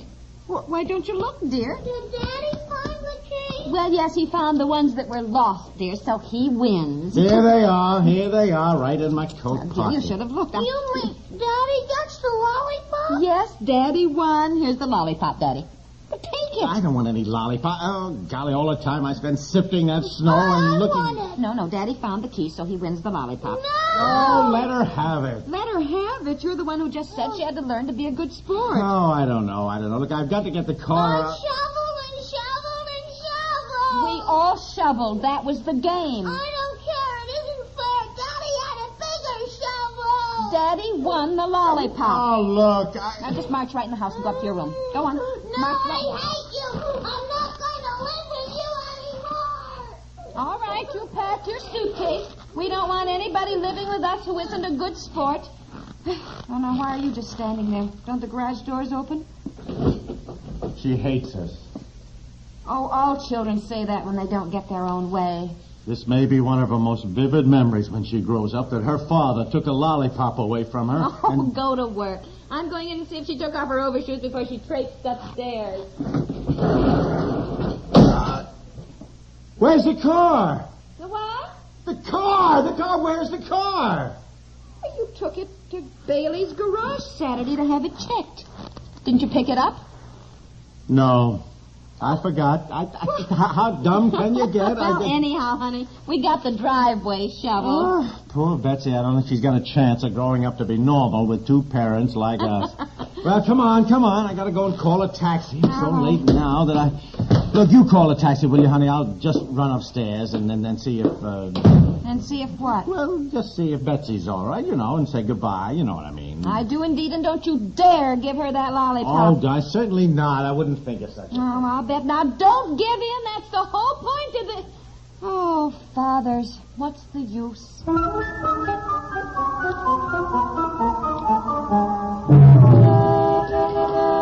taxi's here, dear. Yes.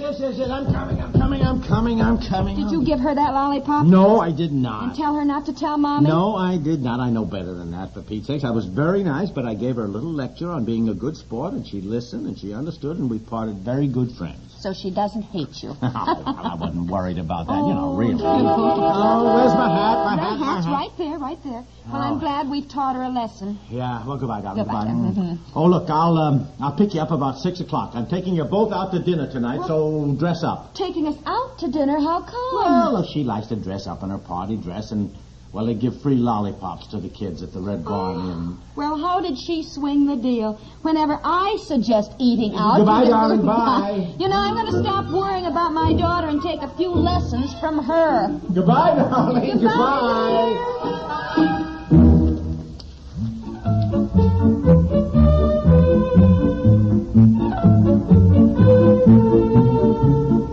The Couple Next Door is written by Peg Lynch and stars Peg Lynch and Ellen Bunce, with Madeline Pierce as Betsy, and is produced by Walter Hart.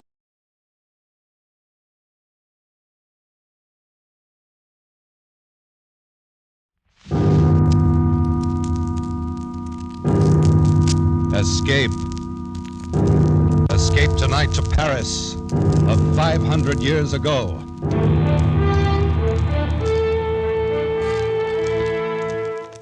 The Columbia Broadcasting System and its affiliated stations presents Escape, a new series of programs of which this, the fifth, is The Sire de Maltois Door by Robert Louis Stevenson, produced and directed by William N. Robeson.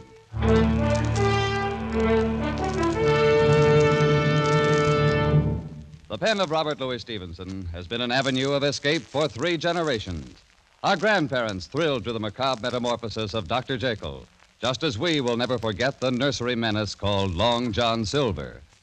Tonight we escape with Robert Louis Stevenson down another avenue, which leads to Paris in 1429, and the amazing adventure of the Sire de Maltois Door.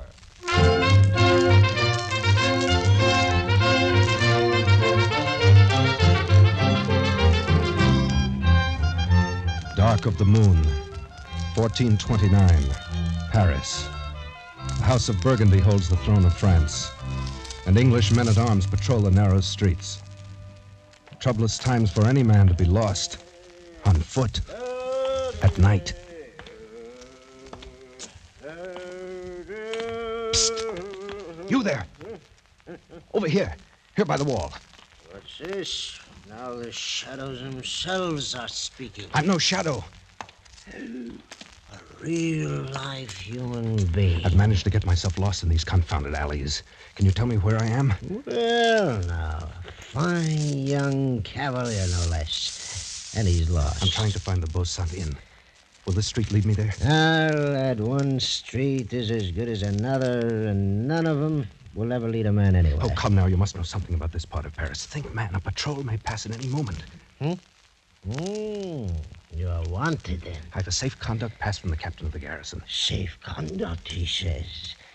And to find what good that'll do you here in the dark of the night. Well, you're certainly not helping my chances any. No, lad. The only safe conduct you have is that sword swinging at your side. Wait, quiet. A patrol. They're coming this way. I'm inclined to think you're right. I've got to run for it. Tell them nothing. Well, I should tell what to whom. Wait, halt! Someone's there. Speak up. Who are you? Speak up, is it? And you a blundering pack of two-day grenadiers that walk like a herd of cattle, such as me? Speak up. That served with the mad Prince Charlie himself. May he rest in peace. An old campaigner, eh? Hey, where you from, soldier? Fontainebleau, from a smarter outfit in bivouac than the likes of you in quarters. A bit in the scups, eh, man? Seen anybody about, old-timer? Naught but shadows and tankards of ale. Fine French cavalier who departed hence without a bio leave just now. Where'd he go? Oh, who knows? Perhaps he went one way, maybe the other. Though I think it was the other there. All right, men. Arms. French Cavalier, huh? We'll have him like a fowl on a spit. Spread out, cover the street. Keep an eye out. Don't let him slip away between you. Forward now. Search every corner.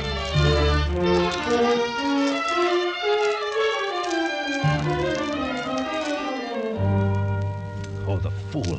The drunken fool. I'm for it now, all right. Ah, this cross street. There's a bare chance they'll pass it by. If I can only get through here. Oh, no. Oh, no. It's a dead end, unless this leads... No, it's only the door to a house. Caught like a rat in a trap. All right. If it's so written, then so be it. With a bit of luck, there'll be 2 or 3 go with me. Huh? The door. It's unlocked. I can push it open. Huh. Black as the mouth of hell inside. Well, what have I got to lose? There. Come alive now. You have to be here someplace. Lock that door, you dog! Can't you see the crest above it? He's not here. He's gone. That he has. Didn't come in here after all. All right, back to the corner. He's a sly one for sure. That was close. Too close. Now to get out of here, and no one in the house will ever be the wiser. Huh? What's this? The door's locked. Oh, it's a trap. But why? Why would such a thing be done? I came in here by chance, 1 chance against 1,000,000. Wait. It's a light. Somewhere inside the house. Well, by all rights, I should be dead at this moment. So...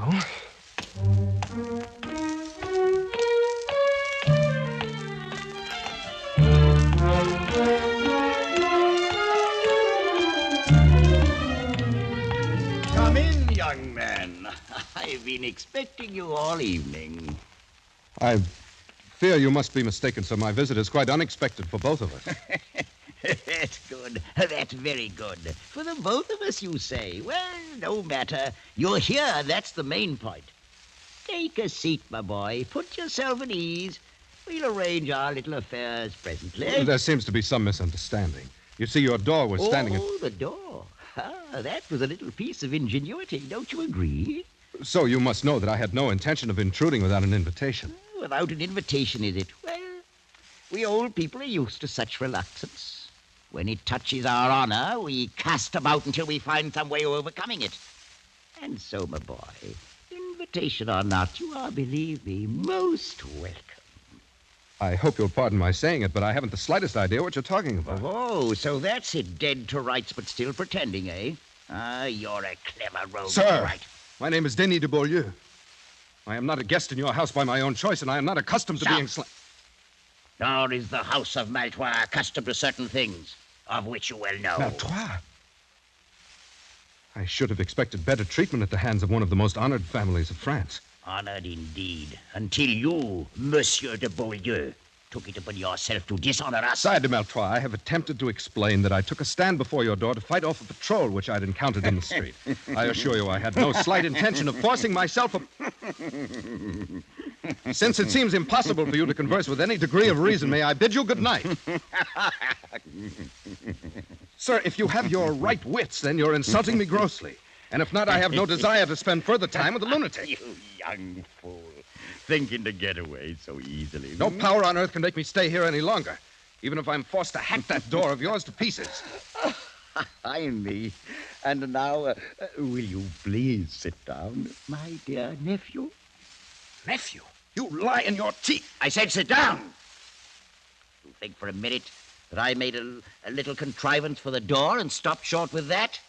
If you want to be bound hand and foot until your bones crack inside of you, then get up. Try to get away. But if you'd rather stay a free young buck, agreeably conversing with an old gentleman, sit where you are in peace. You mean, then, I am a prisoner here?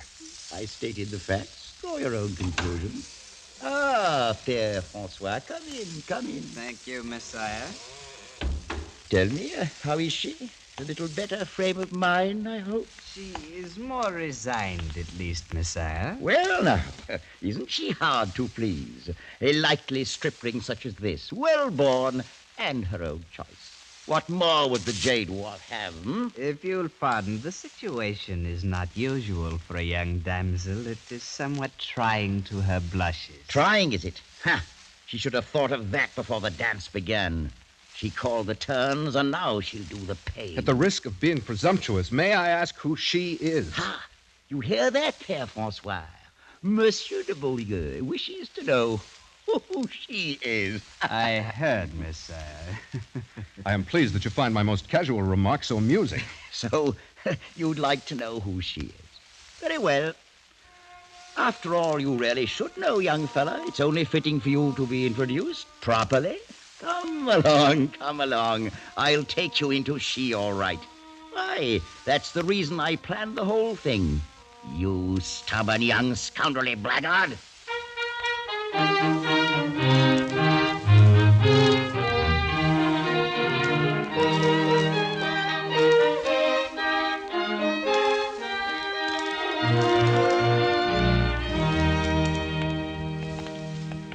Come along, my boy. Right through this door. After you, sir, if you don't mind. Oh, no. It's not that kind of a trap. Here we are. How are you, my dear? Oh, please, Uncle. Please have some pity on me. Pity? But I do a great deal more than you've shown for the name of Malfoy. Come now, up off your knees and look at the friend I brought you. It's good to be devout, but it is also necessary to be polite. I have no understanding how you can be so vicious. Oh, that's very unkind. And now, Monsieur de Beaulieu, since we've decided to keep up this farce, allow me to present my niece, Blanche de Malfoy. For such an inhuman thing, surely heaven itself. He's not the man. My uncle, this is not the man. Expected you to say as much, my dear. Is it so unfortunate you couldn't remember his name? It's true. I swear by the Blessed Virgin, I do not know this man. I've never laid eyes on him before. Please, sir, tell him. Tell him we've never seen each other before. For myself, at any rate, I've never had that pleasure. Sire, I've not met your lovely niece before this moment. Oh, now isn't that too bad? But it's never too late to begin. Quite often these impromptu marriages turn out very well in the end. Marriage? Sire de Malfoy, will you please be kind enough to explain what you mean? Aha, now, surely you've heard of the custom of marriage. It's quite widely practiced. At least, sir, I've never heard before of such a maniac as I perceive you to be. And I've no intention of marrying anyone. Then may I ask what were your intentions, my boy? Oh, well, no matter now. Père François is looking forward to performing the nuptial rites. Oh, he's quite properly ordained, you know. So, shall we say, in 2 hours? Meanwhile, I suggest you become better acquainted. Wait. Uncle, you can't be in earnest. I swear to you I'll kill myself before I'll be forced on this young man. Forced? Oh, come now, my dear Blanche. Is it possible that you think I'm lying? That you still believe this is the man? Frankly, I do. Well, then you're wrong. I refuse utterly even to consider Enough, my such... dear. You took it upon yourself to dishonor the name of our family. You forfeited all right whatsoever to question my designs. I consider it a duty to see that you're married with as little delay as possible. Out of the goodness of my heart, I've attempted to find the man of your choice. And I believe I've done so. But if not, then I care not one jackstraw. Is that perfectly clear? It's clear, sir, that you're a madman. Perhaps, my dear nephew. I'm not your nephew, nor will I be. I'd sooner die 1,000 times. Such a fury against the inevitable. But at any rate, you'll have 2 hours to compose your differences. Père François, bring the clock. Very well, Messiah. Thank you. Place it there. This, Monsieur de Beaulieu, is another of my little contrivances, and one that is hardly less ingenious than my door. Messiah, your accomplishments are of no interest to me whatsoever. Oh, I think you'll find this one most interesting. You will notice that the upper container is filled with water. In exactly 2 hours, all of the water will have dripped into the lower vessel, And at that time, I shall return. Remove the plug, Père François. Clever, isn't it? Well, genius is so rarely appreciated. And now I'm quite sure you'd sooner carry on your interview without an audience.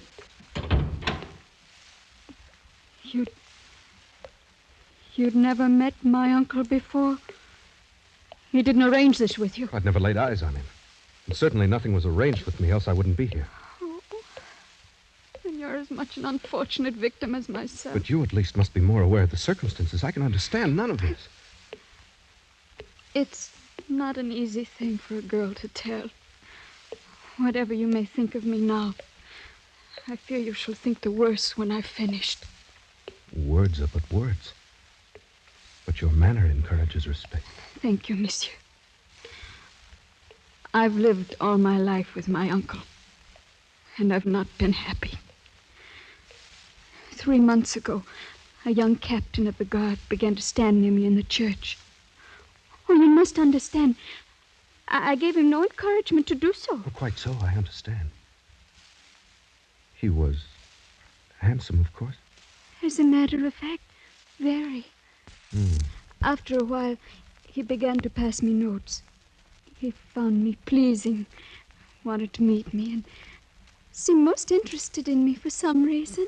I can believe that. This morning, he passed me a note urging me to leave the outer door open tonight so that he could speak a few words with me on the stairs. Oh, this is most difficult for me to tell, monsieur. I'm sure he meant no harm. I've no idea how my uncle came to suspect. Sometimes his shrewdness becomes almost diabolical. After church, he took that note from my hand, read it, gave it back to me. I've been kept in my room all day, knowing nothing of what he might be planning. So that's it. By pure accident, I blundered into a trap set for someone else. Had my uncle brought the captain himself, the thing still would have been confusing. How should I know that he may not have been trifling with me all along? But to be forced into a situation with you, a perfect stranger... Your regard for me is quite clear, mademoiselle. I regret appearing as a disappointment to you. I believe you said he was very handsome? If that were all. There's more? I mean, monsieur, that you yourself are quite handsome. But it's so... Oh, no, it's really no use. Well, please understand me. I'm not urging you in any way. Urging, monsieur? I'm accustomed to meeting young ladies upon occasion who are quite ready to accept me as something beside a convenient substitute for some handsome captain of the guard. I've no doubt of it, monsieur. And to correct a mistaken impression you seem to have, I'm well aware that you're doing no urging. And were you to do so, I should neither listen to nor give it any consideration whatsoever. It's well that we both understand one another. Quite so. And that being the case, Mademoiselle de Maltroit, I wonder if you'll be good enough to conduct me to your uncle. With the greatest of pleasure, monsieur. I've no doubt but what this little matter can be settled very quickly, and with as much honor as possible to everybody concerned.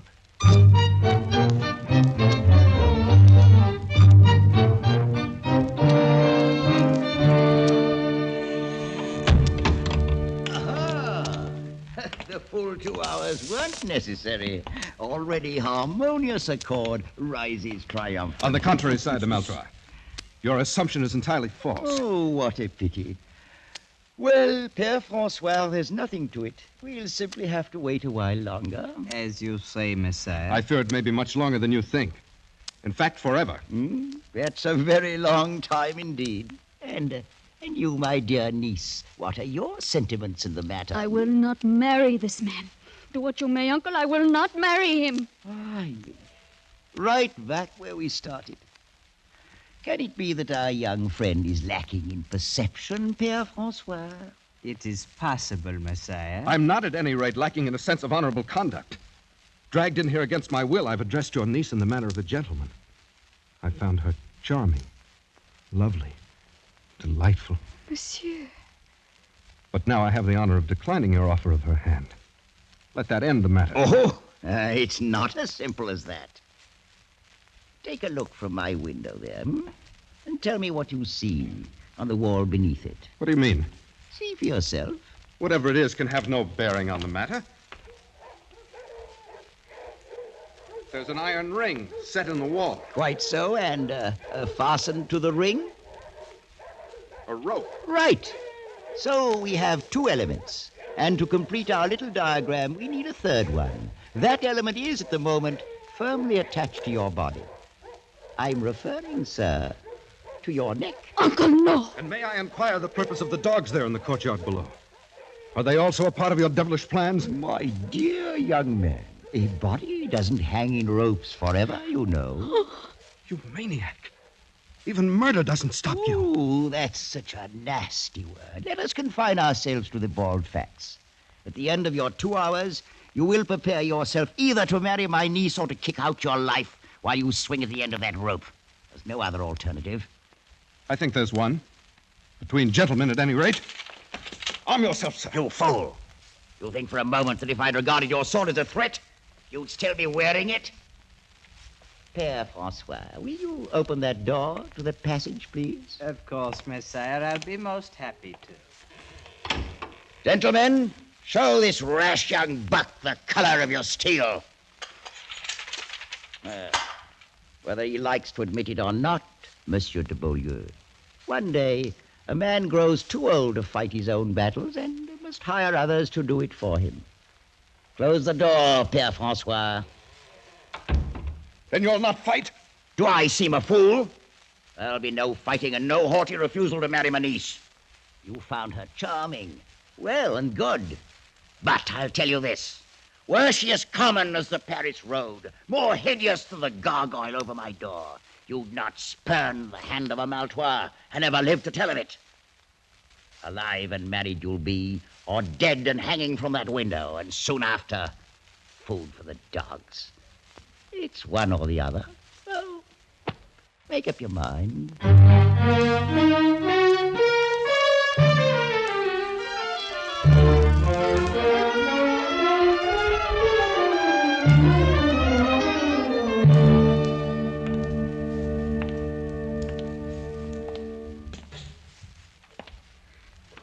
Please, Monsieur de Beaulieu, why do you not sit down? Your concern is most gratifying, mademoiselle. Since I have such a short time to live, I doubt that I'll grow very tired. If the time be short, then why do we waste it in formal speeches? As you will. Listen to it. Drip, drip, drip. That devilish clock, like an artery opened and life's blood itself dripping away. Well, I've sat here and thought until my whole mind's in a great whirl. Please, you really shouldn't trouble yourself so much. I can't bear to have you slain for my sake. Monsieur de Beaulieu, I will marry you gladly. You must think, then, that I stand very much in fear of death. Oh, no. I've had reason to see that you're no coward. I've asked for no pity. If a thing has to be, then that's the end of it. Oh, sir, you misunderstood me. Why, the great nobility with which you faced my uncle should have removed all question about your bravery had such doubts existed. That is most kind of you to say so. Not, of course, that anyone could raise such questions once they'd seen you. Death's another incident. That's all. Oh, but life's a better one. You'll agree, then? I'm afraid you underrate the difficulty. What your generosity offers me, my pride prevents accepting. In this moment of noble feeling toward me, aren't you forgetting what you already owe to someone else? Monsieur! He never really mattered. Mademoiselle, my very life's the forfeit here. One I'll pay gladly if it be of service to a lady, but to tell me it's for something that never really mattered. Please don't be so cruel. Cruel, you forget. I'm the one who's going to die, not you. I've not forgotten, monsieur. Yes. You'll enjoy tomorrow's sun like any other days. And tomorrow night, perhaps you'll see him again. And of course, I'll be forgotten. Oh, no, never. But it's all a man can expect when he's born into the world, death at last. And some piece of ironic misfortune. Oh, don't say those things. I can't bear it. Oh, if I've said anything to wound you, I'm sorry. It was It was for your own sake, not mine. Thank you. Please. It's a bitter thing, my dear, to see you in such distress that giving my life itself for you can't help it. I'm sorry. I'll try to be braver. Is there no way at all in which I can serve you? Either now or afterwards? Only by letting me think of you as a friend for the brief time that's left to us. By forgetting for the moment that I'm an awkward intruder thrown here by circumstance. That's all. And afterward?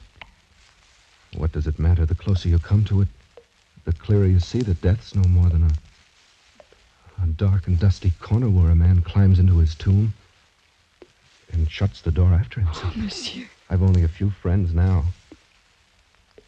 And once I'm dead, I've no doubt that I'll have none. You forget Blanche de Maltois. You're very sweet. Any young man in France would be glad to trade places with me and die for you. You value the small service I do you far beyond its worth. I'll not have you thinking so meanly of yourself. Look at me. Would you say that I am beautiful? I think the most beautiful girl I've ever seen. I'm glad of that. Tell me, is there a man in France who can say he's been asked in marriage by a beautiful maiden, asked from her own lips, and refused her to her face? Oh, no. I know you're a man and half despise such a triumph. But any woman knows more of what's precious in love. But remember, you asked me out of the pity of your heart, not for love. Are you so sure of that? Must I bear my very soul like a merchant showcase? You're very good. As good as you're beautiful. I'll not forget it for the time that's left me. Very well. I, too, have a pride of my own. If you'd turn back now from your word, I'd no more marry you than I would any stranger off the street. It's a small love that shies at a little pride. The dawn's starting to break. Yes. My uncle and his men would come here any moment. What shall we say to him? Anything you will.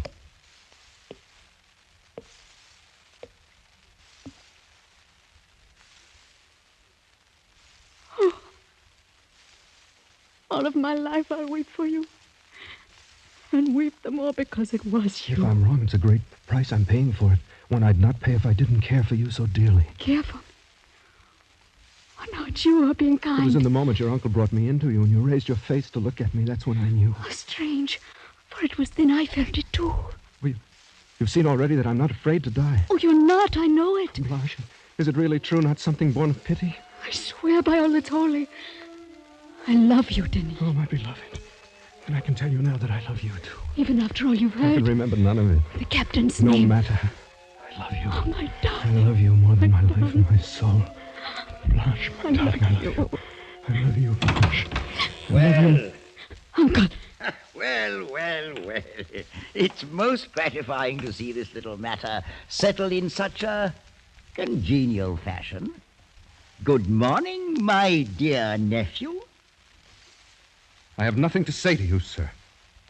You're a vicious and unprincipled old man. Oh, that's most ungracious of you. No. At the very worst, I'm no more than a very wise old man. One who's lived a long time and seen a great many remarkable things. An old man who's learned all about such mysteries as the love of life and love.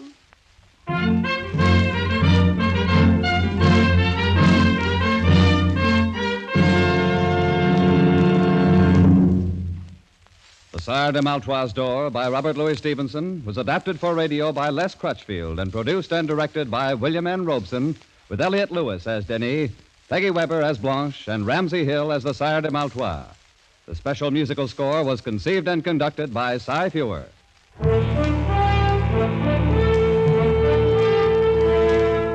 Escape is presented by the Columbia Broadcasting System and its affiliated stations each week at this time. Next week, we invite you to escape to Egypt of 3,500 years ago with Arthur Conan Doyle's fascinating tale of the Ring of Thoth. And so good night until next week at this time, when again it will be time to escape.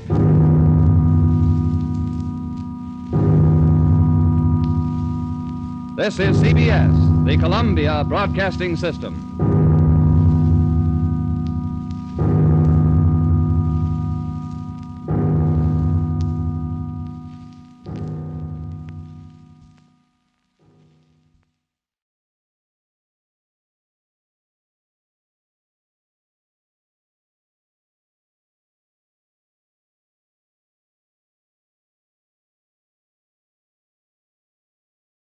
Afternoon Theatre.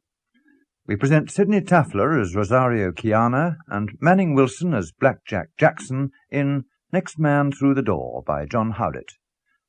Next Man Through the Door.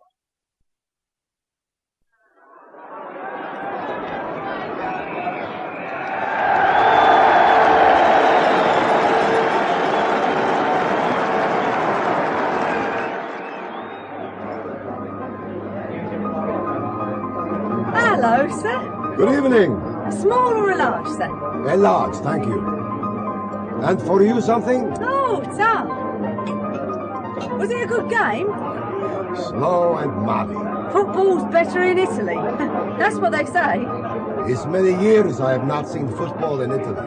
Cheers, then, and thanks. Oh, it's okay. Allegria.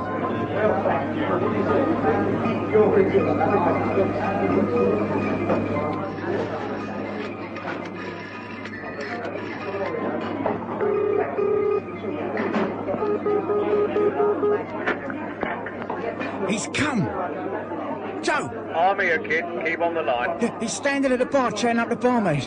Sexy little thing. She wasn't a spade. You still there, Joe? Joe! I can't keep holding up the receiver talking to you. Bloody cold in this kiosk. He's drinking. Now, that's what people go to pubs for, isn't it? It's full of people in here. What if there's people around? The street's empty and dark. You found a good car, Joe. Never use names on the telephone, kiddo. Is it fast? You don't have to worry about cars. You're staying in the pub. How about when the cops come? You'll have time to get away. Hey, looks like he's going to order another drink. Anyone waiting to use that phone? Cool it, kiddo. Has Irish got his gun? I said cool it. Cool it. Ben? I'm sitting here in the dark. Shove off, Lily. You all right? You look like you've seen a ghost. I'm calling for you in the kitchen. The beef's gone bad. So take it off the menu. There's nothing to put in its place. Haven't you got anything in the shop? Not meat. I'll tell him to rub it with a lot of garlic. Nobody will notice. There was someone on the telephone for you. Yeah, I took it. Anything wrong? Oh, why should there be? Debts? What do you mean? It sounded like Joe Curran. He was trying to pick up on you last week. Did Dad bail you out? Oh, did he hell? Suppose you're going playing again tonight? I can pay it all off with one good run. Oh, you said that last week and you came back with another 200 on the score. I don't know what Dad'll do if he finds out. There's nothing much he can do. He can kick you out. Yeah, well, you see him try. There'd be nobody to run his little empire for him, would there? No one to keep his hands clean for him. That's no way to talk. Well, who does the dirty work? Hey, me and your husband, that's who. Ron's not complaining. Your Ron hasn't got the nous to complain. He's not a big-time dreamer either. Aren't you going up to that kitchen, then? I'm going out. What's up with him, love? Oh, what do you think's up with him? Saturday night, isn't it? He's off playing again. He's got no money. I know. Someone's bailing him out, and I'm damn sure it's not Dad. I'll drop in the kitchen, will you, Ron? Tell him to mince up that beef with a lot of garlic and herbs. So long as I don't have to eat it. Dad's not back, is he? It's football, isn't it? He'll be drinking. Another one, sir. Ah, I think a small one for the road. You have a long way to go home. The other side of town. There you are, sir. Thank you. You have always lived in London? Yeah, I was born here. And your father and your mother? They come from Trinidad. Ah. Even further than Italy. Seems daft to me, leaving Italy to come and live here. When I come, it was to find work. No one likes to go away from home. Right now, I'd love it. Well, I must go. I say good night. Oh, good night. Oh, thank you for the drink, sir. See you Monday night, then. Monday? It's League Cup night, isn't it? Oh, yes, the replay. Yes, I shall be there. Good night. He's on his way, Joe. Steady on. He's maybe going for a pee. No, he said good night, raised his hat to the barmaid. He's pushing through the crowd. He's nearly by the door. You say when? Now, the next man through the door, Joe. No, hang on, there's someone else. Are you there, Joe? Oh, Christ's sakes. What's... Oh, sorry, mate, I didn't see you was going out as well. It's all right. Here you are. You dropped your stuff. Thank you. Oh, what, you been to the match then? Yeah. Was a pretty lousy game, huh? 2 points is never lousy, man, huh? Go on, after you. Oh, thank you.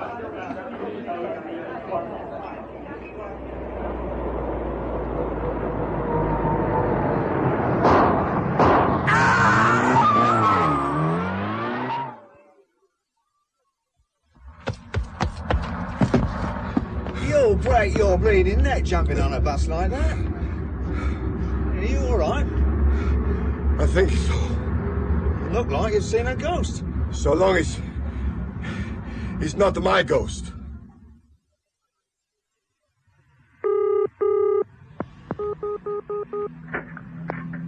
That you, Joe? We blew it. He's on a number 15 bus going west. What happened? Wrong bloke came out the door. Dead? Must be. Irish give him both barrels. It's your mess. We've been following the bus. We overtook it. And we're waiting for him. It's your setup, Joe. No result, no payout. It's going to be more difficult. He knows we're coming. You better tell us who you are in case we have to talk. You don't call me, Joe. I call you. I might have to call you. You know more about him than we do. I've told you all you need to know. Well, I got your office number, so you got no choice. This is a call box, Joe, on Euston Station. Have a listen when I've gone. Hey, leave us another number. That bus has dropped us. We're on our own, Irish. Come on. Let's not hang around then. The bus is past. Rosie's not on it no more. Taxi? I'm going home, mate. I'm not on hire. Which way you go? Camden Town. You can go by Regent's Park. Where are you going? Park Crescent. Hurry then, the lights changed.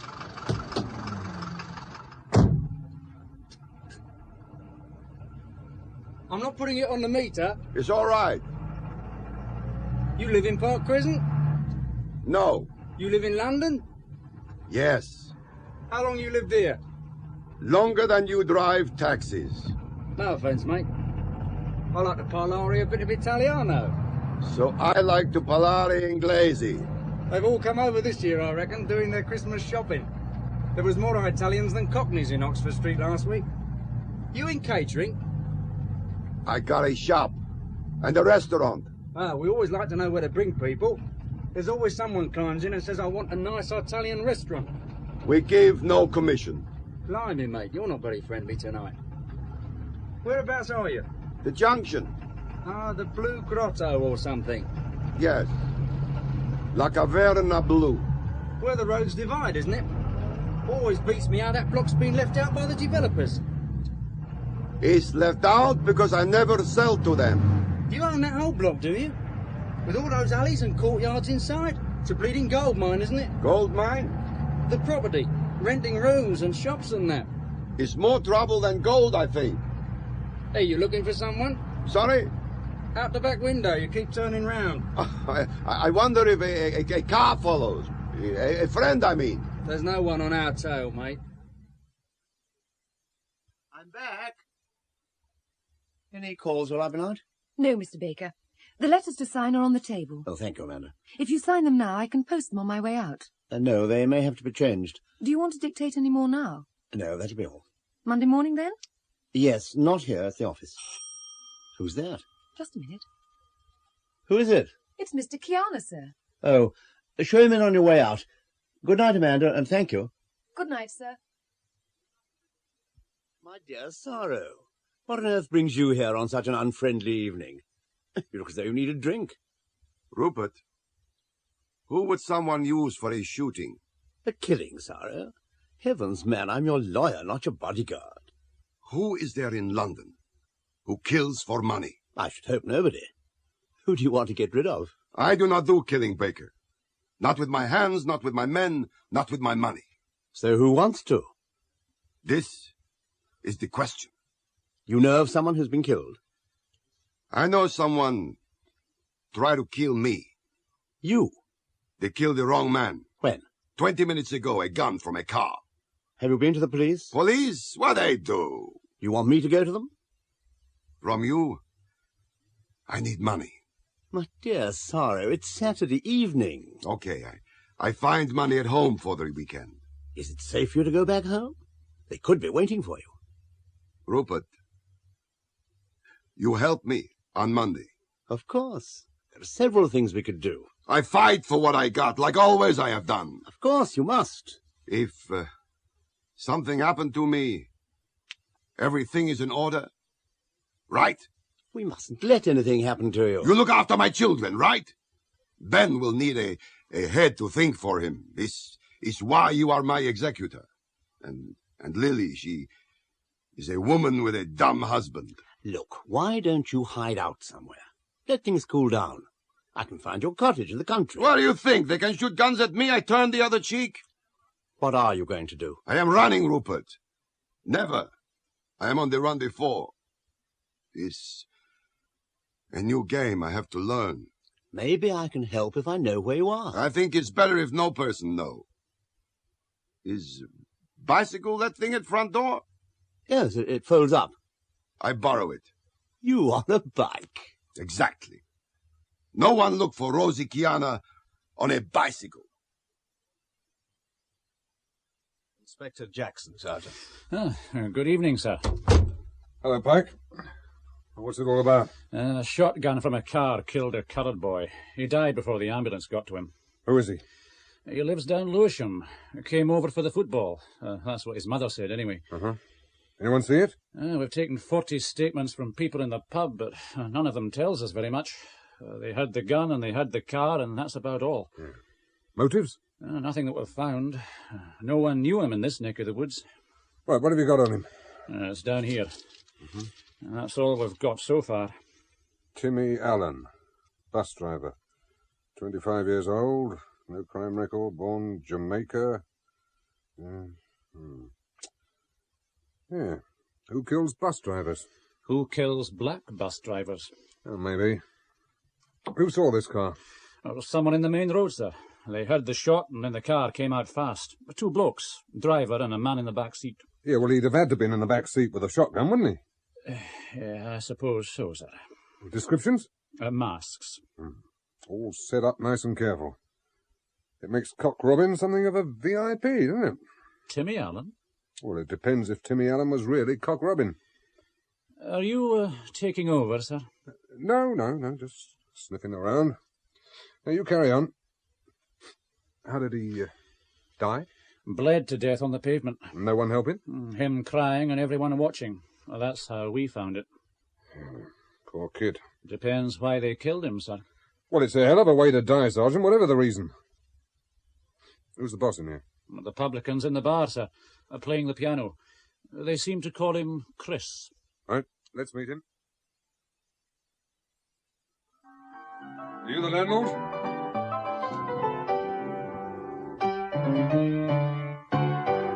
Yeah, that's me, Squire, yes. Detective Inspector Jackson. Blimey, you still around? My dad used to talk about you, Blackjack Jackson. Yeah. It's going to lose you trade, isn't it? This killing. Well, you must be joking. They'll all be coming to look, won't they? Bloodstains on the pavement. You didn't know him then? No, they're all the same to me. She'd know. Oh. You were here? Yeah. Behind the bar? Yeah. Did you know? I've seen him in here once or twice. Saturdays. Football, I reckon. Uh-huh. You going to pour me a drink, love? It's after hours. Yeah, well, it's all right if I don't pay for it, isn't it? Yeah, go on. Give him a drink, Sally. You get a regular crowd in here after football, do you? We get to know him, yeah. Someone who came here only on football days? One or two. Hmm.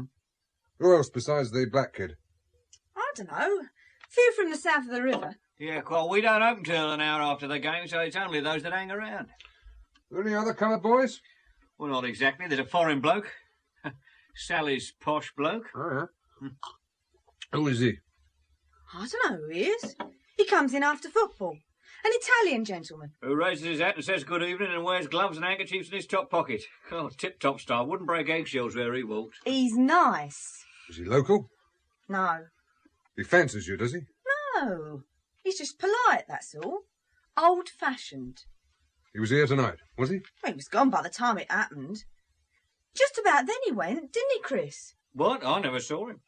Yeah, he said goodbye, and I served one other bloke, and then bang. Oh, yeah. Is that your only telephone here? Someone's been smoking a lot. The floor's covered in butt ends. You see anyone using it? Place was too crowded to see anyone over there. Inspector. I think you'll find there's drinks on the house, Sergeant Pike. No, thanks, sir. Not for me. They found the car, sir, halfway up Commercial Road. It seems it was stolen from one of the South Bank car parks. It's being checked by forensic. We've just about finished down here, sir. Does that mean I can go home? Italians, Sergeant. What's that, sir? Do you think our computer could sort out some Italians? Photographs to show this young lady? Not bleeding lightly. I'm going home. It's my bedtime. What the devil's that? This time of night. Take it easy, Irish. Yes? Joe? Who is it? Oh, thank God you're at home. Kid? I'm at the junction at my dad's place. I've seen him. Who? Rosie's up here, just rode in on a bike. A bicycle? A push bike. He's rode in the alley by his daughter's shop. OK, watch him. We're coming up. If he stays at home, we'll have to go for him there. Hey, his daughter's seen him. She's just coming out. We're on our way. We're in a blue marina when you see us. Dad? Where have you been? What are you doing out in the night? We've been looking for you. What are you doing on a bike? Where is your brother? Ben's been out since tea. I got to see him. He's always out Saturday nights. What's the matter, Dad? Go back home.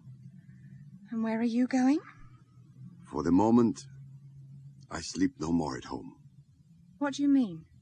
I mean, if you got some money at the shop, I find a nice hotel and treat myself good. What's happened? What is it should happen? You're frightened. Oh, for God's sake, Dad, you've been in hotels before. Every time you're in trouble. Where is your husband? Ron's running the arcade. Do you want him? He has been here all the evening. Of course. All of them?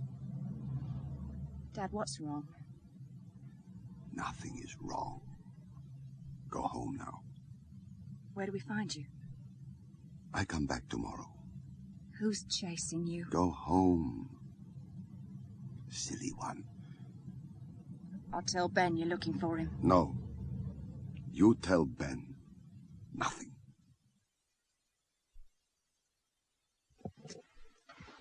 Hello, kid. He's round the corner walking down the street. He'll be going down to the taxi rank. I hope you know what you're doing this time. It's darker lower down. It won't be no one to see. This time we're going to hit him with the car. If you've picked the right mick for us. Don't ride me, Irish monkey. Oh, my, you're a big boy tonight. Just round the corner. Hey. Now, what's up? I never killed nobody with a car before. They can take your driving licence away for that. Here he comes. Kill the lights. He's keeping on the pavement. He'll have to cross. Find a pillar box, I reckon. Seems like he's looking for us. He's crossing. Let her go.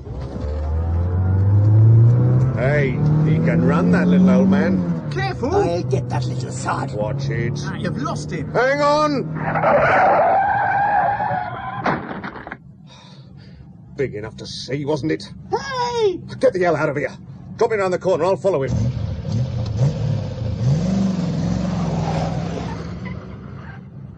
Get his number! Did you get the number? Yes. You see what he's done to my car? Oh, he's bad driving. Excuse me. Hey, come back! I need your name! Hey! Hey, you! You know what time it is? 3 o'clock. My mum's going to kill me. Yes, your mum. I've got to be back in the pub 12 o'clock in the morning. And me in church at 10:30. They'd never let you in.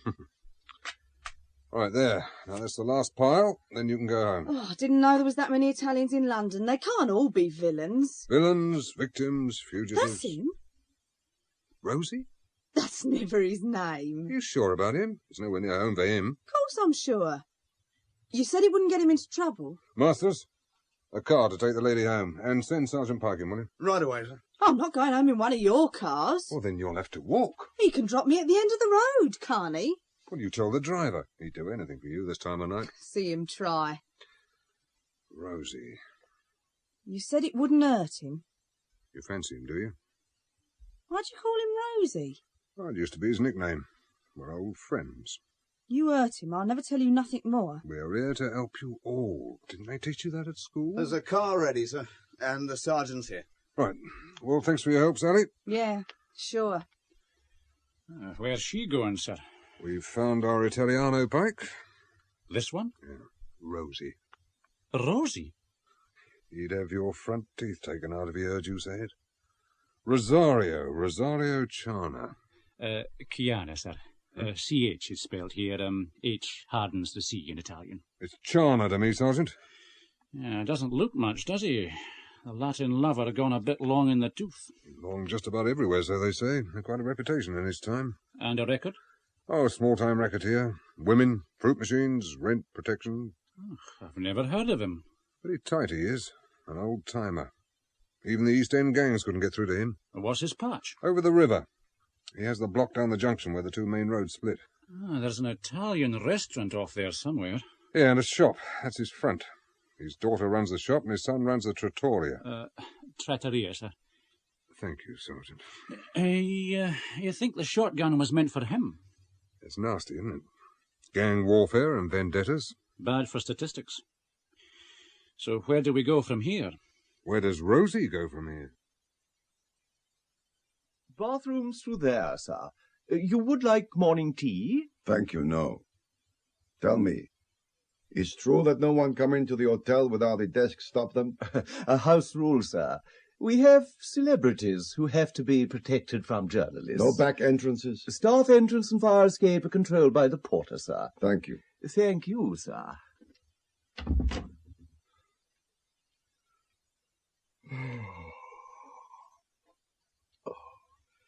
Va a dormir, Saro. Va a dormir.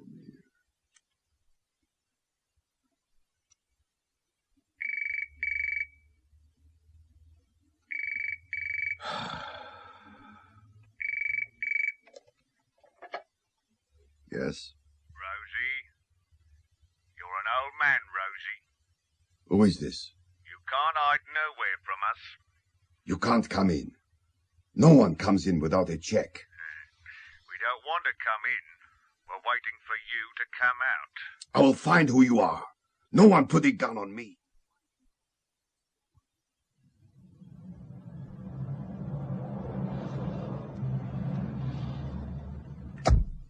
Was he there? Yes. What did he say? He's frightened. I think he done the wrong thing. He'll never come out of there if he knows we're waiting. If he doesn't, you'll have to go in. Look, it's your job to set this up. I'm just a trigger. You're being paid a lot of money. You're going to have to earn it, and fast, too. The cops will have this town tight as an old man's kiss once they know we're going for him. You watch me running for home when they do. You won't run nowhere, mate. Not until you've done the job. Now, you get off home, kid, and watch the junction. Here, check into this number once every 2 hours. Whose number is it? It's my mum. Your mum? I got a mum too, pretty boy. How you getting home, sonny? I don't know. You don't know how to nick a car? No? Have to walk, won't you? You'll just about make it for breakfast. Juliet, control to Sierra 5. Sierra 5, Jackson. Masters here, sir. It sounds like they had another go at Rosie during the night. A car tried to run down an old man along the road from the junction. It smashed into a parked car. The owner of the car saw it from his bedroom window and went running outside. He later identified the old man as Rosie Chiana. All right. Thanks for the news. We'll let you know what happens at the hotel. Over and out. Didn't waste any time trying again, did they? They're taking a lot of trouble. Turn left here, Pike. Now, why Rosie? That's what I can't work out. He's so small. That's always been his secret. I've been reading his files. He's pretty, isn't he? He should have been put away 20 years ago. I suppose so. Has he been buying time? Oh, police corruption, Pike. Is that what you're sniffing? His crimes are down there, sir. Women, machines, and protection. A left-handed form of human endeavour. It's all black and white to you, isn't it? He looks black enough to me, sir. He's well organised, is Rosie. Each time you think you've got him, you turn round to grab him, and he's gone. If you're bent, he gives you money. And if you're straight, he shops someone for you. Either way, he's nailed your foot to the ground. Give me 10 days, I'll nail him. We're not exactly trying to nail him at the moment. Anyway, you could say he represents stability. A landmark in the jungle. The jungle being the regular underworld. It's a jungle we have to find our way through somehow or other. Right, now turn right here and pull in. The Aramis? Funny name for a hotel. It's one of the Three Musketeers. And don't forget to lock the car, Sergeant. Can I help you, sir? I have a picture here. I wonder if you could identify one of your guests. Oh, I'm Detective Inspector Jackson, CID. This is my assistant, Detective Sergeant Pike. It is more usual to telephone first. Is he here? He'd have come in late last night. You want to arrest him? No, nothing dramatic like that. More of a social call. Our residents usually meet guests in the lounge. It's less obtrusive if we go upstairs, isn't it? Room 117. Right. Has he had any calls? We don't keep records of incoming calls. Come on, laddie, don't make it all difficult. You wouldn't want us to raise our voices, would you? He had one call just after he checked in. Thank you. Look after the residents, don't they? Oh, they got to do something extra at the prices they charge. Second-grade celebrity dothouse. How did you know he was here, sir? Oh, he's been here before. He hides up here when he's in trouble. 117. Be on the first floor, sir. Now remember, Pike, he hasn't done anything wrong. You mean we can't prove he's done anything wrong? Come on.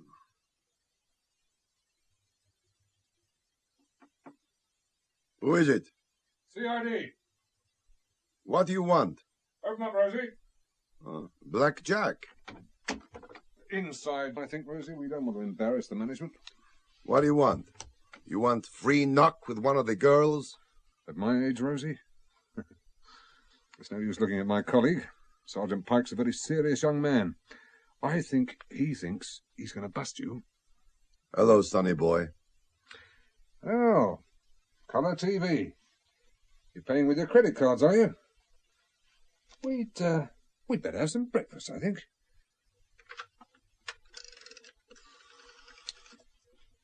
Room service? Room 117 would like breakfast for 3. We have full breakfast, double portions of bacon, eggs, sausages, tomatoes, mushrooms, and fried bread, and a pint of coffee each, and iced grapefruit juice for starters. And the bread to be fried in bacon fat, not marge. Who'll pay for all this? You pay, Rosie. It's compensation. I missed match of the day last night, and you kept me from church this morning. Oh, sit down, Pike. You're making him sweat. You look a bit scruffy, Rosie. Not your usual spruce and dapper self. No luggage? Oh, I am surprised they let you in. Are you running away from someone? I thought Black Jack knows everything. Are you being offensive? It's all right, Pike. That's my nickname from Gaslight days. You got warrant? I don't need a warrant to talk. He tried to bust me, this sonny boy? I bet he tries. There is no way. I'll be the judge of that, Mr. Kiana. Black Jack, he never called my name right in 20 years. You say it right first time. I get details correct. Yes. Very crumpled you are, Rosie. I'd say you hadn't undressed all night. Expecting callers, were you? It does not concern you where or how I sleep. You concern me 24 hours of the day if there's a carload of trigger chippies trying to pin you. One man's dead already. I know nothing what you say. You were in the Green Eagle last night. Always I drink there after football match. A black boy was killed on the pavement there about the time you left. A couple of hours later, they had another go. trying to run you down in a car. I know... Hey, nothing of what you say, yes, I know. Are they watching you now? Who was it called you here last night? Someone telephoned a few minutes after you arrived. They're trying to make you sweat, are they? You're not the sort to panic, Rosie. But you know how easy it is to make mistakes when you get a little scared. You got big imagination. Well, we're not averse to helping you. I don't need your help. It seems to me, if they're waiting outside and you're sitting in here, there's no move you can make. Did you tell your family where you were hiding? No, I suppose you didn't in the circumstances. What circumstances? If somebody's trying to kill you and you don't know who it is, well, it could be anyone, couldn't it? Even family. My family? You crazy? You know what Italian family is? Not like your miserable homes. We are together, all of us. Yeah, even your kids, second-generation Italian, corrupted with English ideas. I don't talk of my family with you. There's your Benjamin, compulsive gambler, isn't he? Maledetto. What's he got himself into a mess, eh? My son got nothing to do with things that happened. Ah, finalmente. We agreed that something has been happening. 2 accidents. Not connected. It's unlucky Saturday. Maybe. Come in. Oh, now that smells like heaven in early morning. Right, lay it all out for us. Yeah, none of your poisonous pasta in there, Rosie. I tell you what, it makes me feel so good. Me and Pike here will help you after all. Give you some breathing space, eh? Waiter, bring us an ice bucket and a bottle of your most expensive champagne. Blackjack. Masters, that man's mad. Champagne and a 3-course breakfast. Then he ups and we escort Kiana back here to the yard. And just when I'm thinking that now we can get down to serious interrogation, what happens? He shows him out the back way and fetched him a taxi. Oh, Blackjack. But then I ask him, what about a tail? We don't want to lose him again. So the inspector says, well, go with him if you want, but he'll lose you. He's too good. Did you go? I lost him, just like the man said. He dropped the taxi and dived into a gent's, and I went after him. And he turns round and says, you want to pee for me, sonny boy? Right out in front of a crowd. So I went outside and waited for him, didn't I? Felt like a bloody fool. And he climbed out a window round the back. Ah, by God, I'll nail him. Bad luck, Sergeant. How many men have we got on now? You, me and the boss. The other squad's checking out Timmy Allentown in Lewisham.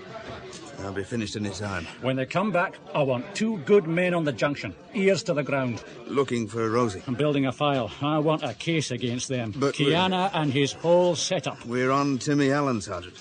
Officially, I mean, they're creating upstairs about getting it wrapped up. Ah, pussyfooting with the darkies, aren't they? Anyway, the 2 cases are connected. Skin ya. Blackjack?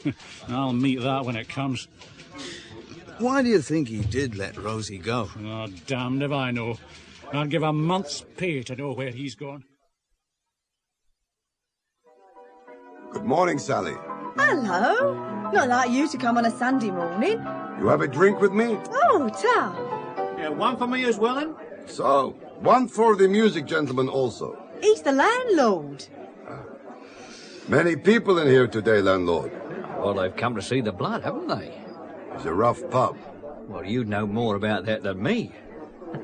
You moved away very quick last night. So, cheers. Yeah, cheers in Italian. For a celebrity. I beg your pardon? She found your picture in the National Gallery. It was the fuzz. They made me pick out your picture last night. I'm sorry. Oh, it's not your fault. I didn't like doing it. I was not concerned in what happened. No, of course you weren't. You know something? You've been coming in here every other winter Saturday for as long as I've been here, and no one's ever known who you were. It's not my part of town. No. I'd be paying you trouble money if it was, wouldn't I? Lay off, Chris. What, you think he sells ice cream, do you, love? 40 years ago I sell ice cream. And if a Charlie laugh, I take his teeth out. Oh, no offence, mate. First they laugh. And if you do nothing, the next time they turn your barrow over and break you up. Yeah, that's right.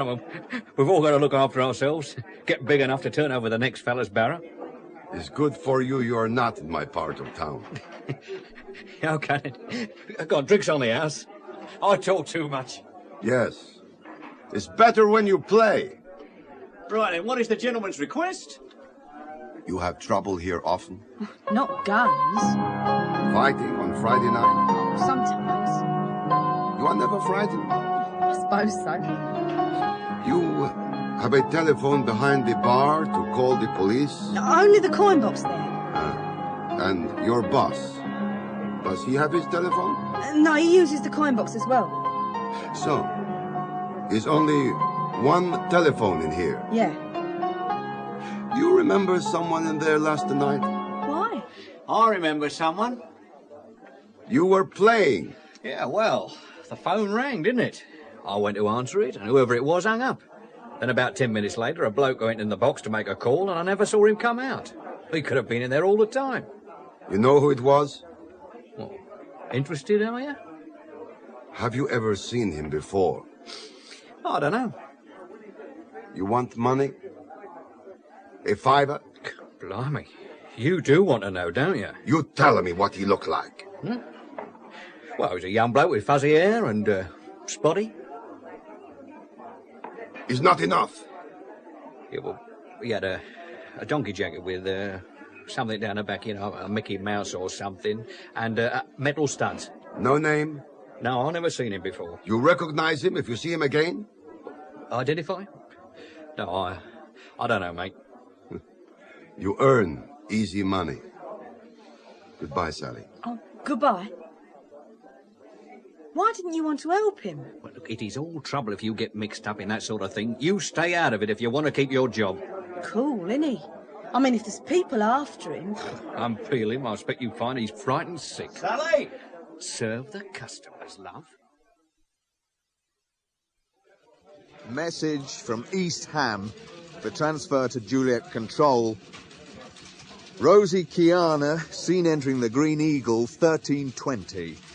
He stayed 5 minutes, picked up a taxi on leaving, and is heading south. Presume back home to the junction. Acknowledge, please. Dad, you're back.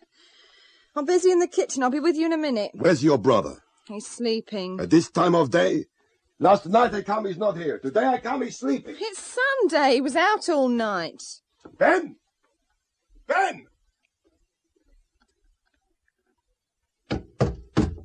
It's the one day of the week free for your sister, and she's shut in your kitchen doing your job. And you flat on your bed. You looking for something? I not like locked doors. It's my room. What about pickups? Well, the boys have been out doing them. I want it done strong, no excuses. If someone don't pay, you tell them. Sure. Anyone short? Oh, Costa's only paid off. So push him. Well, what's the hassle, Dad? I want no problems, like you disappearing when I need you. Well, what about you? You were gone all night without telling anybody where you was. You're still in your posh hotel, are you? How you know I'm in a hotel? Well, that's what you told Lily. How much money the girls take last night? I wasn't there. Where you were? Well, you know damn well where I was. Playing tables, blowing money. It's my wage packet, Dan. Which club you playing? What business is it of yours? You work for me. I'm your son, goddammit. You treat me like a delivery boy. You run a restaurant. You think this makes you Mr. Big? I organise the pickups, I organise the women, I run the machines, I run the whole bleeding outfit as a 40 quid a week, 35-year-old delivery boy. I'm in trouble, Ben. They tried to kill me last night. Oh, big Sandy joke. The shooting. What shooting? It's all over the newspapers. What happened? A shotgun from a car. You're kidding. I think they have one man inside to say when I come out. Inside where? The pub. They hit the wrong man. What happened to him? He's dead. A black boy. I say hello to him, I hold the door for him, bang! Dead. God. Then they try later with a car to run me down. Who are they? You think I know? I know only one of them. Who? The one who is on the telephone in the pub. He must be someone knows me. So it's possible we know him. A young one, fuzzy hair, spotty, and the jacket with Mickey Mouse. Yes, and metal buttons like the motorbike boy. Oh, studs, metal studs. There must be hundreds of kids around here dressed like that. He comes from here? Well, if he knows you, where else do people know you? You look for this boy for me. Of course I look, Dad. We'll all start looking. You going to stop here now? They find me too easy here. We're all here. You're safe here, Dad.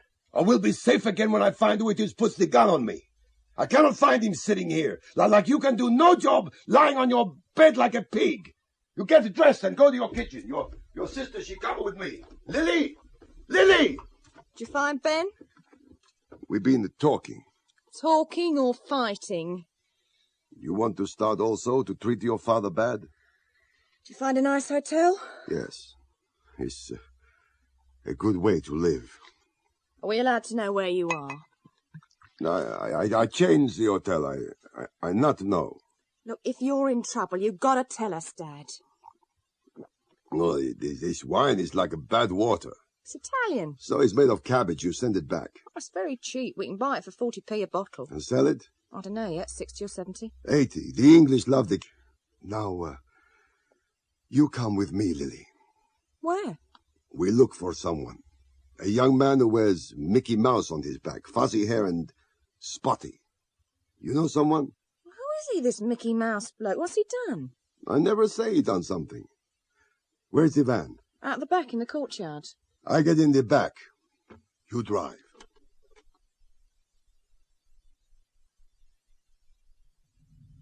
You tell me what you see in the street before you drive off. It's almost empty. There's a couple of cars down by the pub, and a white Cortina outside the shop.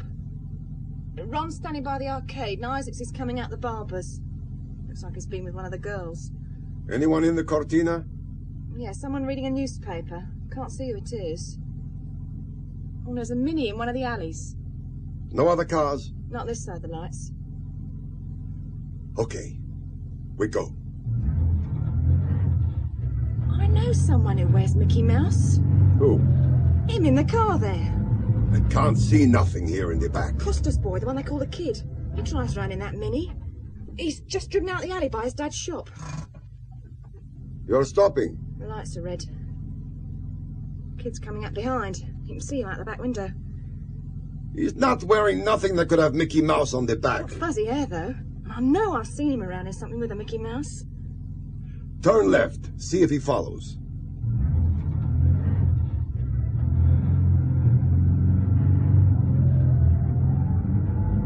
He's coming. Go left again, into the alley behind Costa's shop. Anything wrong? Do you want me to fetch Ron? When we get there, you wait in the van.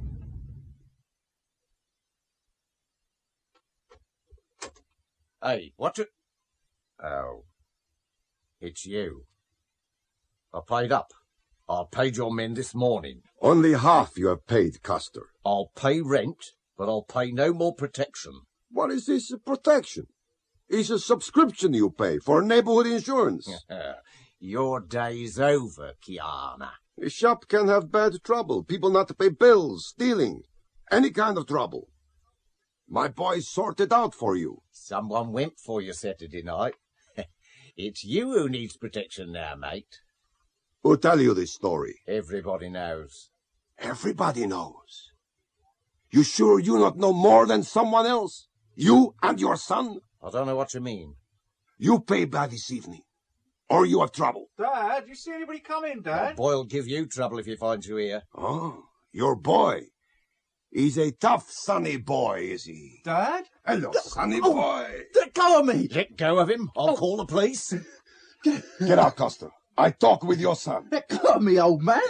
Who are your friends? Day's over, Rosie. Your friends? My friends are good friends. You were in the pub. I want to know who put you there. I know what you're on about. You will. Out the door. Go on. Get you going. We're taking me. I'm not going anywhere with you. Oh, yes, you are.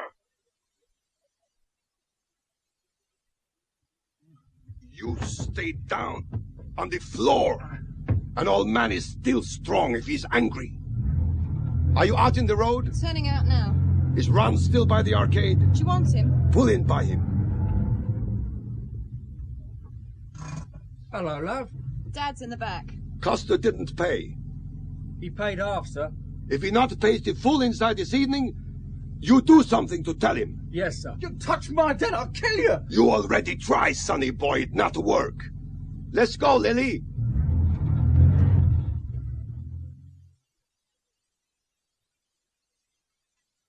Four in the afternoon, already dark. Gloom of glooms. They're on the move again. What direction, Pike? The Elephant. Oh, yes, sir. Your chief on the line, Inspector. Hello? Jackson? What's up? I hope you're not sticking our necks out too far. What, Rosie? If he's a target, shouldn't we be sitting on him? Well, I'm hoping he'll show us the way to whoever's behind the shooting. He can't do that with half a dozen coppers on his tail. And if they get to him before he gets to them... Oh, he's an old fox. My money's on him, survival-wise. It might be more than your money that's on him, Inspector. Timmy Allen's a very bad corpse, and even Rosie's body would be a statistic. Yes, sir. I'll get on with it, shall I, then? Trouble, sir? Statistics, Masters. Where's that van now? Tower Bridge, turning east. Do we know who's with him? His daughter's driving, and there's some young bloke in the back with him. Right, come on, Pike. Let's get down there. Masters, you let us know where he is over the radio. Yes, sir. Do we know where he's heading, sir? Well, back to the pub, I guess. Well, pubs are still shut, sir. I don't suppose he's going for the beer, Sergeant. You're hurting! I break your arm, you not keep still! Look, the pub's not open. Oh, it's you again, is it? 2 minutes, I want to talk. All right, come on in. Sally? It's your gentleman visiting again. She's washing the glasses in the back. I think you know this sonny boy. What, a friend of yours? Oh, hello. Good evening. You remember this boy? Sally didn't see no one. He is the man in the telephone cabin yesterday. Were you here yesterday evening? I never been in this pub before. Seems to me you picked the wrong fella. Sally, you see him in here last night. The Mickey Mouse boy. Sally didn't see him. You describe him. The one in the telephone box last night. I've never seen him before in my life. Are you satisfied, old man? And maybe you let me go. Is this the boy, lady? I don't know. Get on back to your work, Sally. Now let me go. Oh. Lost your prisoner. I know where to find him when I want him. Why you change your mind? You want money again? I have a short memory. You frightened? Just careful. I think the police ask you the same question. That'll make me even more careful. When I play my piano, mate, I don't see nor hear nothing. You will hear from me again. Look, don't you ever set foot in my pub again, right?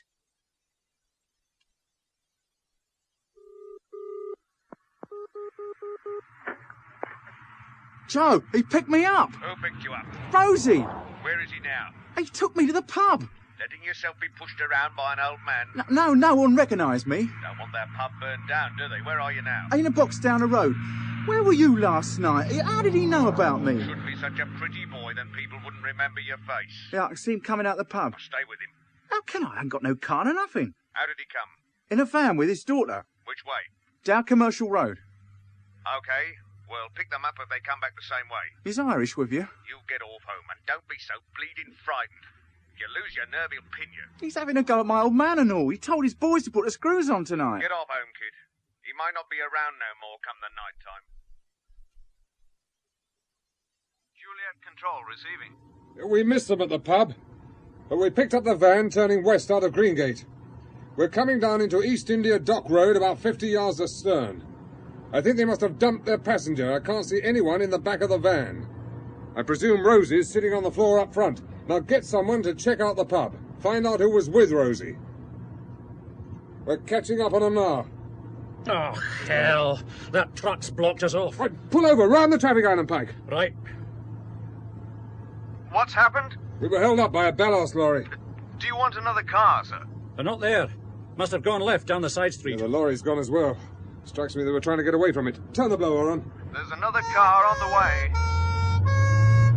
But we've gone left on a parallel. Any number for the lorry, sir? No, it was obscured, covered in mud. We're turning left again. We should head them off at the end. Which street are you in, sir? I didn't see the name. somewhere parallel with Cable Street. Right, we're into the street. They turned on. No sign of either vehicle. There it is, in that yard. They piled into the wall. Pull up, Sergeant.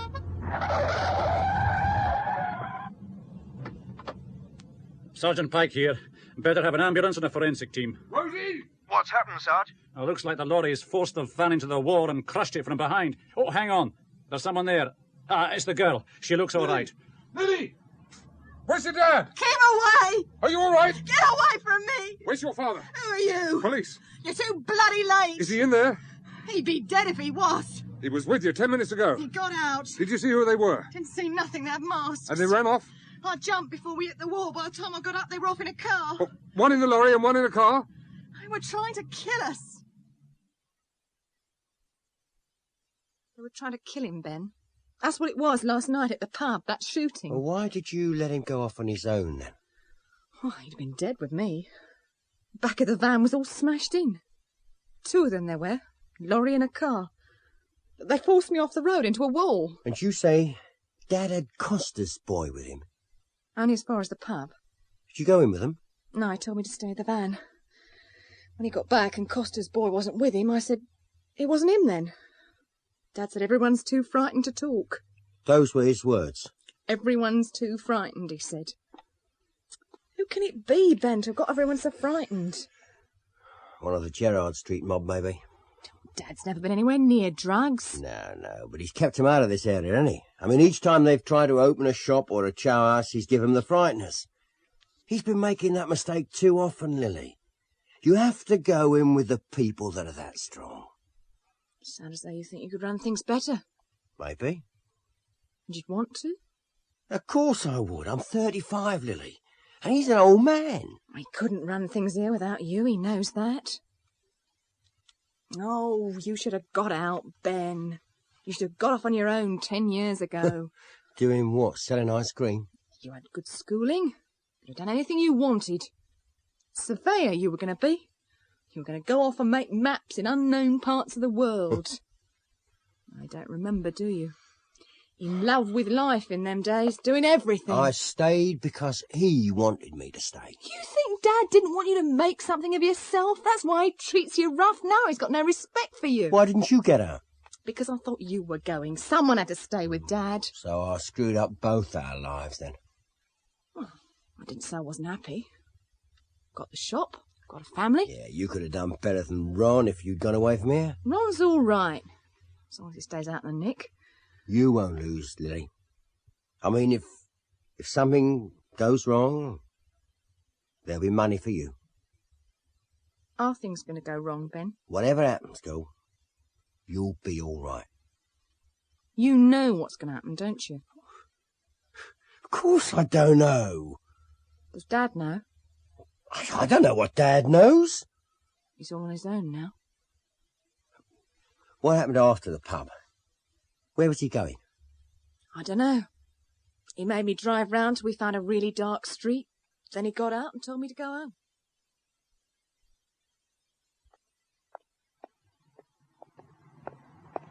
Good evening. Oh, holy blimey, you gave me a fright.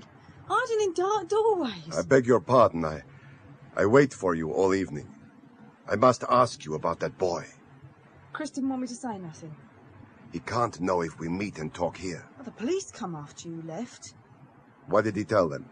Same as for you. Nothing. It was him, that boy. I don't know.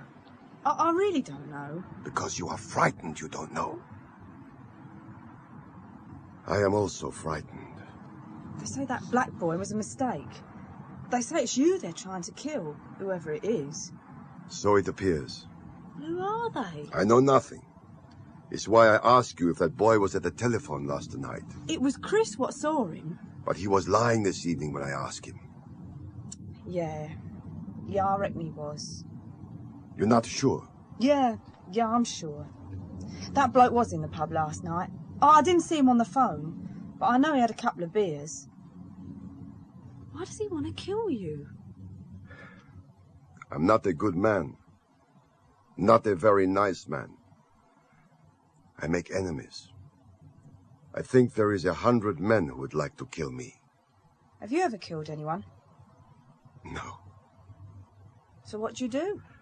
I have a shop and a restaurant. That's not dangerous, is it? Well, not for a gentleman. It's very easy to be a gentleman. Come in here. Oh, it's only a car. Come in the doorway so they don't see us. You think they're looking for you? All evening they look for me. What are you going to do? For the moment, I do not know.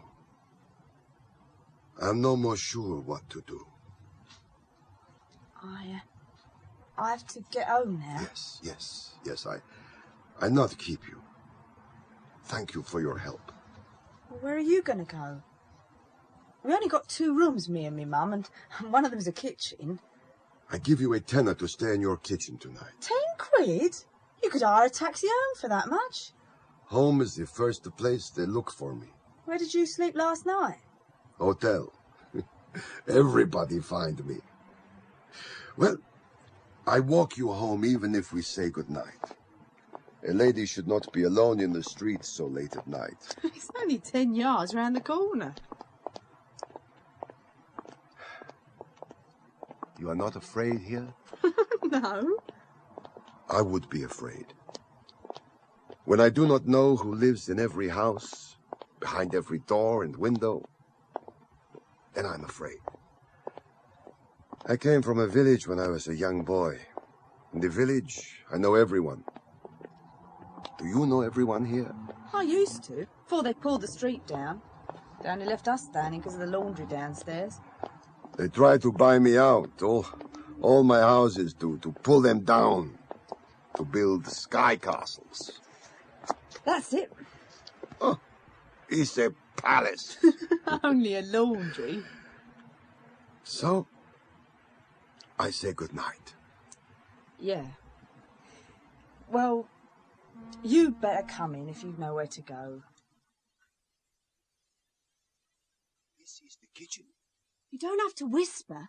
Is your mother not sleeping? Oh, Mum. That's where Mum lives.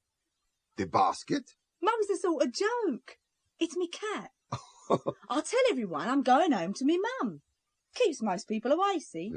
Makes it easier to choose who I want to invite back with me, doesn't it? She used to live here, my Mum. You want a coffee? Thank you, no. You had something to eat tonight? Fish and chips from a van. Yeah, I could smell them on you. I think I am a little untidy. All day I am without a change. Oh, don't worry me, mate. I am all right in here if you want to go to bed.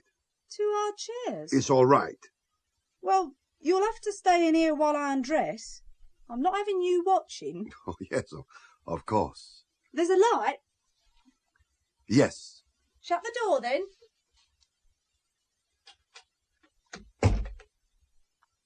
That's where my family comes from, the picture on the wall.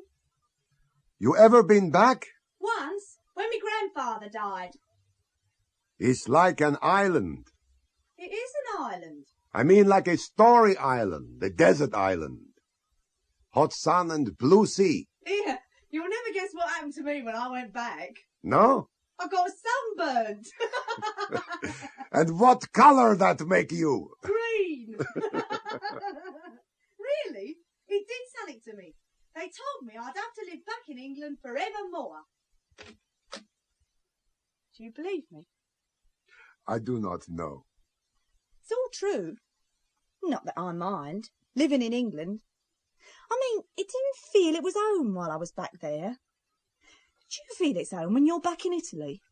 In a way, yes. In a way, no. Do you get homesick? I do not know. I do. Only I never know what I'm homesick for.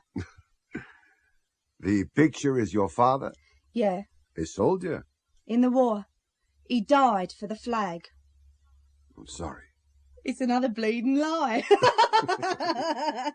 He was run over by a number 69 bus in Silvertown, drunk as 2 penguins. It's like a bomb when you laugh. Frightening, isn't it? It makes you into a different person. Yeah, black and green. Like the colors in the picture of your island. You know, I enjoy talking to you. Yes? I bet you can talk a lot. I think I never talk. Has the cat come in? No. Shut the window then, she's hunting. On the roof? Oh, it's an acre of roof over the laundry. All ups and downs and ins and outs. Like a jungle. I can see across the river out here. You can see anything in the night. It's all mysterious. You want to see it by day, makes you want to draw the curtains. Look, you can't sleep in here. You'll have to sleep in my room. I sleep anywhere, like a soldier. You've never been a soldier. No.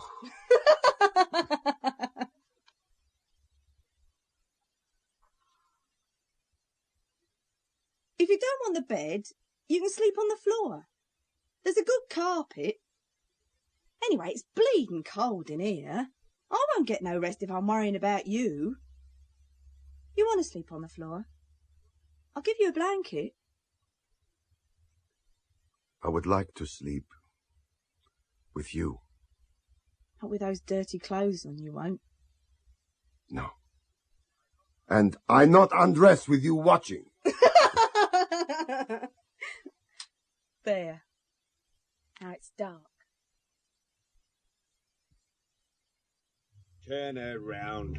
We'll be out in Dagenham if you go any further. It's too bloody cold for anyone to be on the streets. It's around here somewhere. In a shop doorway or a building site. Or some bird's nice warm bed. How to get that heater working? Limousine you want, don't you? You nick it next time, then you can take it back to the owner and tell him what's wrong with it. He must have gone to that pub and put the screws on. No. That's where he went with the kid. They might know where he's hiding. Fuzz'll have that place staked out for a week or more. Why did that old man go back there? Because he's tracking you down, Irish, that's why. We're tracking him and he's tracking us. And the law's tracking both of us. Fuzz has lost both of us. Too sure he is, yeah. This whole caper's got a smell about it. You keep your smells to yourself. What's the time? 2:30. 2:30 Monday morning. Enough to make anyone ill. That's the second time we've seen that car up there. Where? The Cortina. Turn left. Now, where are we going? Pull in. We'll sit tight for half hour. That's the same car the Fuzz had outside the hotel this morning.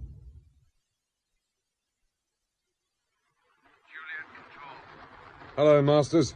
I'm jacking it in. Rosie's disappeared off the map.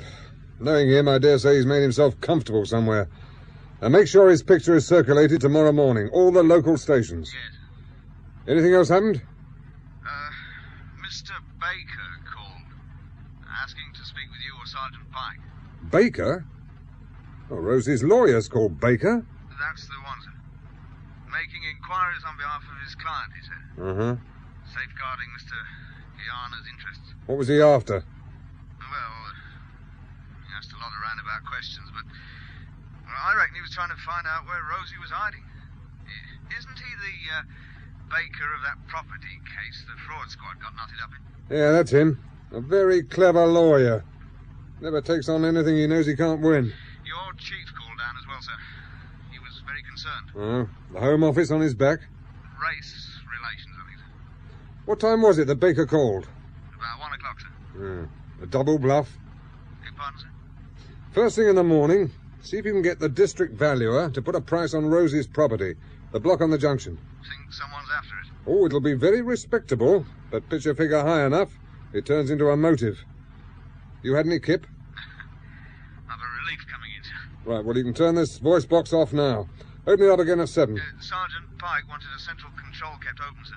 Well, he'll have to learn to look after himself, won't he? Plug him into the switchboard, he can talk to the girls. What's he doing, anyhow? He's at the junction, sir. Yeah, like a pig after truffles. Hey, there's nothing happening there, is there? He said there was no movement. There's some lights still on, that's all. No one seems to have gone to bed, he said. Well, I suppose we ought to wish him luck in his lonely... Isn't anyone going to bed? You're going out, you two, aren't you? Ron? I don't know, love. I'm not the boss. Ben? No, I don't think anyone should go outside tonight, not with Dad away. He might not want it. It's something he wants done, isn't it? What is? Get upstairs, girl. You've never had to know... Get scared of the Fuzz. And you're not scared? If they want you, they'll take you. Don't make much difference what you do or what you don't do. We'll be careful, love. We're only off to break a window or two. Then we can talk to him tomorrow and he'll pay. Oh, it's not Dad's style. He'd spend a week thinking, working things out before leaning on anyone. We're off balance, aren't we? We got to act tough. What's that meant to mean? They had a go at him last night, didn't they? If we start backing off now, everybody's going to turn on us. They can smell it if you start to get scared. And if the law's watching? No one will see us, girl. Maybe not. But every half brick you throw will have our name on it. What if Costa don't scare no more? What if he's mixed up in what happened last night? That old idiot? Don't make me laugh, love. He could go to the police. And pigs will fly. That he's got a shop load full of Grafton goodies. Do it tomorrow night. Shut it, Lily. Get up there, Ron. Round the back. I'll cover the other side and meet you. Ron! Call him back, Ben. There's been cops there all day. There's nothing we can do about it anymore. You make it sound like we're finished. We are finished, Lily. As soon as that shotgun was fired, it was all over. We're not in that league. You've been acting like you knew it was all going to happen. What's that meant to mean? Nothing.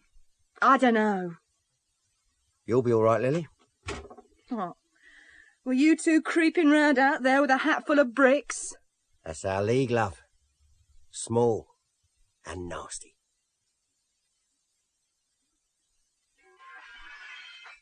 Kid! Kid! Keep still, Dad. There's nothing we can do. You said they wouldn't come, you young fool. I wish they hadn't. All three windows. You know how much that'll cost me. It'll cost me more than the £20 I could have paid them. We're not paying nothing more than none of them. And when Rosie comes tomorrow, what I tell you? Rosie will be dead this time tomorrow. You're talking rubbish. Look! Yesterday you tell me Rosie won't be back no more. And today he walks in.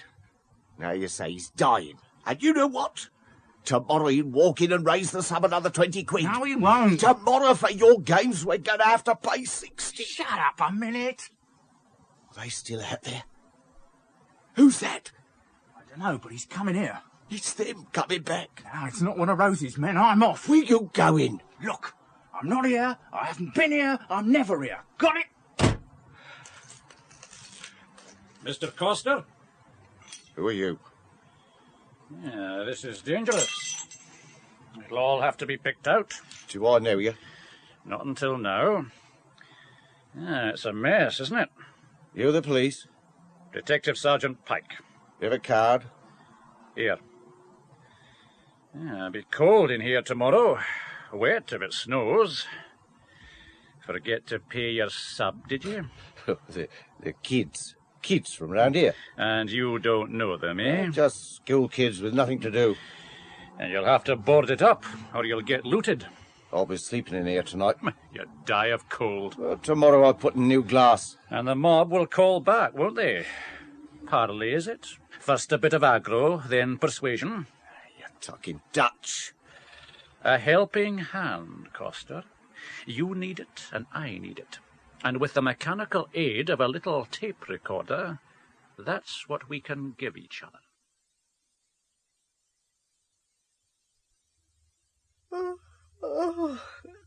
Oh, where are you? At the window. Oh, you don't sleep much, do you? You watching the stars? There's nothing down there. Street's empty. There is a car has been driving around. I hear it. Round in a circle in different streets. You'll catch cold like that. I don't even know what to call you, do I? That cop called you Rosie. Sorrow. They call me when I'm a child. Sorrow. Sorrow it is, then. Come back to bed. It is easy to forget things in your bed. So, you should be happy. I was happy. I'll make you forget. You make me remember. You have lived with a man? Not really. Week here and there. Month once. Yeah, month and 10 days. Yeah, I lived with him. You went away? I went away. It was his place. No one stops here for long. I don't like that. Don't know where I am if anyone stops here too long.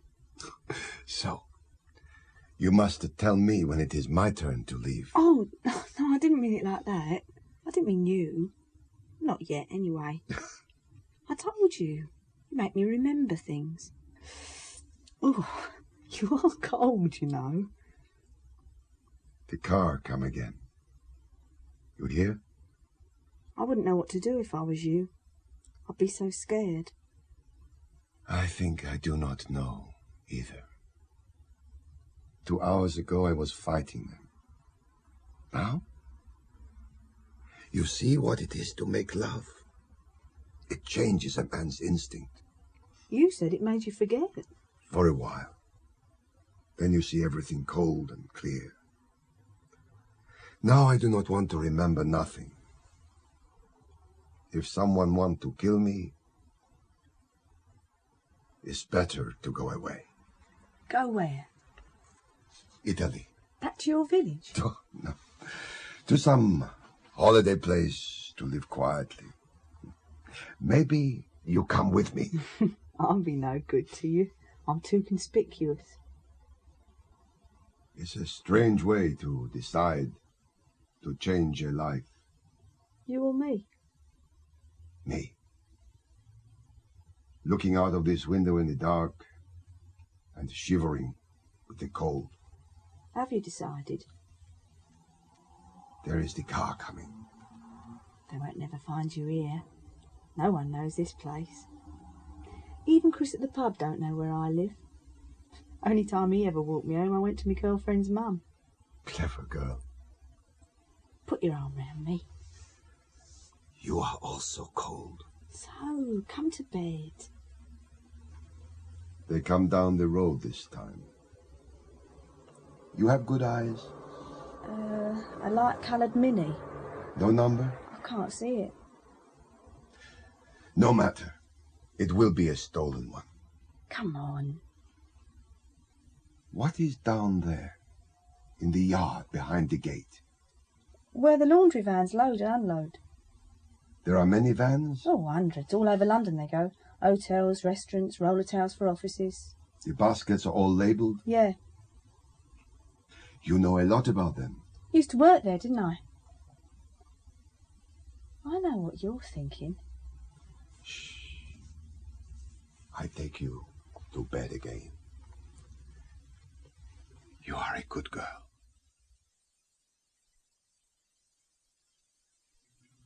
West Central to Juliet. Reference Rosie Kiana. A disturbance in Chancery Lane. 2 men fighting. The driver of a laundry van and an old man fighting together. The old man was found by the driver hiding in the back of the van. He later identified him from a photograph as Rosie Kiana. Kiana disappeared on arrival of police in the direction of Lincoln's Inn. Message timed at 09:30. Dear Sorrow, thank heaven you're still in one piece. Amanda, bring us some coffee, dear. I have some money for you. Not much, I'm afraid. Your deposits are very low. A change in my mind. About the money? About everything. It's time to finish everything. You're selling up. It's your job to sell for me. I thought nothing would ever bring you to the point of selling. You have thought about it then? As your lawyer, it's my job to think for you. You want to sell the property? Is nothing else to sell? It'll take a long time. Very quick and easy if I sell to you. What would I do with it? You are my executor. What would you have done if I am dead? Well, sell on behalf of your son and daughter. So, now you buy from me and sell on your own behalf. And your family? I look after them. They're very old houses. I'm not sure they're worth very much. 10 times in the last 3 years the developers come to buy. Yes, of course, as a site. But it'll take a long time to explore the best avenues. I have no time to explore, Rupert. Is your chance to gamble. How much do you want? You tell me. 35, 40,000. One couldn't be confident of more. So you will give me 70. 70? What if I lose on the deal? You have never lost in your life. I can't risk that kind of money. 65. It's still in cash. Too much. This evening. I can't raise that kind of money so quickly. We meet tonight at the football. What football? Upton Park. 5 minutes after kickoff, under the stand on the dressing room side. You bring the money, the contract, and my son. Benjamin? You tell him nobody else. Only Benjamin. Coffee, sir. I see myself out. It's all right. Give me an outside line. It is switched through, sir. Oh.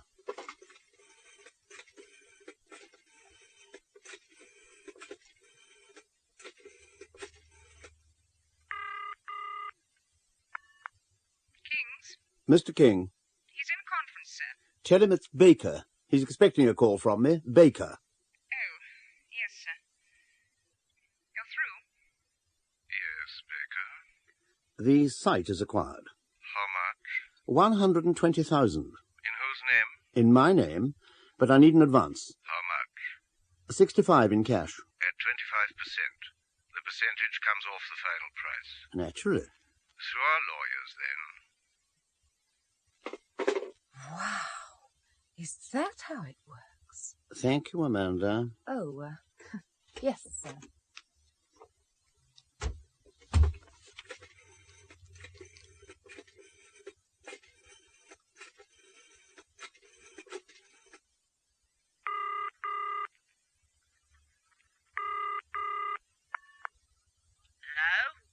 I'd like to speak to Joe, please. He ain't here. It's extremely important. When's he coming back? I dunno. Doesn't he call in for messages? Not Mondays. See, this is a very important message. Tell Joe from the man at Euston Station that everything stops. Payment as arranged, but everything stops. Well, he never calls in Mondays. Well, if he happens to call in, you do have the message.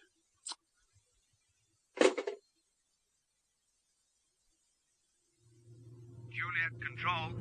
Okay, this is Jackson. Rose is crossed over and he's walking north into Bloomsbury. Turn north, driver. Right, message received. There's been another communication from Baker. He's getting rather hysterical about the safety of his client. And there's a report on Rose's property. There's outline planning permission for a business and shopping complex. The site value would be very high. Okay. We've seen Rosie. Over and out. Right, driver, pull in beside him, then wait for me round the corner.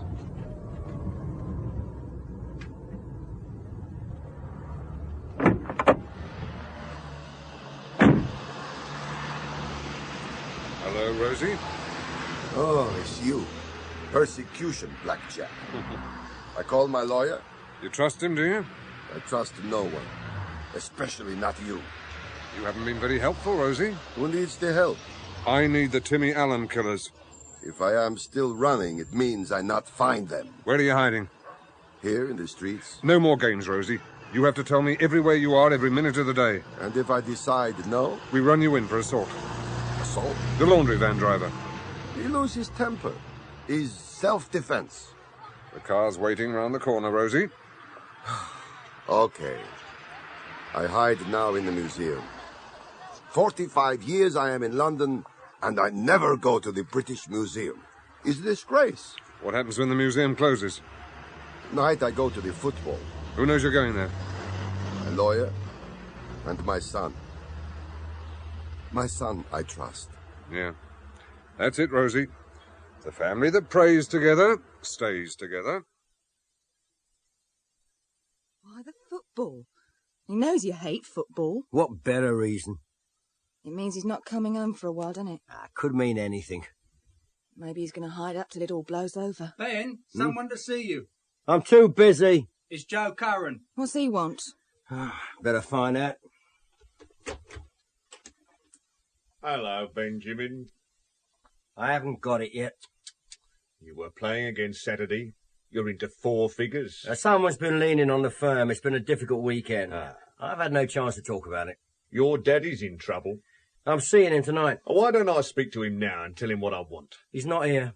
He's coming back, though, isn't he? He's not here. You said you were meeting him tonight? Not here. So where? You've been stalling payments for 2 months with hard luck stories. Now here's a new one. A secret meeting with your old man when you both live in the same house. I told you he's in trouble. So where are you meeting him?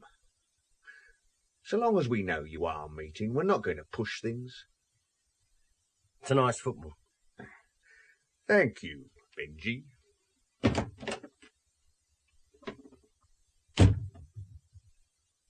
Are you mad? You been listening? You just told the whole of London exactly where and when to find Dad. He's just a heavy, picking up gambling debts. Sometimes I wonder if you're being too clever. Because if you're not being clever, you're just plain thick. What's that meant to mean? It means get hold of Dad and cancel tonight. I can't get hold of him, Lily. I don't know where he is. Anyway, I'll be there. I can look after him. If you're not all in the nick by then. Trouble, Mr. Costa. So many broken windows. Thank you, Mrs. Williams. It'll be delivered tomorrow. Trouble is bad. Schoolboys, Mrs. Williams. Schoolboys. A good day, Mrs. Williams. Bye, Mr. Costa. Bloody chit-chatter. Send the television, Mr. Costa. Television packed up all weekend, Mr. Costa. Hello, Costa. Get out of my shop. Someone broken your windows? No, they climbed out the frame and walked away. You can't hide under the counter. I'm switching on the heat. You'll need more than heat. You want to buy a television? That's not the intention. So you're wasting my time? Money, Costa. You owe the boss 20 quid. Money for what? For no more broken windows. So you say you broke 'em? Next time it won't just be windows. What'll you do next time? I'll do you next time, mate. A broken arm or broken fingers. You can't fiddle your soldering iron in a plaster cast. That what the boss says? That's what Ben says. Well, what's he threatening me for? You're not paying your sub. I paid 20 quid yesterday. Rent, not sub. Rent is rent. Sub is security. I'll be back, Costa.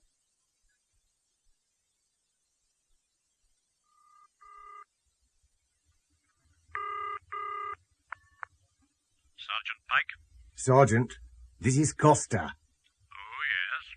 Listen to this. Next time it won't just be windows. What'll you do next time? I'll do you next time, mate. A broken arm or broken fingers.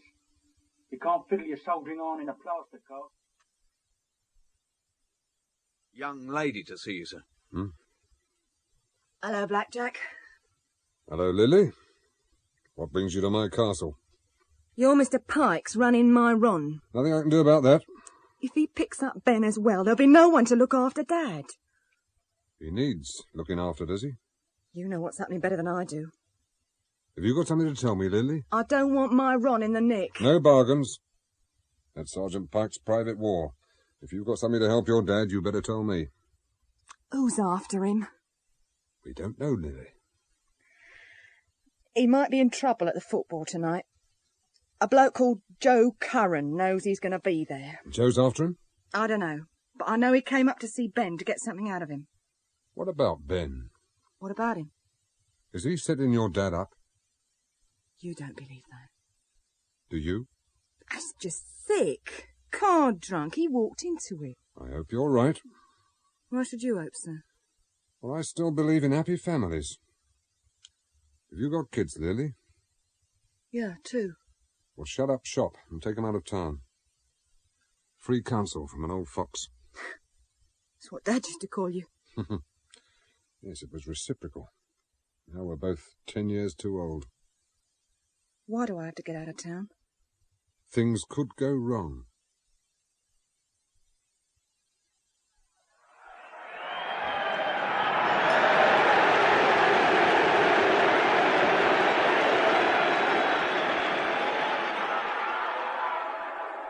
The teams are out on the pitch, sir.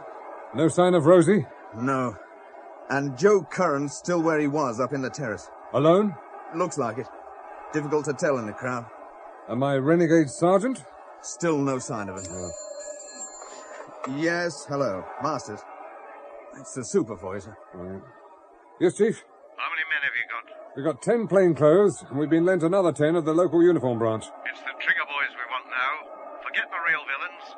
Timmy Allen's killers I want, and that's an order. We're all after them, sir. From what I heard, you spent half the day trying to cook up some property fraud. Well, the fraud's there, sir. It'll just never be proved. Normal business practice, I expect they'll tell me. A left-handed form of human endeavour. What's that? Oh, it's a line out of an old film, sir.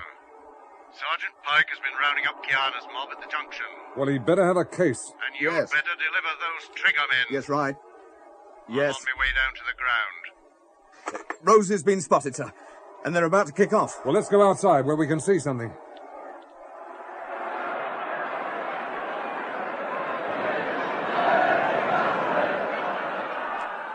I'm getting something on the walkie-talkie. There's crowd trouble on the far end terrace. Oh, hell. They're taking our uniform cover away. End terrace is where Joe Curran was. I expect he's set this up. I can see Rosie, sir, coming down the steps, moving under the stand. Just a minute, sir. Yes, yes. Roger. Benjamin's in the ground and Pike's after him. Now try and stop Pike. We need Ben to look after his dad. And keep track of Joe Curran. Remember, whatever they do, it's going to be careful, that's for sure. We've got to get out of the ground afterwards. Oh, it looks like Sergeant Pike's arrested Benson.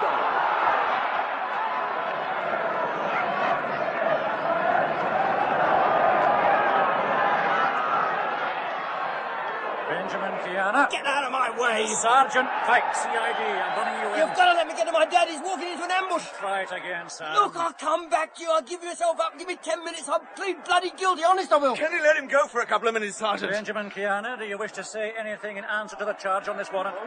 Where were you meeting, Ben? By the dressing room. You're not obliged to say anything, but whatever you do say will be taken down in writing and maybe used as evidence.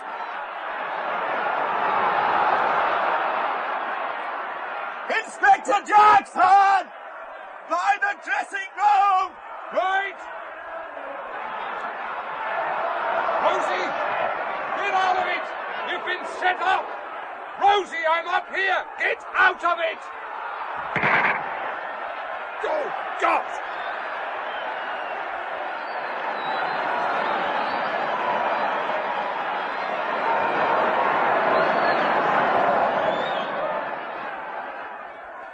Rosie. Rosie, hold it together, Rosie. Where the hell did he come from? Get an ambulance. Right, now, pull it tight. Stop the blood. Was Ben? Was it my Ben? No. No, not Ben, Rosie. Blackjack. Yes. You not look after me so good. This a time. You set the wrong ambush, Rosie. Let me through. Let me through. I'm his lawyer. Inspector, this is an outrage.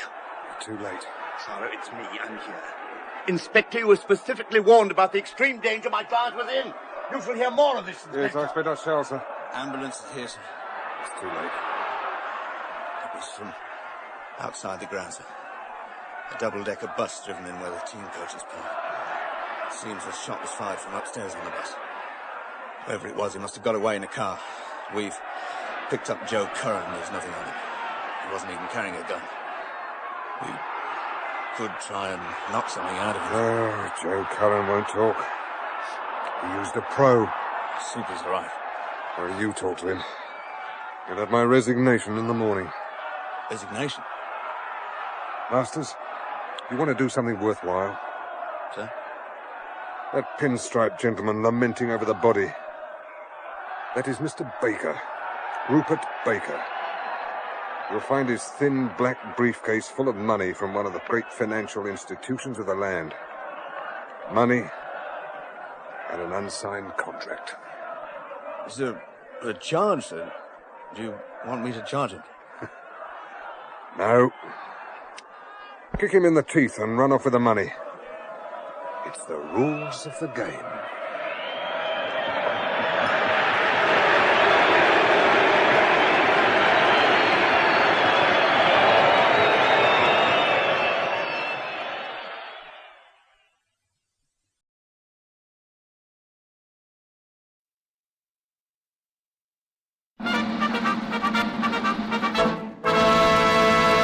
From Hollywood, California, the Lux Radio Theatre presents Ginger Rogers, Rosalind Russell, and Adolphe Menjou in Stage Door.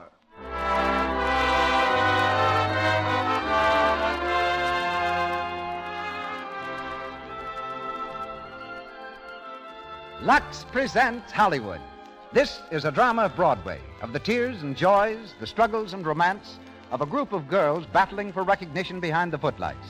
Starring our Ginger Rogers, Adolphe Menjou, and Rosalind Russell, and with Eve Arden. Conducting our orchestra is Louis Silvers, and between the acts, you'll hear one of Broadway's famous characters, George Pierce, stage doorman of the Empire Theatre. Before introducing our producer, a word about the product bringing you this hour of entertainment. Out here in Hollywood, 9 out of 10 screen stars use Lux toilet soap.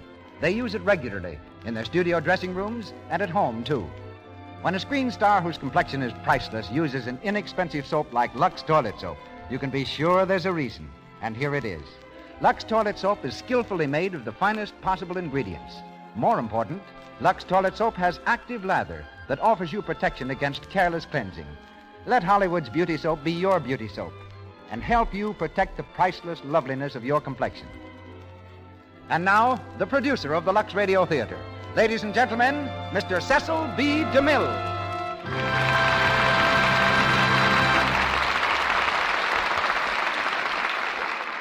Greetings from Hollywood, ladies and gentlemen. It's about 25 years ago that a church worker making a sick call on a young actress living in the theatrical district of New York City noticed a pistol on the dresser. When the girl told her the neighborhood was so tough that she needed the weapon for protection, her visitor determined to do something about it. From that determination came a theatrical club, 2 brownstone buildings in the West 50s, the real-life background of our play, the home of hopeful young actresses who find New York a hard and lonely city. Here Edna Ferber got her inspiration and, collaborating with George S. Kaufman, gave Broadway the resounding hit Stage Door. When RKO brought Stage Door to the screen, it rediscovered one of its own stars, Ginger Rogers. Her nimble feet and appealing voice had carried her to fame in musical romances. Then came the part of Jean Maitland, which established her as one of our best dramatic actresses, and which she repeats tonight. She co-stars on the screen shortly with Fred Astaire in The Story of Vernon and Irene Castle. Also from the original film cast comes that master of sophisticated charm, Mr. Adolphe Menjou, in the part of the theatrical producer, Anthony Powell. Mr. Menjou starred soon in the United Artists release, King of the Turf. Making her first appearance at our microphone is Miss Rosalind Russell, a Connecticut girl who came to Hollywood by way of stock companies and Broadway. Following her success in The Citadel, her new Metro-Goldwyn-Mayer picture is Fast and Loose, co-starring Robert Montgomery. And she's heard tonight in the part of Terry Randall. Eve Arden plays Linda Shaw. And now, the Lux Radio Theatre presents Ginger Rogers, Rosalind Russell, and Adolphe Menjou in Stage Door.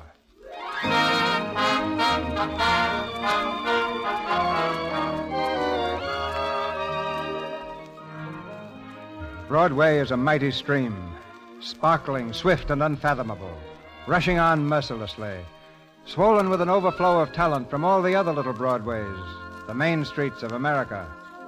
But along the course of every roaring torrent, there are backwaters, pools, and eddies where the driftwood collects. Such a backwater is the Footlights Club, a girls' theatrical boarding house just off Broadway, just around the corner from Fame.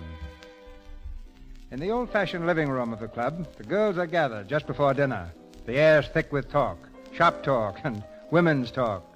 On the overstuffed sofa sits Jean Maitland. Jean is a dancer when she works, but she's been at liberty for the last 6 months. She polishes her nails calmly, ignoring the conversation that flies about her. Lamb stew for dinner. I'll bet it's awful. Well, it couldn't be any worse than it was last night. Yeah, no better than tomorrow night. Can anybody lend me a lipstick? How was the matinee, Susan? Well, very intimate. We had 100 people on the stage and 50 in the audience. Well, at least you had them outnumbered. 5 weeks rehearsal and 2 weeks pay. What's the matter? The show closing? I'm like a tired clam. Oh, that's awful. Jean, did you hear that? Susan's show is folding. Yeah, and if any more fold, we can all move right into the storehouse with this scenery. Good evening, Hay. Oh, there you are, Miss Shaw. Were you speaking to me, Miss Maitland? I'm just on my way out. Come on, take them off. What? You heard what I said. Take off my stockings. What stockings? If you don't take them off, I will, and I'll take some of the hide right off with them. Well, from now on, you can wear your own stockings or go bare-legged. Oh, is that so? Yes, that's so, stretching my size 8 over your big clodhopper 12. Girls, what's the trouble? This hoyden accused me of stealing my own stockings. She swiped her last pair of stockings from me. Jean, Linda, how do you expect me to run a respectable boarding house? You're doing the best you can with the people you've got. Jean? Oh, Linda, Mr. Powell's car is here. Oh, well, tell the chauffeur I'll be right there. Well, Mr. Powell's car is here. Mr. Powell, the great producer, isn't here, just his car. Well, if you were more considerate of your elders, maybe Mr. Powell would send his car for you someday. I can hardly wait. Of course, he'd probably take one look at you and send you right back again, but then you have to expect that. Well, you should know. Well, good night, everyone. While you're sitting here digesting your lamb stew, you might be thinking of me dining on pheasant bordelaise. Bordelaise, no less. Woo, girls, listen, bordelaise. Well, maybe it's casserole. I'm not quite certain. Well, be sure not to eat the bones and give yourself away. I'd say that bout was a draw, Jean. Break it up, girls. That's the end of round one. Girls, what's that knocking? It might be mice. Why, it's someone at the side door. Say, how do you get in here? If you really want to get in, you might blast. Oh, don't, Jean. It looks like a customer. Go around to the other door, please. What's the matter with her? Can't she read? The mice are still with us. This way. Come right in. Thanks. Good evening. Greetings. How many doors are there to this place? Well, there's the trap door, the humidor, and the cuspidor. How many doors would you like? I only asked a civil question. I'd like to see someone about accommodations, if you don't mind. Oh, I don't mind. Miss Orcott's the keeper on duty. Yes, I'm the one you see. You mustn't mind Jean. Evidently, Jean's a very amusing person. Woo! If you young ladies will pardon me, I shall take the wolfhounds for a stroll through the park. This is a theatrical boarding house, isn't it? It's considered one of the finest. Now, let me see what I have available. I'd like a room with a private bath. Well, is there anything so strange in that request? Oh, you mustn't mind the girls. They're just full of fun. We're just a great, big, happy family. Oh, yeah. How expensive are your rooms? $13 if you share a room. In advance. That includes breakfast and dinner, but not luncheon. You mean meals are included for that money? Yes, indeed. And I must say we have a very fine kitchen. Girl? What should I do about my baggage? I'm expecting a few trunks. Well, I'll have them taken care of, Miss... Randall. Terry Randall. Miss Randall. Now, let me see. I have only one vacancy. You'll have to share a room with Jean. Jean? You mean the girl who made all those... I'm sure you'll like the room. It's very bright. Come this way, Miss Randall. This way.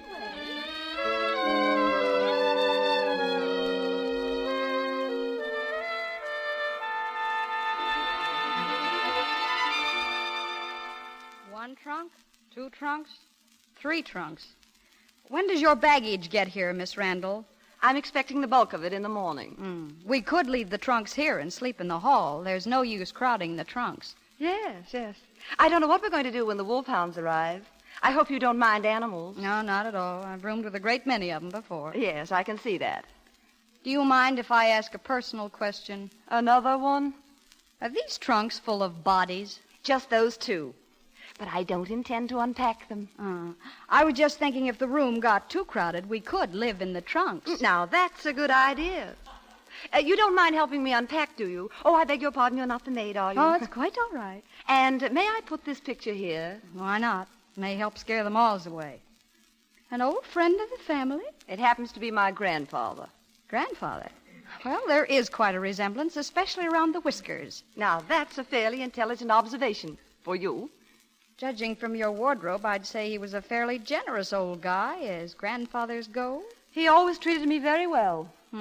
I suppose if you'd had your choice, you'd have picked a much younger grandfather. I see that in addition to your other charms, you have the insolence generated by an inferior upbringing. Oh, fancy clothes, fancy language, and everything. Do you mind if I hang your dress here, on the floor? Temporarily, of course. I must take my bath. That should help. And remember, half the wardrobe is yours, and if anything of mine should get in the way, why, just toss it out the window.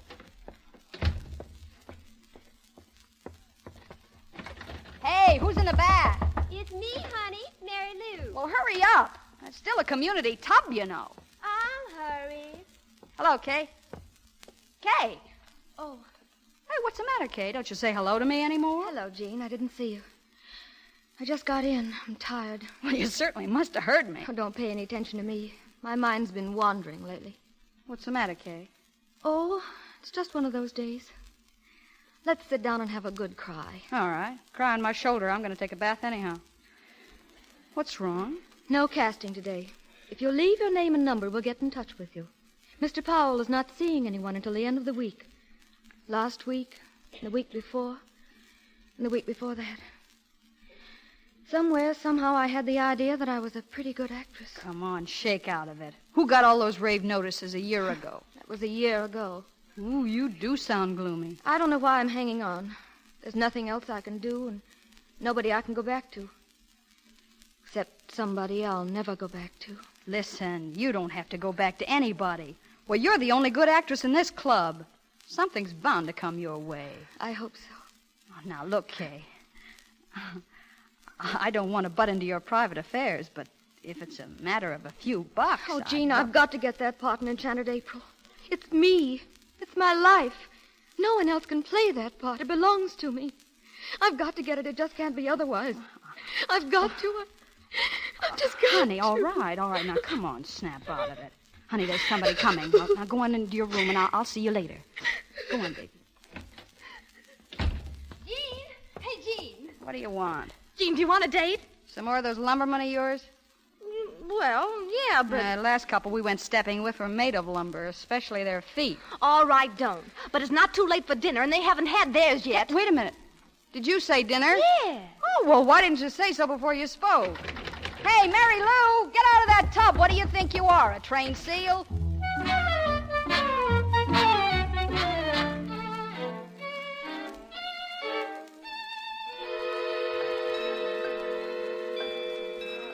Oh, 9 o'clock and all's quiet. Too darn quiet for me. Hey, where's Jean? Out with the lumbering lumberman. Oh, Miss Randall. Yes? I thought we ought to get acquainted. I'm one of the girls here, too. Oh. Anne Luther is my name. Are you of the theatre? Not yet, but I hope to be. With the proper coaching, you need not despair.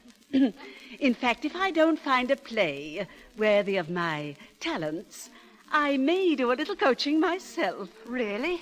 I can't tell you how interesting I found your discussion of Twelfth Night at the dinner table. Thank you. I don't think the rest of the inmates shared your enthusiasm. Hang on to your chairs, girls. We're in for more Shakespeare. Is it against the rules of the Footlights Club to discuss the classics? The trouble with you girls is you're all comics. Don't you ever take anything seriously? After you've sat around for a year trying to get a job, you won't take anything seriously either. You just have to sit around and do nothing about it? You think you're facing difficulties. Why, what do you think of the men who crossed the Rockies? Did any of them crash a manager's office? No, but if they wanted to, I'm sure they could have done it. And I'll bet I can, too. Maybe she can get through the door with vanishing cream. Maybe I can. Did you say you'd bet, Miss Randall? I meant it figuratively. I'd rather have a lunch. All right. Anyone else? Yeah, I'll take a lunch. You'll crash a manager's office? How long? Give her a week. A week is enough. Name your manager. Anthony Powell. Powell? The Anthony Powell? Why not? All right. Why not?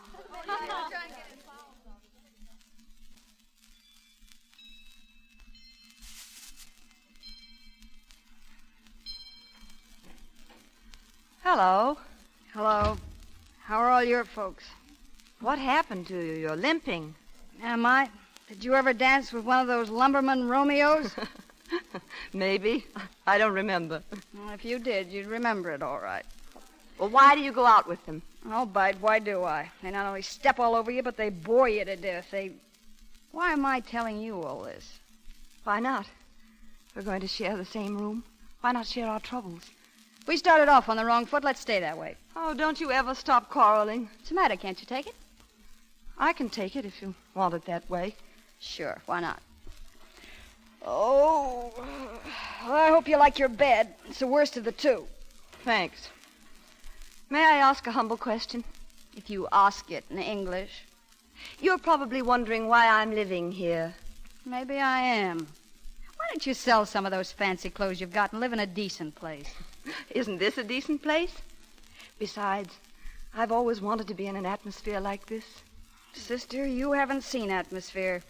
Wait until about 6 in the morning when those garbage trucks start around. Say, am I getting good or you getting weak? It struck me funny. What did? The idea of having a garbage truck for an alarm clock. Oh, it's not funny to me. If I had your wardrobe, I'd scram out of here plenty fast and leave you here with your atmosphere. Oh, no, you wouldn't. You bark a lot, but you don't bite. You wouldn't sell out for a wardrobe. It's all right for you to talk. You've got yours, and Linda isn't doing so bad either. Linda? Oh, she's the other girl you fight with, eh? One of them.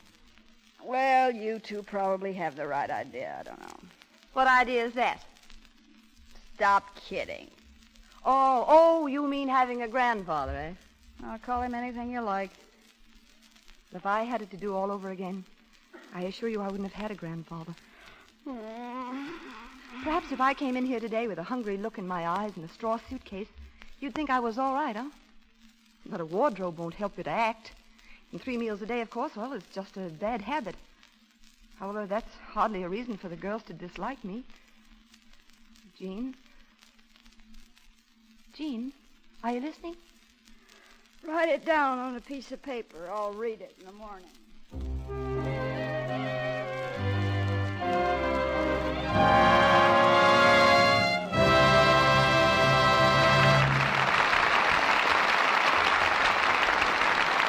In a few moments, the curtain will rise on the second act of Stage Door, starring Ginger Rogers, Rosalind Russell, and Adolphe Manjou.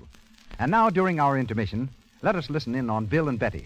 They're going to be married in June, and now... Good night, Bill. You really must go now. Oh, gosh, Betty, not just yet. Oh, it's wonderful to hold you close. You're awful nice to look at, you know. Oh, but, Bill, you must go. All right, I suppose I must. But, gee, darling, I could look at you like this forever. Betty's one of those clever girls who uses Lux toilet soap regularly and has skin that passes the love test. When a man's in love, his eyes look close and searchingly. Only skin that's soft and smooth can pass the test. If you have won romance and want to hold it, take the Screen Star's advice. They tell you it's foolish to risk cosmetic skin, dullness, tiny blemishes, enlarged pores. Use cosmetics all you like. Lux Toilet Soap's active lather removes stale cosmetics thoroughly, guards against choked pores. We use this nice white soap regularly. Have you discovered what this soap 9 out of 10 Screen Stars can do for your skin? Here's Mr. DeMille. We continue with Stage Door, starring Ginger Rogers, Adolphe Manjou, and Rosalind Russell.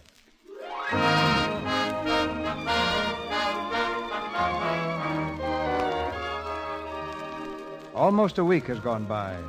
Terry Randall, unable to make friends with the girls at the Footlights Club, pursues the uncertain path to fame alone. Jean Maitland, still out of a job, practices daily at Alex Karofsky's dancing school. With her partner Anne, she's working out a routine in a corner of the room, when through the door comes the famous producer, Linda's friend, Anthony Powell. Well, Mr. Powell. How are you, Mr. Powell? I'm fine, Alex. How's the new school? Oh, fine. You thinking of putting on a musical? No, I very likely won't produce anything this year, unless I can find an angel. Say, who's the little blonde over there? Oh, just one of the kids. You want to meet her? Never mind. I'll introduce myself. Hey, Jean, look who's giving us the once-over. Who is it? Nobody but Anthony Powell. So that's Linda's soulmate. Who's he staring at? I don't know, but I hope it's me. Now, you can have him. Morning. Are you girls rehearsing for the musical? No, we're just getting over the DTs. That's a nice routine you kids have got there. I hear yours isn't so bad either. See you in the dressing room, Anne. What's the matter with your girlfriend? Oh, she's just nervous. Meeting such a great man, you know. Do you two girls expect to go on the stage? Oh, well, we're just hoofing around, waiting for someone to discover us. Well, you're discovered. I didn't mean it that way. You see, we thought maybe, we might get into a nightclub like the Grotto. The Grotto? Yeah, someplace like that. Well, excuse me, I guess you're getting me nervous, too. Excuse me, goodbye. Nice little routine those kids have, Mr. Powell. Yes. Say, Alex. Call up Gordon at the Club Grotto. Tell him I said to give the kids a job. The Grotto? Swell.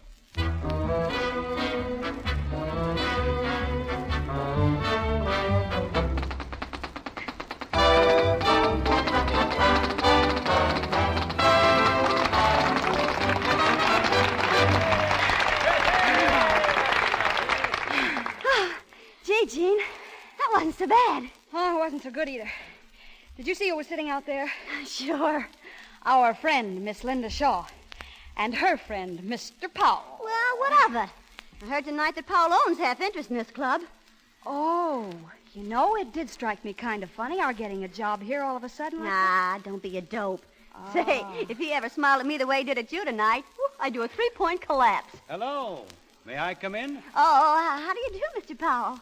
I thought you girls were very good tonight. Thank you. We thought so, too. Don't pay any attention to her, Mr. Powell. She's slightly balmy. Well, excuse me, Mr. Powell. You don't like me, do you? How could I help liking a man who takes his mother out to a nightclub? That was your mother you were sitting with. No. No, that was my girlfriend's mother. Now, my ideal mother is young, blonde, slim, and generally intriguing. I'll see if I can get you one on Mother's Day. What size? Your size. Well, that wouldn't be so easy. You see, I'm not the stock size. Couldn't we talk the whole thing over at dinner some night? I'm very fond of dinner. Could you send your car around for me? Where could I send it? I'm living at the Footlights Club, but the traffic around there is a little heavy. I see. So maybe you'd better send it around here first. Perhaps that would be better. Shall we say tomorrow night, after the show? Mama will have a lamp in the window. Good night.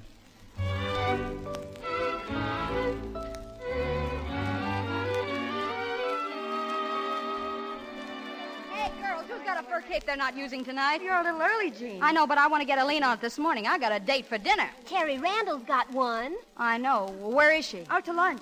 Free, too. A fellow just called for her. Oh, Grandpa? Well, I'd say it was a little young for Grandpa, but I liked his car. Will there be anything else, monsieur? No, that's all. Very good, monsieur. So your decision is final, is it, Terry? Yes, Dad. It's final. I'm sorry, my dear. I thought by now that you would have satisfied this silly whim of yours. You're ready to come back home. If I thought I couldn't achieve something by myself without the aid of the family millions, I'd feel like a pretty sorry specimen. But why must it be the stage, Terry? There are other things to achieve in life. I don't know, Dad. It just happens to appeal to me. You've got the family name to consider. Oh, don't worry about the family name. So far as New York is concerned, Terry Randall is just another stage-struck girl from the Middle West. They don't know me from Eve, but they're going to if I have anything to say about it. And if you were to fail, then what? If I'm a failure, I'll be the first to admit it. Then you would come home if you failed? Would you have me? Well, you're pretty stubborn, but you're still my favorite daughter. Let's leave it at that. Oh, what time is it? It's almost 3. Oh, Dad, I've got to run. I've got a bet with the girls that I couldn't crash a manager's office. Something tells me you won't lose. Oh, darling Dad.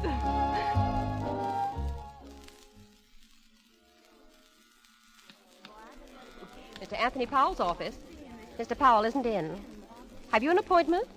Sorry, he can't see you. Hello? Hello? No casting. Miss Winters, I'm Kay Hamilton. May I see Mr. Powell, please? Just a moment. Hello? Hiya, Kay. Oh, hello, Judy. What was it, Miss Hamilton? I want to see Mr. Powell, please. I'm sorry, but Mr. Powell isn't seeing anyone today.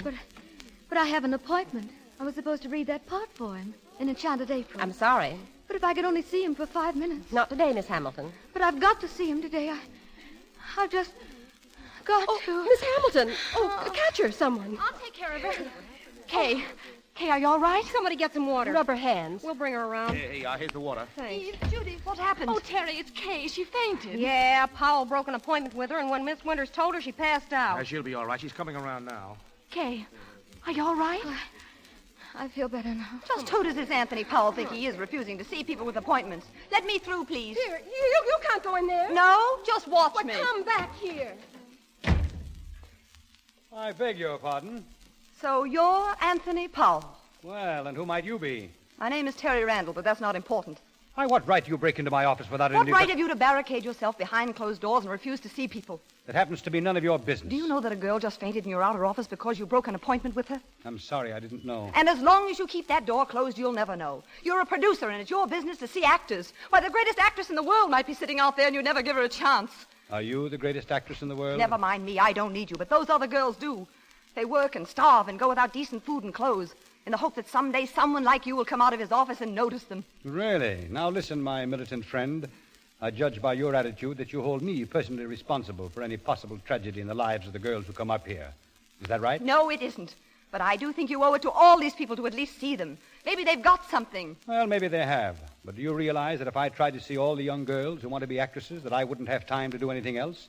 There are about 50 girls for every job that's open. But how do you know you get the right ones? You don't even have the courtesy to come out of your office and say no to them. That at least would be some contact with the theater. Well, you're one that can't complain. I've seen you, and you're not the type. You're very smug, Mr. Powell. Very smug. Well, whether or not you're satisfied that I'm not entirely responsible for the woes of the theatrical world, I'd suggest that you run along and leave me here with my conscience. I doubt very much that you have a conscience. Good day, Mr. Powell.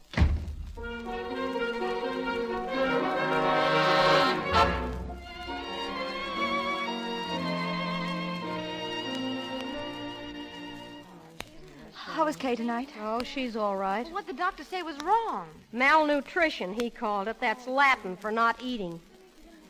Mrs. Orcutt, what did the doctor say? She's going to be all right. It was very sweet of you to send in the doctor, Terry. I asked you not to say anything about it. Well, of course, dear. It's not that I'm sentimental. It's just that the whole thing seems unnecessary to me. Certainly, dear. And now that you've paid her rent, there's no reason why she shouldn't stay. May I come in, Miss Maitland? Certainly, Miss Shaw. I guess you'll be safe. The exterminators won't be here till tomorrow. How did they miss you on their last visit? I was out in society that day with an old boyfriend of yours. Oh, yes. Speaking of funerals, these flowers just arrived for you. And my little flower girl brought them up to me. Mm-hmm. Well, if I could find my purse, I'd give you a big 5-cent tip. Well, I really came along to give you a tip. Oh, and don't bother to read the note. I can tell you what it says. 11 roses, and the 12th is you. Signed, Anthony Powell. You're doing very well up to now. Tell me more. Oh, the routine's the same for all the girls. Quiet little supper in the Powell penthouse with champagne and all the fixings. Oh, and then there's Harcourt. Now, Harcourt's a gem. That's not Harcourt you're wearing, is it? No, my sweet. Harcourt's the butler. A very discreet butler, if you get what I mean, and conveniently deaf. Now, let me see. Tony usually starts off with the tired little boy routine. Oh, but I don't want to spoil it for you. I'll let it all come as a big surprise. Thanks for calling. And if you ever need a good pallbearer, remember, I'm at your service. Good night, dear. Oh, hello, Randall. Hello. Have a nice time, Jean. I didn't mean to eavesdrop, but I couldn't help overhearing. You're not really running around with this man Powell, are you? Why not? Why should you play with fire just to spite Linda? I can take care of myself. Personally, I think you need a governess. Besides, if I don't go out with him, I'll probably lose my job, and so will Anne. We'll be right back where we were. Now, that's a lame excuse. You got along somehow before, didn't I'm you? sick of getting along somehow. Besides, it's none of your business. Sorry. Oh, by the way, that's a beautiful ermine cape you're wearing. Remarkably similar to one of mine. Oh, it is yours. I just wanted to see how I'd feel in one of these things. You feel any different? I'll say. Why don't you wear it? Do you mean it? Why not? You may as well go to perdition in ermine. You're sure to come back in rags. Oh, you know, you're funny. In some ways, you're not such a bad egg. Oh, as eggs go, I probably have my points. Gee. Thanks. Good night. Night.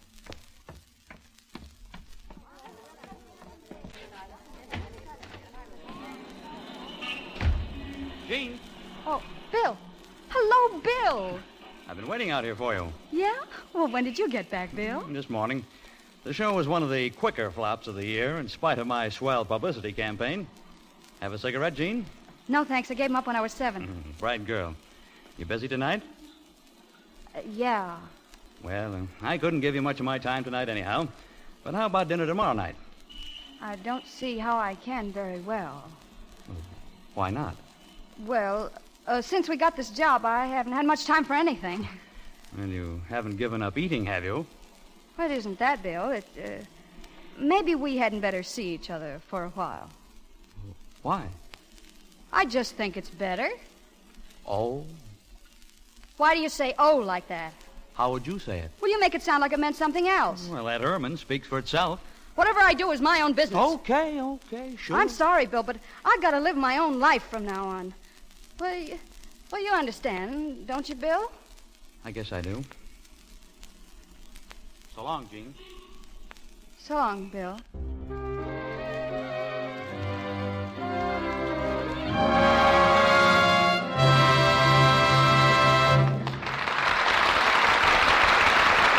We pause for station identification. This is the Columbia Broadcasting System.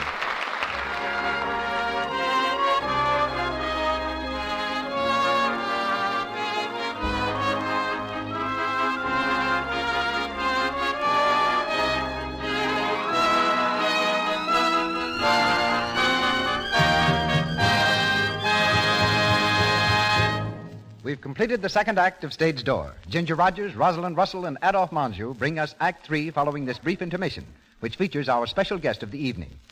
And now a word about Lux Toilet Soap, the gentle white soap with active lather the screen stars use. It's because Lux Toilet Soap has active lather that it makes such a wonderful bath soap, too. Carries away perspiration, every trace of dust and dirt. Leaves skin smooth and delicately fragrant. Screen stars say, men fall for skin that's sweet. A Lux Toilet Soap beauty bath makes you sure. Use this gentle, rich lathered soap for your daily beauty bath. Our producer, Mr. DeMille. For our special guest tonight, we asked the Empire Theatre, New York City, to lend us their stage doorman, because his particular stage door is the most glamorous of all. Through it have passed so many great stars, from Sarah Bernhardt to Catherine Cornell. So much a part of the Empire has its doorman become that the theater's his middle name. From New York City, we now present the stage doorman of the Empire Theatre, Mr. George Empire Pierce. Thank you, Mr. DeMille. I suppose some of you are wondering just what a stage doorman does. Well, I'm a combination policeman, secretary, cook, father, confessor, and banker. It depends, of course, on who's playing the theater. Take English actors, for instance. They like their tea on matinee afternoons. Brian Ahern is a great tea drinker. When he was with Catherine Cornell at the Empire in the barracks of Wimpole Street, I made tea between acts every matinee day. Miss Cornell herself likes to eat dinner in her dressing room between matinee and evening performances.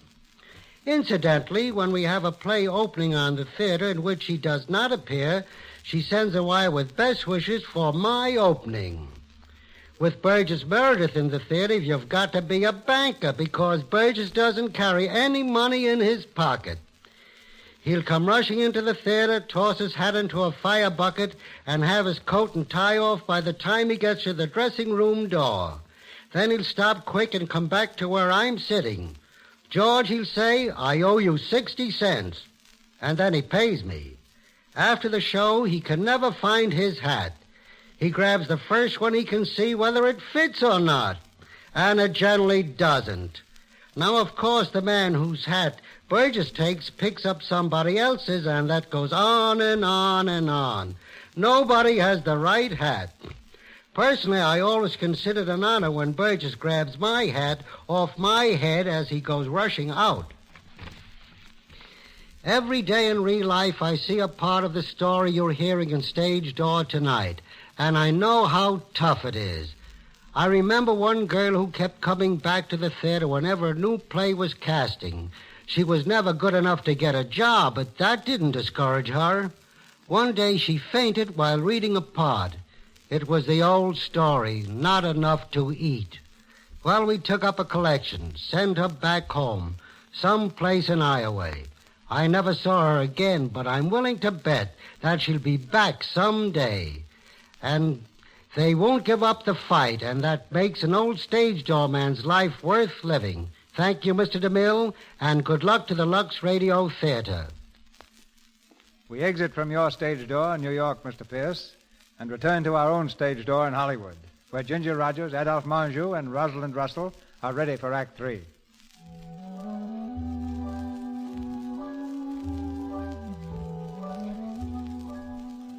Later the same evening, in Anthony Powell's penthouse high above Broadway, Jean stands by the window, gazing down at the twinkling lights of the great city. The producer stands close to her, smiling indulgently at her wonderment. It's a beautiful view, isn't it? Hmm? What? Oh, the view. Oh, yes, it's wonderful. It's beautiful. Tell me, did you enjoy the supper? I didn't dare to. Why not? Make it too hard to go back to lamb stew. You don't have to go back to that lamb stew if you don't want to. Do you have suppers like this all the time? Practically all the time. Why? I just wondered. I wish I'd been born lucky instead of beautiful and hungry. Will you have a little more champagne? No, thanks. I'm afraid to walk now. Woo! Well, perhaps a little coffee. No, thanks. I just want to look at the view. Oh, it's a wonderful view, don't you think? Yes. It's a beautiful city. Like a fairyland. It's full of color, illusion, glamour, romance. Hey, what happened? What's the matter? I thought something blew out. Oh, I turned down the light. It does improve the view, doesn't it? Oh, it's beautiful. It's beautiful now. But think of how much more beautiful it will be with your name flashing across the horizon. Jean Maitland, in letters 4 feet high. 8 feet. All right, 8 feet. I'll be the sculptor and you the clay. I'll mold you into the greatest dancer Broadway has ever known. I'll be Pygmalion and you'll be Galatea. Oh, it sounds like a fairy story. Well, isn't life just a fairy story? After all, aren't grown-up people just little boys and girls at heart? Oh, I know. At the office, I'm the gruff Anthony Powell, theatrical producer. That's a pose. But here, with you, I'm just a tired little boy with a dream. Who were you going to be? You were going to be somebody, and I was going to be somebody. Oh, yes. Pygmalion and Galatea. Which one am I? Oh, you're Galatea. I'm Galatea. Who are they? Pygmalion was a sculptor who carved the statue of a woman out of marble. Oh. The statue was so beautiful that he fell in love with her, and his love was so deep and tender and true that it warmed the statue into life, and they lived happily ever after. Oh, did they get married? I don't think so. I don't believe people got married in those days. I think that's terrible. What's terrible? They didn't get married. But she was just a statue. Well, that's what's so terrible about it. You mustn't cry over a statue. The whole thing's a fairy story. But after he'd gone to all that trouble and everything. But he didn't go to any trouble. Now you're just getting hysterical. I'm not hysterical. Besides, he couldn't marry her if he wanted to. He should have thought of that in the first place. She was probably minding her own business. Come on, you're getting yourself all excited over nothing. Harcourt. Well, it may be nothing to you, but it was something to her. Well, he can't do that to her. You bet he can't. Harcourt. Well, why don't you do something instead of standing there like that? I'm going to do something about it. The very first thing in the morning. That's Harcourt. shame. The ladies' wraps, Mr. Powell. Thank you, Harcourt. It's awful. It's terrible. Now, here's your wrap. You run along home now. Get some sleep and don't worry about anything. I'll see my lawyer. We'll get the whole thing straightened out. What thing? Now, look, my darling, whatever there is to be straightened out. Harcourt, open the door. Yes. There's good old Harcourt. He'll see you to the car. That's a good girl. Ah, you're wonderful. Did anybody ever tell you you're wonderful? You're wonderful, too. And Harcourt's wonderful, and I'm wonderful. And the whole thing's wonderful. You're wonderful, wonderful. Good night. Good night.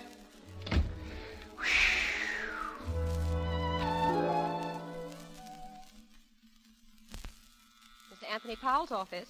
I'm sorry, Mr. Powell's in conference, Mr. Burke, and he cannot be disturbed. Now, let me get this straight, Mr. Carmichael. You have a client. A client who's interested in putting a little money into my show, Enchanted April, right? Exactly. But he wants to remain, shall I say, incognito. Of course. Now, just how much does your client wish to put up? As much as you need, Mr. Powell, with one stipulation. Well? He wishes to be allowed the choice of the feminine lead. Oh, I see. I don't think you do. His purpose is not merely to make his daughter a present of a leading role, Mr. Powell. He wants to find out, and quickly, if she has any real talent. I see. Are you willing under those terms? Well, fresh money is always welcome. By the way, who's the girl? The name she uses now is Terry Randall. Randall. Oh, yes, Terry Randall.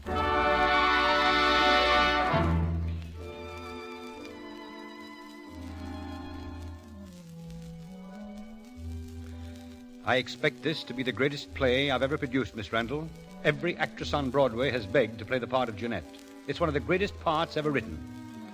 Shall I turn down the lights a little, Miss Randall? It improves the view, makes it more restful. On the contrary, it makes me feel slightly uncomfortable. Are you sure you brought me up here to discuss this play? Why do you ask? I'm a suspicious person. You want to be a star, don't you? Yes, under the proper circumstances. How would you like to see your name blazing across the horizon in letters 4 feet high? 4 feet.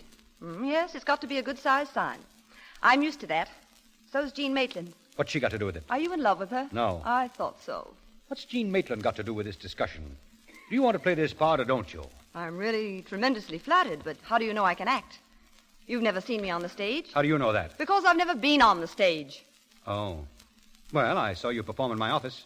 I wasn't performing that day. Well, whether you were or not, I know an actress when I see one. You showed fire and emotion, and that's what I need in this part. I'm not an emotional person. You will be when I get through.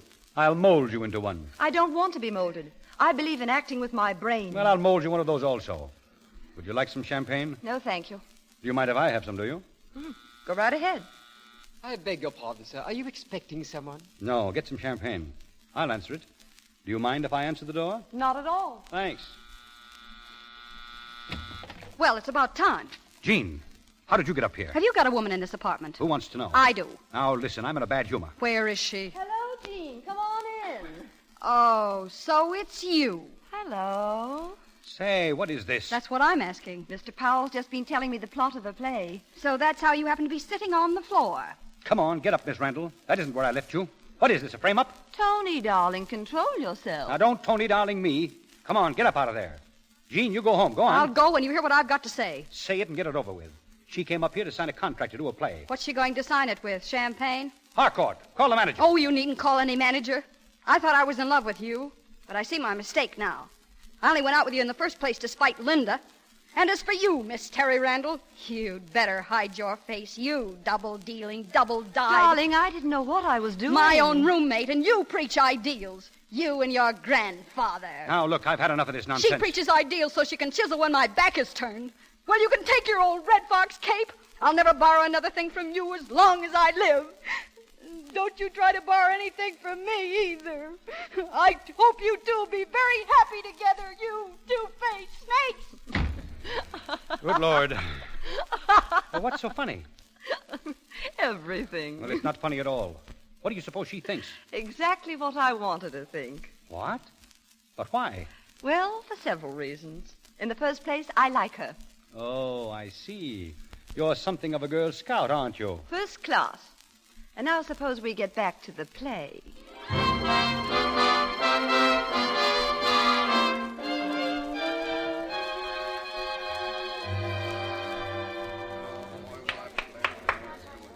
All right. Take your places on stage, please. We're going to play the scene over again, from the father's line. Go ahead, Walters. Right. Mother, here's Jeanette now, coming up the garden path. Oh, poor child. Mother, cross center there. Poor child. She's probably broken-hearted. You'd better let me talk to her first. You'd better let me talk to her first. Well, come on, Miss Randall. That's your cue. Oh, I'm sorry, Mr. Powell. I didn't realize we were rehearsing it again. In the theater, Miss Randall. You come in on cue. Now try it again. But my opening speech still doesn't seem right to me. If you'd read it correctly, that would help. Remember, your husband has just left you and you're broken-hearted. Broken-hearted. Can you understand that? Start over again, Walters. Yes, sir. Mother, here's Jeanette now, coming up the garden path. Oh, the poor child. She's probably broken-hearted. You'd better let me talk to her first. The calla lilies are in bloom again. Such a strange flower, suitable to any occasion. I carried them on my wedding day, and now I place them here in memory of something that has died. That's terrible. Well, if you think I'm so terrible, Mr. Powell, why did you hire me for the part? That's what I'd like to know. Probably temporary insanity. Try it again.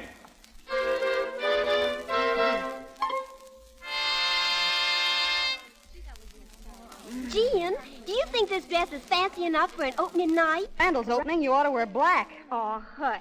She was nice enough to give us free tickets. Yeah, she wanted to be sure there was somebody in the audience. It sounded as if you wanted to be a flop. Not exactly, but as long as there's going to be a flop, I want to be there and see it.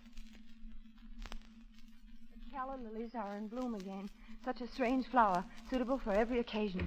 The calla lilies are in bloom again. Rehearsing again? I thought I told you to rest. I can't remember a line, Luther. Not a line. Of course you can't. No one can an hour before curtain time on an opening night. When you step out on the stage, they'll all come back to you. But what if they don't? They will. They always do. Kay.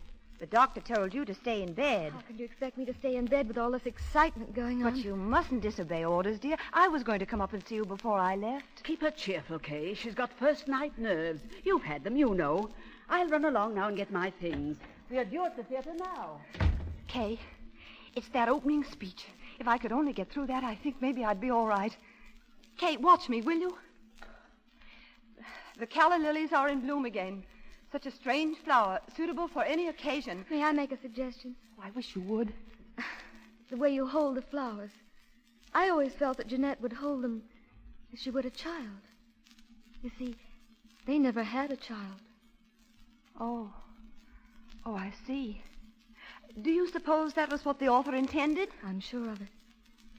And when she says, in memory of something that has died. Kay, do you know this play? Not a play. It really happened.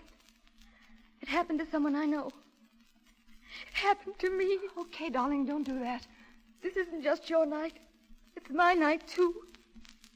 Oh, Terry, you've got to be a success tonight. You've got to give a great performance. No matter what happens. Is something the matter? No. No, I'm just excited, that's all. Terry, aren't you ready yet? 1 minute, just a minute. Kay, you're ill. No, I'm not. It's just excitement. Terry, I want you to have this ring. A girl gave it to me last year, and it brought me luck on my opening night. Maybe it will bring luck to you. Oh, darling, you're sweet. I wish you could be there later in the theater. I will be there, Terry. In spirit. Kay. Come now, Terry. Luther, there's something wrong with Kay. Nonsense, my dear. There is. Didn't you see her face, her eyes? She frightens me. Now, Terry, please. You're all nerves. You've got to calm yourself. Luther! What? What was it? Something's happened. Kay! Jean. There's no use calling her now. Jean, what is it? She can't hear you now. She's lying downstairs, all huddled up on the pavement. No! She jumped out of the window. Little Kay. She's dead. Oh, my God. Oh, my God. Jean, why did you tell her?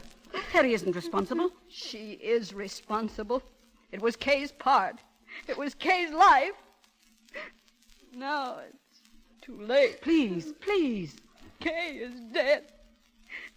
Kay who never harmed anyone. And all because she hasn't a heart. Because she's made of ice. Terry, don't listen to her. Jean, get out of this room, do you hear? I'm leaving.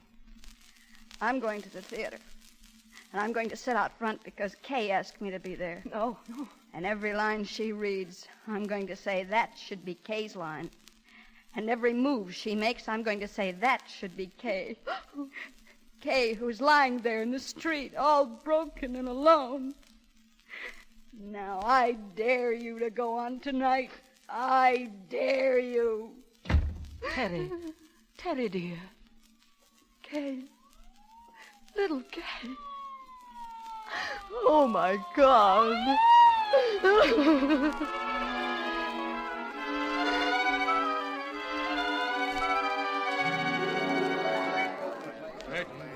Curtain going up. Curtain going up. Curtain.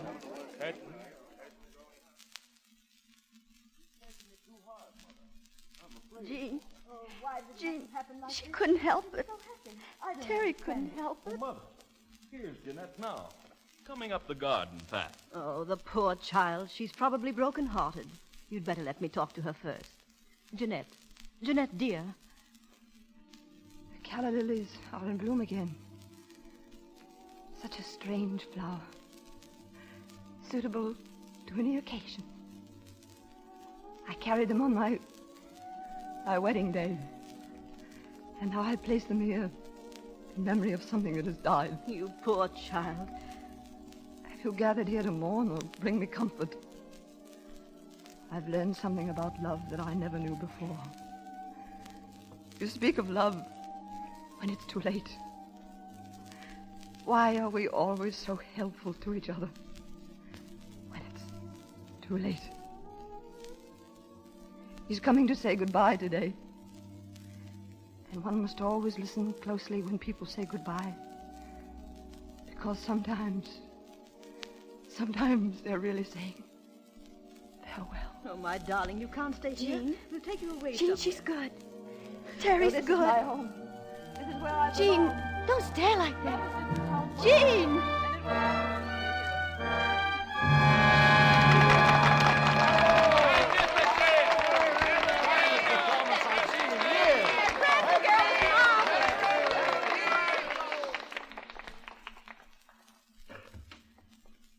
I suppose I should thank you on behalf of the company.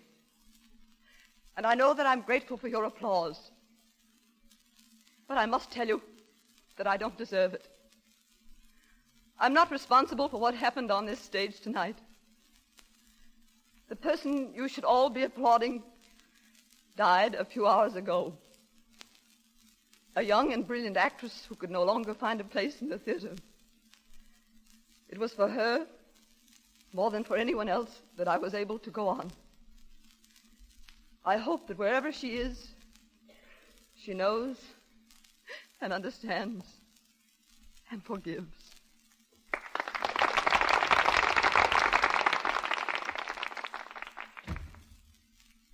My dear, you'll never know how good you were tonight. You were simply wonderful. That wasn't me out there tonight, Luther. It was someone else. It's only after we've suffered that we can make the audience feel for us. Does someone have to die to create an actress? Is that what the theater demands? Oh, Jean. Oh, Jean. Terry, please forgive me. You were wonderful, Terry. No, not I. It was Kay, Jean. Wherever she is, I know she understands. Will you take me to her? Please, Jean. Yeah, here. Here's your coat. Is it true Terry Randall's the Wheat King's daughter, Mr. Powell? Give us a break, will you? Please, gentlemen, please. I'll give you the whole story. Well, okay. All right. Yes, it's true that Miss Randall is the daughter of Henry Sims, the Wheat King. How'd you discover her, Mr. Powell? Ah, well, that's another story. See me tomorrow. Okay, we'll be there. Evening, Anthony. Oh, hello, Ellsworth. Do we get a good review from you tomorrow? Well, Terry Randall will. She has a very strange quality. Reminds me very much of that girl you brought out last year. Oh, yes? What was her name? Oh, Hamilton. Yes, Kay Hamilton. Whatever happened to her? She's still around. Strange quality. Beautiful. Yes, I'll have to look her up. I think I've got just the part for her. Well, good night. Good night.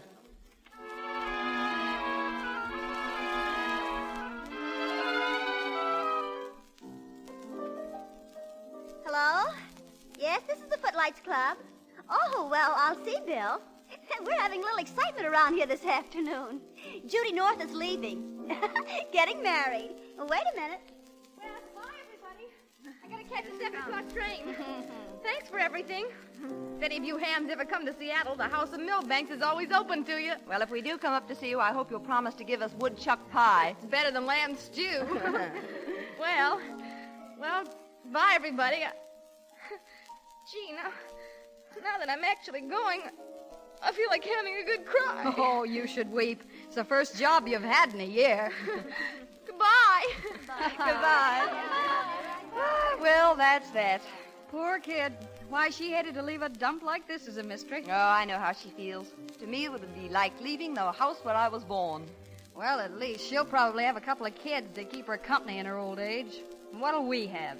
Some broken down memories or an old mangy scrapbook that nobody'll look at. Well, we probably are a different race of people. Maybe. Just now, I feel like sitting in the moonlight having somebody hold my hand. Hey, Jean, Bill's on the phone. Bill? Oh, give it to me. Hello. Don't Bill. be sentimental. Remember, you're a ham at shut heart. up, Terry, shut up. No, Bill, that was a friend of mine. Hey, Bill, how would you like to take an old broken-down hag to dinner and maybe for a ride out toward Bronx Park or someplace? 8 o'clock at the Greasy Spoon? All right, Pigeon Pie.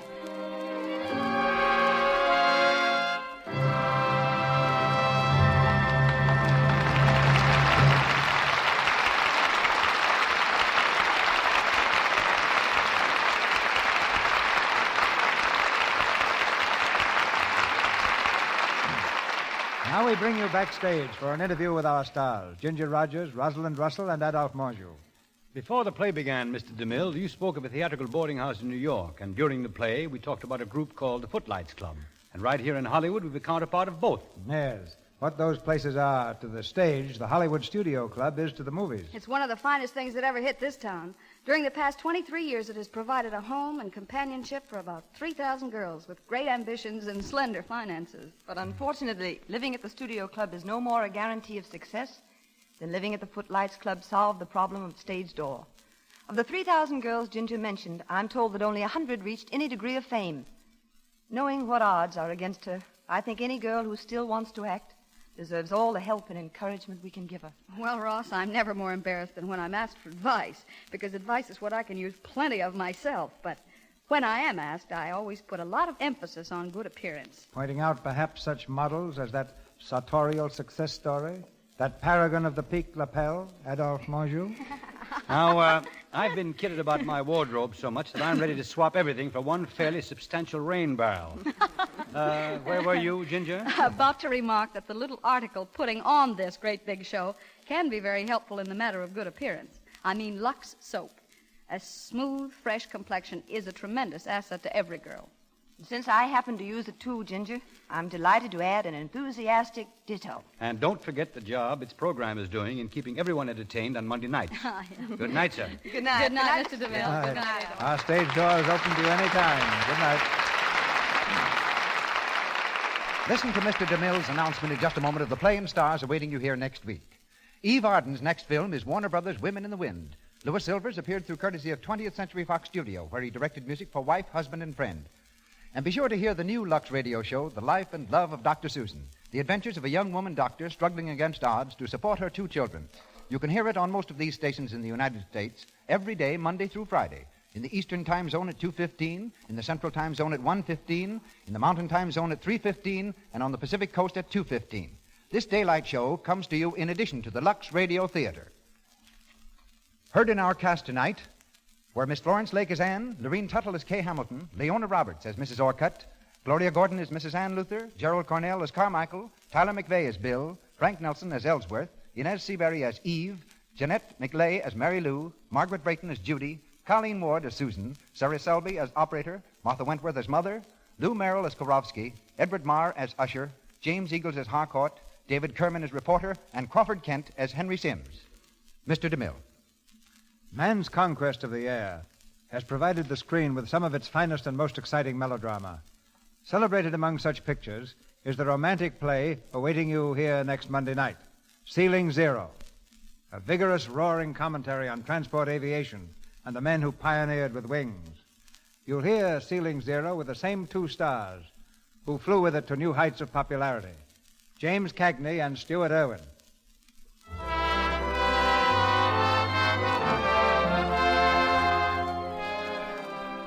Our sponsors, the makers of Lux Toilet Soap, join me in inviting you to be with us again next Monday night when the Lux Radio Theatre presents James Cagney and Stuart Erwin in Ceiling Zero with Boots Mallory and Gene Cagney. This is Cecil B. DeMille saying good night to you from Hollywood.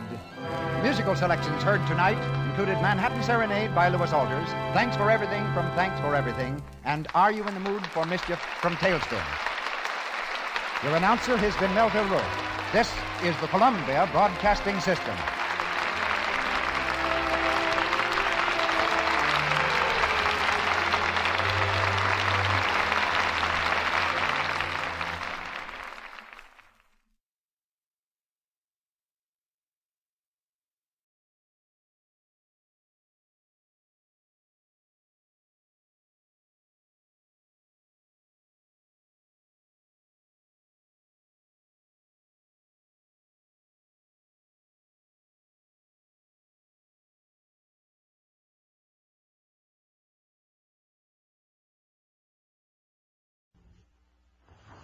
You are now listening to WLS, the voice of Prairie Farmer, America's oldest farm paper, Chicago.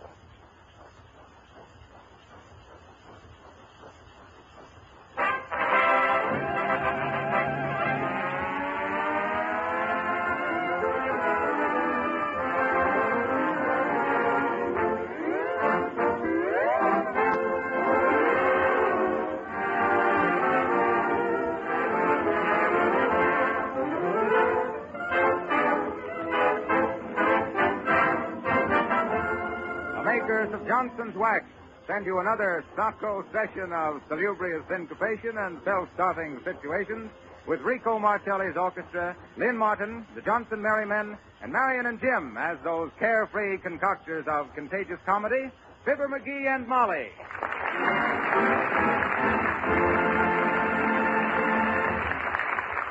We understand that Martelli and the Merrymen are about to melt the microphones with a masterly musical movement. Go on, Martelli, strike me free.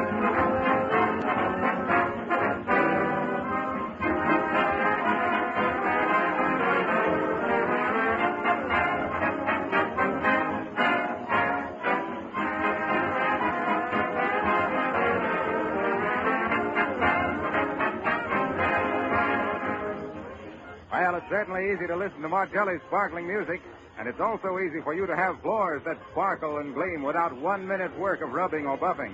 Use Johnson's Glow Coat, the remarkable, easy-to-use floor polish made by the makers of Johnson's Wax.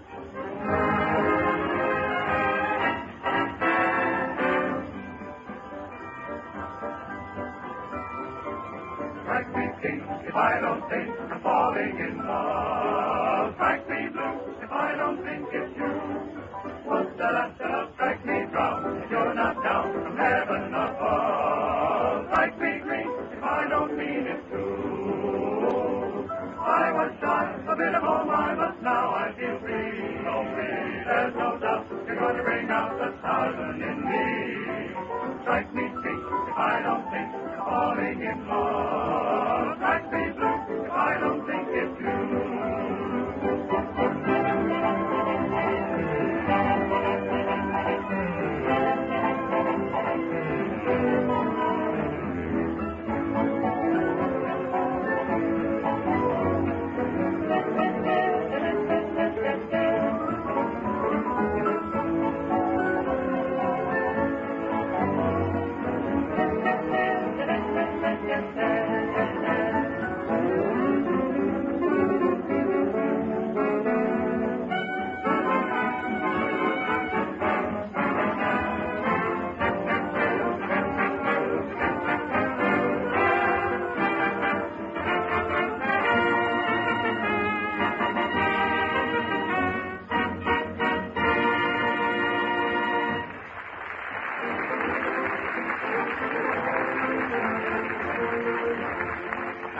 Go out of the somewhere into the here, or from Studio E to Fibber McGee at 79 Wistful Vista, where our hero has started to fix a refractory doorbell. Where's that wire go from here, Molly? Down the wall and under the cellar stairs, McGee. Well, come on down and show me. There it goes, McGee, up on the ledge there. Where? Up here? I don't feel nothing. McGee, look out for that mouse trap. Oh! Fine time to tell a feller. What's the idea of putting a mouse trap where a feller can't see it? Here, take me out of it. Who? Take me out of it. Well, hold still. I'm sorry, McGee. There now. Shucks. And I cut my finger off. Bad mentor. Aha! And what do you hand for now? Look, you see that there bare place into the wire? There's your trouble, Molly. That's why she won't ring. And what's the bare spot in the wire got to do with it? It's touching nothing that I can see. That don't make no difference. It's the insulation that holds the electricity into the wire. When the insulation's wore off, the juice leaks out. Oh. I'm surprised you didn't know that, Molly. Why, when I was into the Signal Corps over into France, repairing telegraph wires to headquarters, they used to call me Wonder McGee, the wire wizard of the World War. Oh. Hand me the pliers, Molly. They're sticking in your belt, McGee. Oh, yeah. You see, I'll cut these here wires and tape them up again so they'll be insulated good. You see, all you got to do is give it a snip. McGee, what are you doing, for heaven's sake? Oh, you see that there flash of blue light, Molly? Did I see it? That means the wire is dead into the negative pole. Gives the pink light when the positive wire is dead. I'll never forget the time Oh! Are you hurt, McGee? Are you hurt? I guess not. Kind of knocked me back onto my heels is all. Onto your heels? Now, just hand me that there tape, Molly, and I'll have her tied up in a jiffy. Thanks. You tore off enough tape there to Wrap up the Pacific cable, McGee. I know. I was never one of these here electricians to skimp onto my work. Let's see now. Positive, negative. You see, Molly, you always got to wind the tape from right to left, like this here.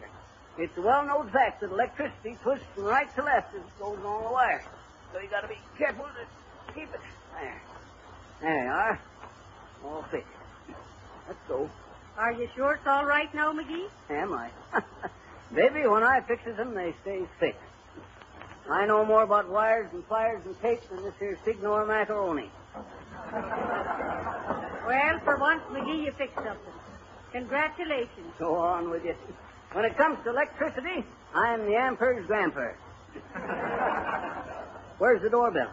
Is that up over the stove there? It is that. You know what I'd like to do, Molly? What's that? I'd like to hitch the doorbell up to the radio so that we could ring the gong on them amateurs ourselves. Did you get it, Molly? I said that. Ah, it ain't funny, McGee. Okay. Now, look, Molly. You go out onto the front porch and ring the bell while I stand here and see if it rings loud enough. All right. And then you can get to work and scrub the porch, McGee, whilst I guard the shop. No. Oh, I had the doorbell. It had the bum buzzer. I threw it away and got me another. You ringing it, Molly? I rung it 7 times, McGee. Well, try her again. All right. Shucks. Now, what in trouble? I wonder... Well, McGee, did it ring? Not very loud, Molly. I gotta do me some adjusting on it, I guess. You see, the coil is probably fouled with the condenser, which makes the hoop and superheterodyne co-equal to the resistance. Hey, Molly, where are you going? I'm going to call the hardware store and ask them to send an electrician. Oh, shucks, Molly, I can fix it, I tell you. You don't have to call nobody else when Let go I'm of here. the phone, McGee. Let go. My mind is made up. Hello? Hello, operator. Hello? Hello, operator? Hello. McGee. The phone's dead. Phone's dead? Why, shucks, that's funny. I just... Funny, is it? Huh? You cut the phone wires instead of the doorbell wires. McGee, where are you going?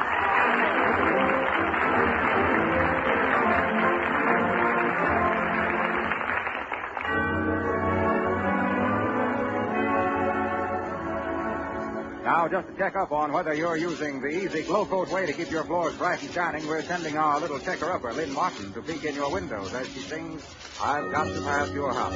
Lynn Martin.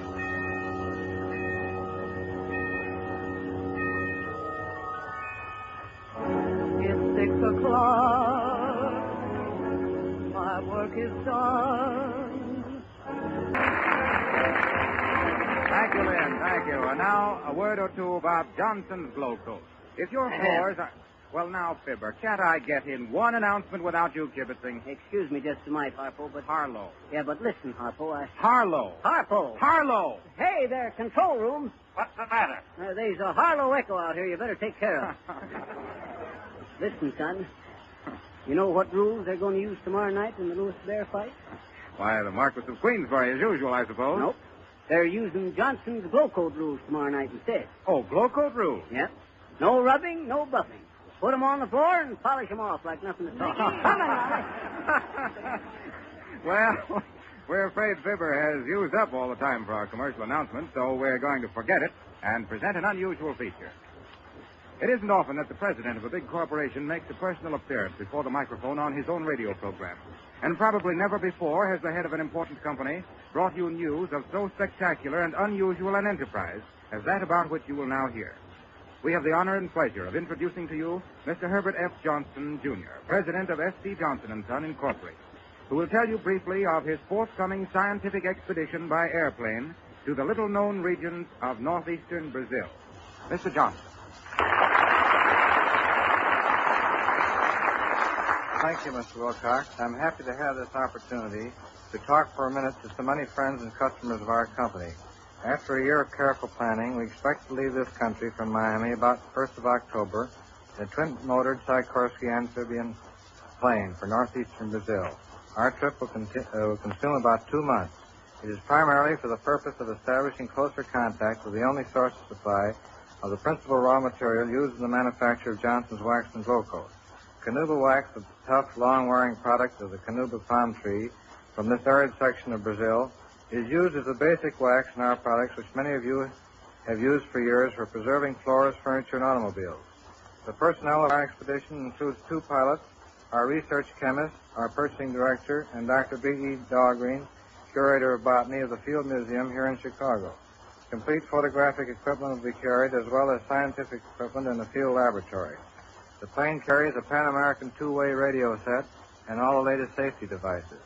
Gasoline supply bases have been established at 5 points in Brazil, and before our return, we expect to fly about 25,000 miles over regions where very few white men have ever been. We expect that our trip will not only yield important scientific data, but will specifically ensure a future supply of the highest grade canuba wax so that we can continue to manufacture better products for American housewives. Thank you.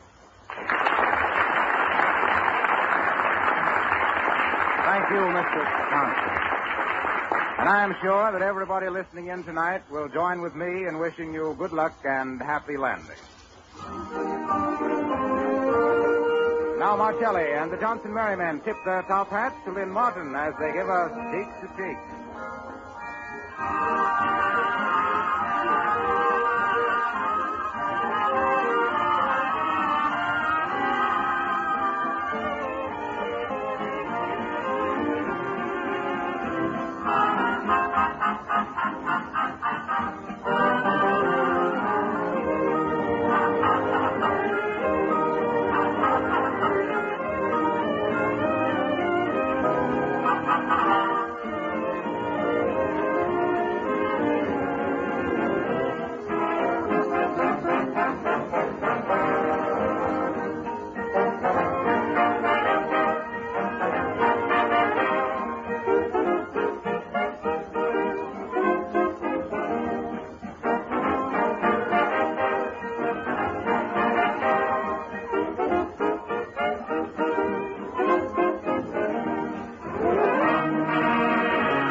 Back to Wistful Vista now, and we find Molly darning socks, while Fibber has apparently given up the doorbell fixing in favor of the afternoon paper. Fibber.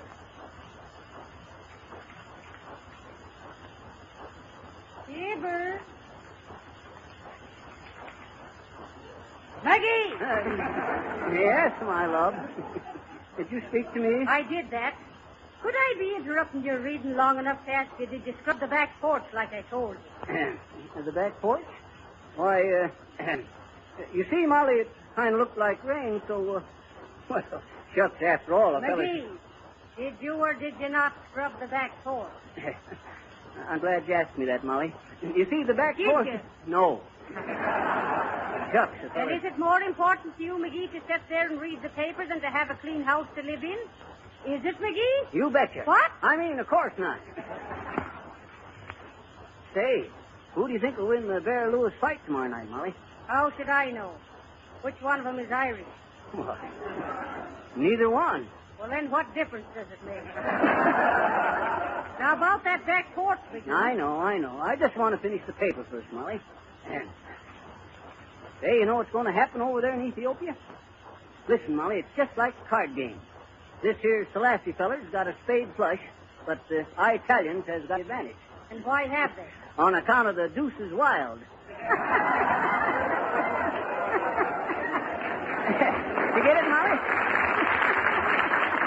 I says the Italian... it ain't funny, McGee. Okay, but listen. I got this here Ethiopian thing all figured out. Oh, you have? Yeah. You see, Molly, on account of the British holding control of the Suez Canal and the location of Gibraltar, what it is, there ain't any doubt that Spain, being just across the water, will get mad at France because Russia's trying to edge into China. That means, Molly, that Sweden and Norway, which is usually neutral, will have a tough time persuading Greece to let Poland and Austria keep the freedom of the seas. Which, if the Portuguese blockade goes on, Australia and Canada gets up onto their hind legs, and there you are. Shucks, I don't know how Czechoslovakia is going to keep out of it myself.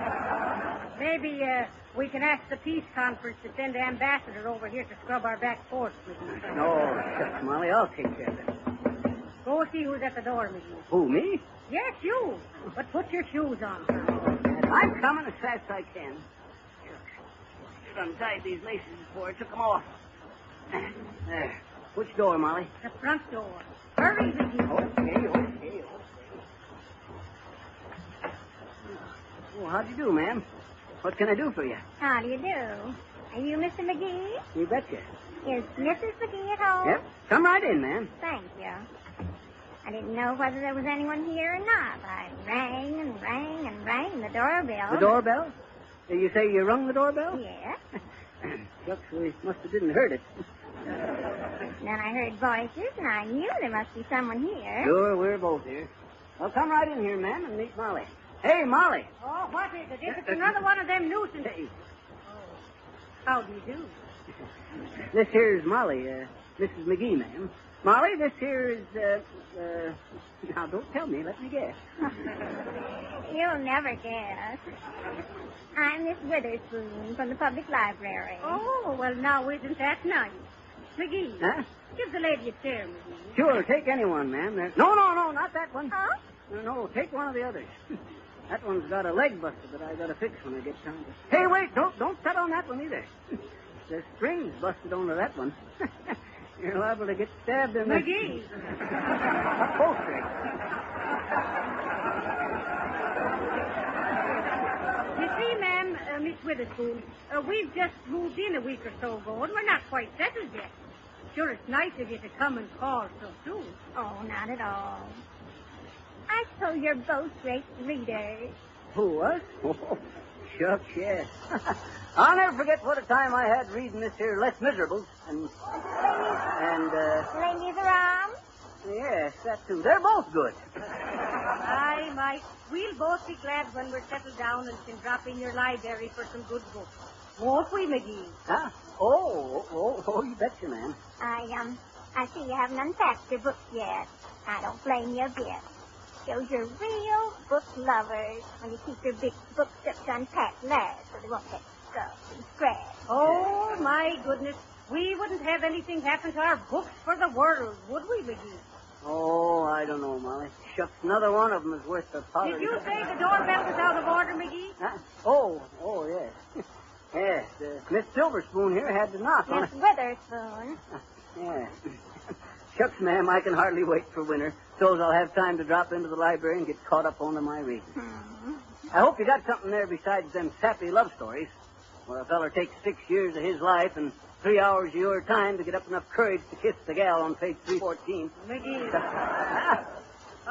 Miss Witherspoon, I can never get enough time for good books. Longfellow and Robinson Crusoe and Shakespeare and all. Did you care for the taming of the shrew? Oh, dear, no. Sure, I leave all the wild animal stories for McGee. And how about CBS? CBS? Not so loud, ma'am. This is NBC. Oh, no. CBS. Shaw, you know. Oh, Shaw. You betcha. She's one of my favorites. I'll never forget the time I was visiting my Uncle Mortimer. A great bookworm, Uncle Mort was. Worm, anyway. What say, Molly? I remember, McGee. He was in the book business. Yep, a bookmaker. How interesting. A bookmaker. You bet. You bet, and he covered it. Well, sir, I'll never forget the time Uncle Mort showed me through his library into his country house. You know where the Blink River is in Massachusetts, ma'am? The Blink River? Yes. No, don't be silly. Really. Uncle Mort has him a country home built right onto the banks of it. Homestead on the Blink, he called it. You should have seen his library, Withy. Withy? It's Witherspoon to you, Mr. Oh, yes. Well, sir, Uncle Mort must have had 2 million volumes. My, that was a library, wasn't it? Shucks, that was just a week's reading for Uncle Mort. Well, sir, of these 2 million books, ma'am, 1 million was bound into genuine cowhide, which he kept on to the north side of the library. Them was history and philosophy and physicology and all heavy stuff. On the other side of the library, he kept detective stories and fiction and love stories. Them was smaller books bound in calf. No, in calf. Well, sir, one night whilst I was sleeping, I was woke up by a terrible commotion downstairs. Well, sir, I grabs me a gun, leaps into my slippers and bathrobe, and rushes down into the library where all that there noise was coming from, and you'll never guess the sight that met my gaze. What was that? Well, sir, I can't hardly believe it myself, Miss Witherspoon. But there before my eyes, bumping across the floor, was all them little calf-bound books, wagging their little fly leaves. And what you suppose they was doing? Crawling over to join them big cowhide books. It was motherhood calling. And wasn't no time at all before there was the calfskin book snuggled up to each cowhide book. A calf and a cow and a calf and a cow. Just like that. Cutest sight you ever hoped to see. Now, if you'll excuse me, ma'am, I gotta go out and scrub the back porch.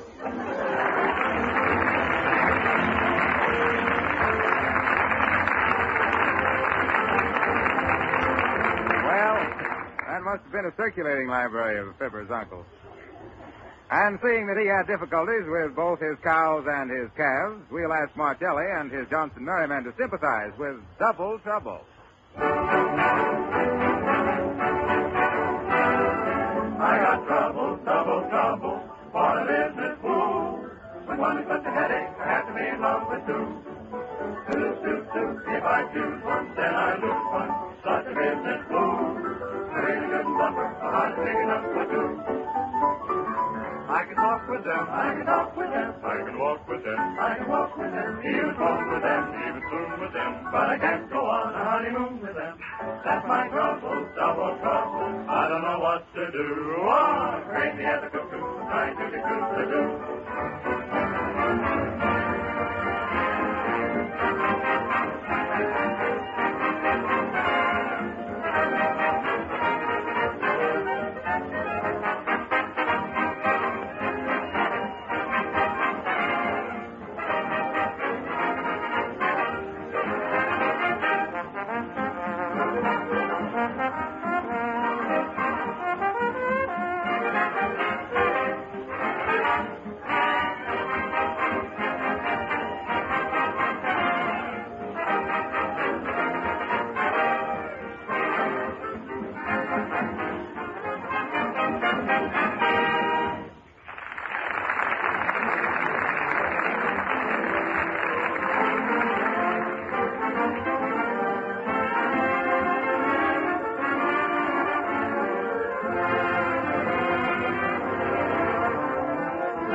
A favor.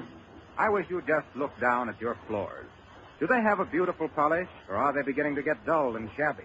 You can make them look like new again in a few minutes' time if you use Johnson's Glow Coat.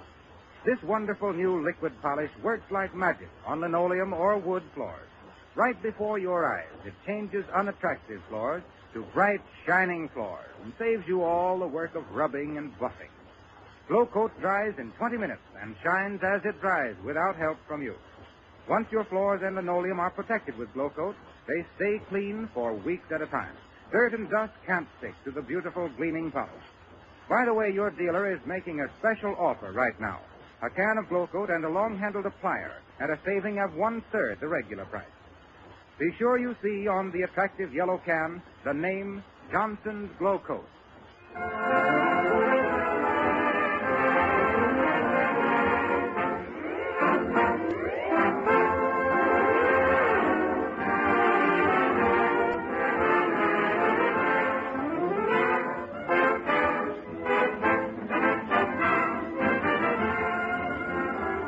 You to be back with us next Monday evening when we'll again meet these happy householders, Fibber and Molly McGee. Remember, next week it's 1 hour later than usual for those not living in a daylight saving zone. This is Harlow Wilcox saying hasta la vista at Wistful Vista. Good night.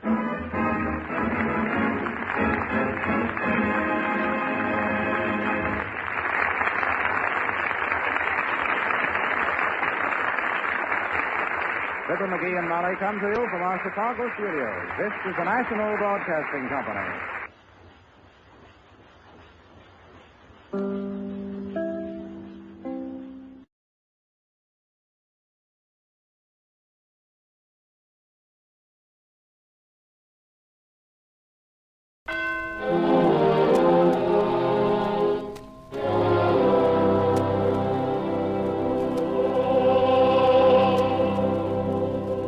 The greatest story ever told. Presented by the United States Armed Forces Radio Service.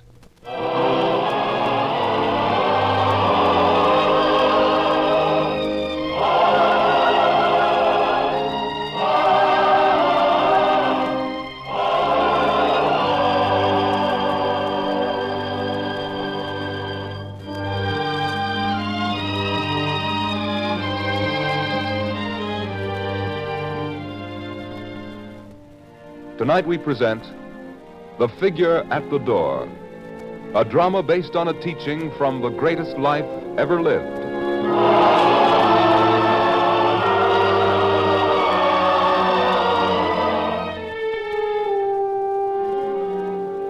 In the town of Gabara in Galilee, two men stand watch a safe distance away from a great house. Their eyes are fixed on the door of that house, and suddenly it is opened. A face peers out, and then the door is shut instantly. One of the two watching men says to the other, "There, Malachi. You see?" "Yes, sir. It was Simeon's servant who opened the door and peered out." "Exactly. And did you notice how furtively it was done?" "Yes, I noticed that." "Good. That was all I wanted. Someone else to watch and see and confirm my feeling about this thing. Now come. We shall go back to the marketplace. Yes, Come along. Sir, if I might ask, why did you take me from my work to have me stand there and watch Simeon's house with you? Because I had to make sure. Now that I am sure, the whole thing is quite clear to me. What thing? You couldn't figure it out, could you? But I have. What, sir? It occurred to me almost 2 weeks ago. That's the day the caravan arrived from Egypt. Usually Simeon would be down there in the marketplace trying to buy the best of everything, bidding against me. But he wasn't. I mocked that fact. Then I began watching and thinking. I haven't seen Simeon since then. Have you? No, sir. Well, then I asked myself, why? Why has he never seen any more? You know as well as I that Simeon is the kind of man who likes to strut in public, who likes to appear in better garments than those I wear. It's true he's vain. True, too, that he vies with you for public attention and favor. Well, that makes the mystery all the more baffling. Why should such a man not appear in public for 2 whole weeks? Perhaps he's ill, sir. Then why should his illness be kept a secret? Unless my good friend Simeon has fallen victim to leprosy. What? Yes, Malachi, I'm sure of it. I'm sure Simeon is a victim of leprosy and is hiding in his own home, cared for by his own loyal servant, so no one else will discover it. If it's true, it's too bad, sir. Too bad. I don't know about that. Sir, what do you mean? Well, once and for all, it will settle the question of who is the leading citizen in this town.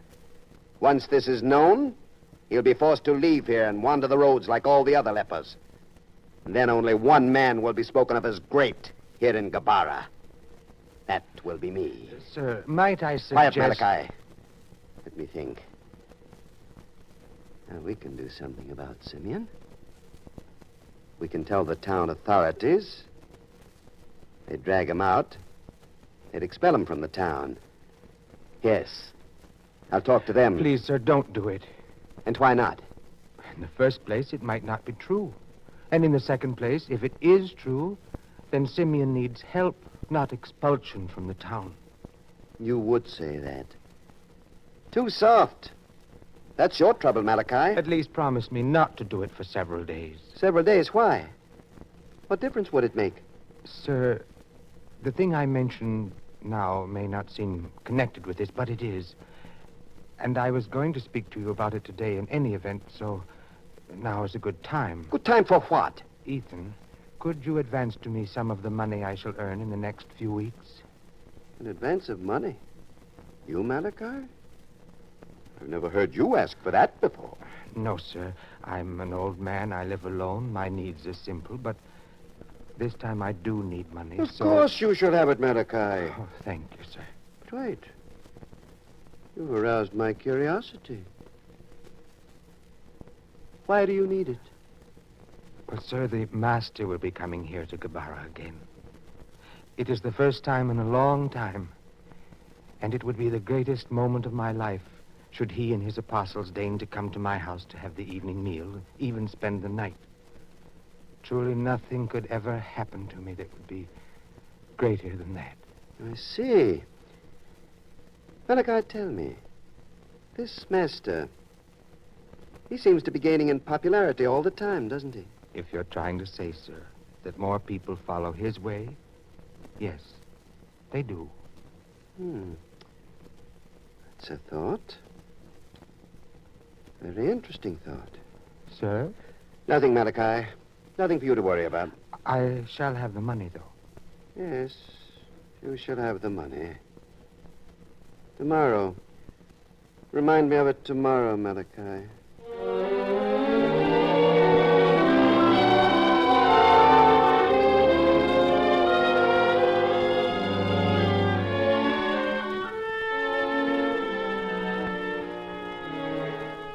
Sir. Ethan. Huh? Oh, Malachi. Well, what is it this time? Something you've come across in the marketplace? No, sir. Just that the day is almost over, and you've said nothing about what we talked of yesterday. Oh, you mean the money? Yes, sir. The way you've been wrapped in thought all day, I don't wonder you forgot. Is something troubling you, sir? Malachi, do you believe in dreams? Dreams? What do you mean? Do I believe? Can a dream mean anything? Oh, I know there are stories in the scriptures about dreams, Pharaoh's dreams, others. But could a dream of great meaning happen to me? Could it? Who knows where dreams come from? But the meaning of a dream. How does one determine that? I don't know. It was the strangest kind of dream. I was in my home. It was night. I was alone. Then there came a knock on the door. I went to answer. I called out, "Enter." And the door opened? No. The door didn't open. But suddenly I could see through the door, as though it had become transparent. There stood a man there, in a long robe, covered with dust as though he'd traveled far. I could see him, but he couldn't see me. And I could see his face clearly. It was a kind face, with deep and gentle eyes. Then I saw him knock on the door again. Again I called out to him, "Enter." But he looked at the door and then began to walk away slowly, sorrowfully. What could such a dream mean? I don't know, sir. I've had dreams that come and are forgotten with the light of day. But this one, it troubled me, awoke me, had been with me all day. Well, it's no worry of yours. Now then, what were you asking? The advance of money, Ethan. Oh, yes. Tell me, Malachi, would you insist on having the master at your home? Insist? Of course not. I could only invite him to share what I have. One doesn't insist, not with him. I didn't mean that. I mean, suppose you didn't invite him. Oh, but I must. I'm an old man. I may not be here the next time the master comes to Kabara. So that I must invite him this time, else it may never be. If it was a matter of doing him honor, it could be arranged in another way. How, sir? Suppose that there were a great feast in my house, and the master and the apostles you spoke of were invited there. You would be there, too. You could honor him in that way. You would invite the master to your house? Why not? Think how it would enhance my standing in this town, now that he has come to be accepted by so many. You know, I'll even invite Simeon. Perhaps when he fails to appear, it will cause others to ask the same question I asked. Perhaps that's a way of bringing his condition to light without even saying a word to anyone. Please, sir, you don't understand. One doesn't act in that fashion toward the master. Malachi, I shall invite the master. I shall have a huge feast. Everyone will be there. You too. No, sir. Malachi. I couldn't be there. I couldn't be witness to what you proposed to do. I see. You realize, of course, that the advance of money you requested will not be forthcoming. I realize that now. However, I will not withdraw my invitation. You are still welcome to pay honor to the master at my house, at the great feast. I understand, sir.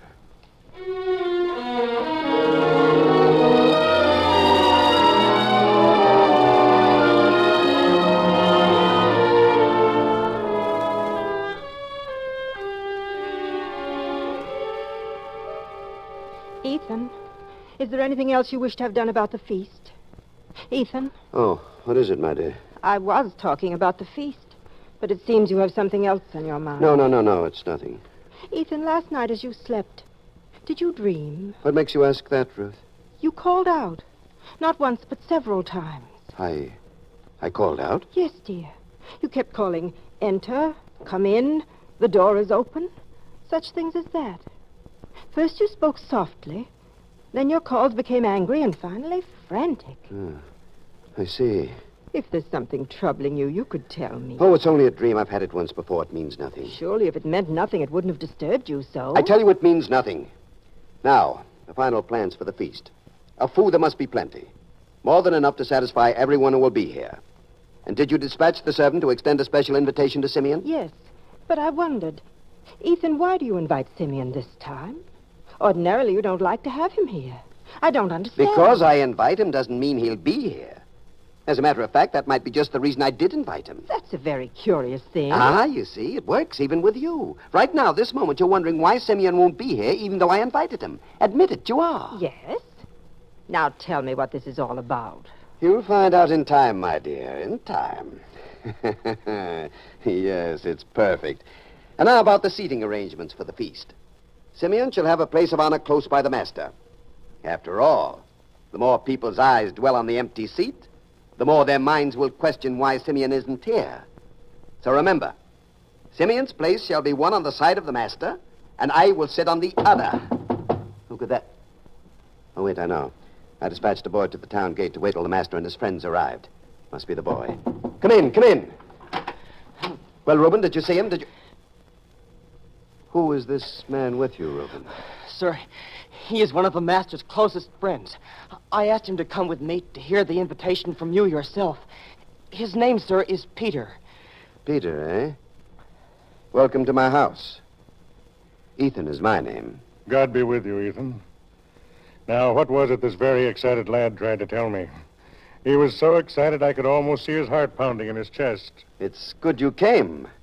You can see for yourself that this is one of the finest homes in Gabara. Perhaps then my invitation will mean more to you. I should like to invite your master and all his apostles to feast with me here this evening, and to spend the night. It's very kind of you to invite us, sir. Wandering the country as we do, we have a high regard for warm and friendly hospitality. Ethan's house is open to all who need shelter. Thank you. Now I must go. But wait. I must have an answer from you. I shall take your invitation to the master. Have no fear of that. Then he will be here. I can only take your message to him. He shall decide. I see. Now, may I leave? Of course. Strange man. I don't know if I like him. But why? He seemed a kind man with a good, strong, honest face. Oh, it wasn't his face. It was his bearing, his attitude. I don't know. You expected that he'd bow and scrape and show you great respect for having invited the master here. Is that it? Now, Ruth, don't judge me. Just do as I say. Preparations will go forward. Even though you've had no answer yet? The master will be here. They'll all be here. Where else in this town could they be so well fed? The feast will be held, and they will be here.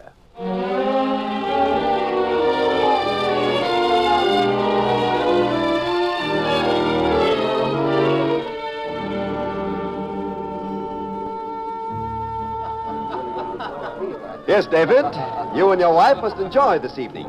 That's why I invited you here. It must be an evening to remember. Of course, Ethan. That's right. Mingle with all the guests till the guest of honor arrives. I'll see you later. Ruth, Yes, dear. have you been to the front door again? Yes, Ethan. No sign of the master? No sign of any of his followers? No, Ethan. Not even that one, Peter? None of them. Can't understand it. It's late. Even past the hour when I'd expected that the feast would begin. I can tell from looking at their faces that even the guests are beginning to sense there's something wrong. Perhaps he isn't coming, Ethan. He'll be here. He must. Maybe there's something wrong with the door. What are you saying, Ethan? I must go and see. Go and see? Come with Ethan, me to the door. You may think me mad, but it could happen. What could happen? Come and see. Yes, dear.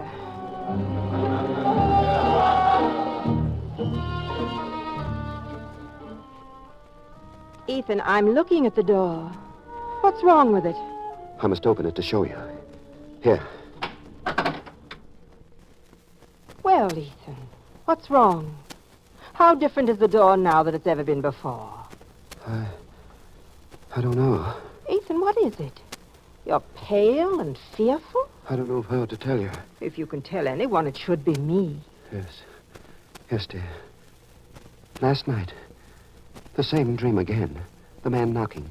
I bidding him to enter, and he didn't. Again, I could see him through the door as though it were transparent. And I could see him disappear. Yet last night, the dream was different. After he had gone, I went to the door. I opened it. And I found that the latch on the outside of our door was gone. Not there at all. Gone? Yes. It was as though there never had been a latch on the door. What a strange thing to dream. That's why. Well, I thought... Oh, it can't have anything to do with it. The latch is there. The other guests found it. It's foolish, very foolish. Except... Yes, dear? In the dream, after I discovered the latch was missing from the outside of the door, I ran out. I followed the figure down the street. I called to him. I asked him to return. And he turned to me and said something and walked on. What did he say? What's the trouble? I can't remember. I just can't remember. Well, we might as well go back into the main hall and wait with our guests. But if the master doesn't arrive... He must arrive. We'll wait.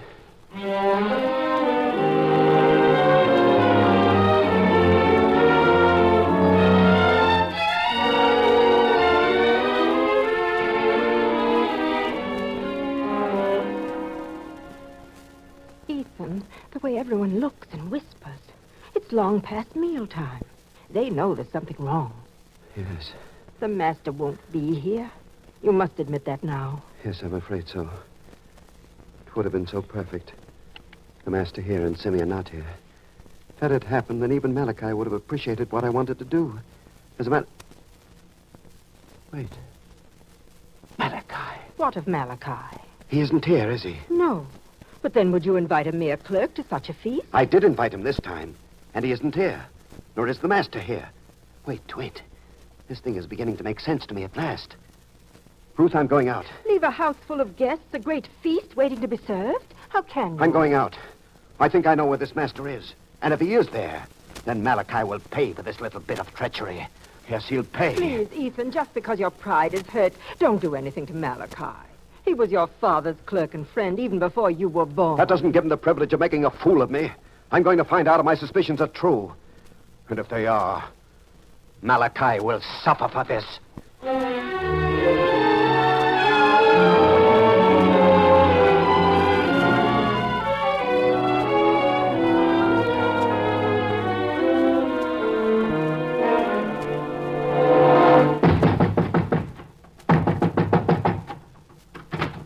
Yes, friend, who... Ethan. Yes, Malachi. It's me. Why, Ethan, what are you doing here? Don't pretend you don't know. Let me in. Oh, no, Ethan, I'm afraid I can't do that. The master is here and he teaches. I shouldn't want a man as angry as you are to burst in at such a moment. Then he is here, just as I thought. Despite the fact that you knew I wanted him to feast at my house, you invited him here. That's the strange part, Ethan. I didn't invite him. You didn't invite him, yet he's here? How do you explain that? He came to me.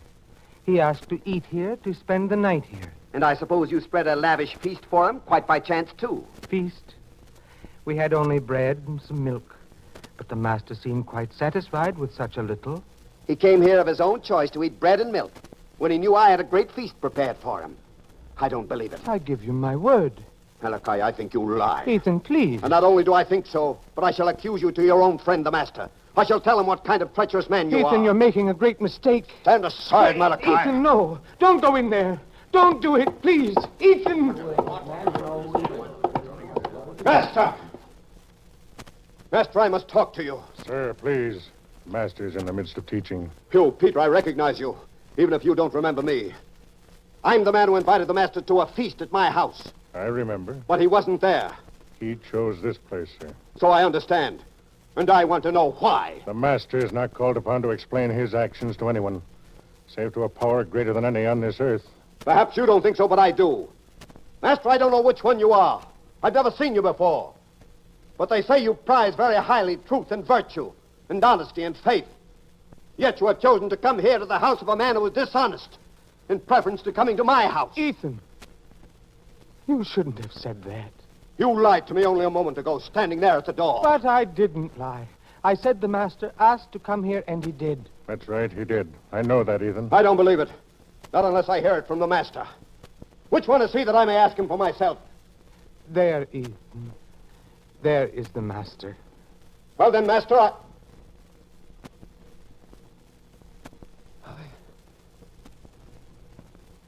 No. Ethan, what is it? No, it can't be. It can't be. Ethan, you look faint. You tremble. So what is it? You wouldn't believe me. No one would. What is it, man? No, Peter. No, Malachi, it can't be. Please, Ethan, what is it? No, let go of me. Let me out of here. Let me go. Ethan, wait!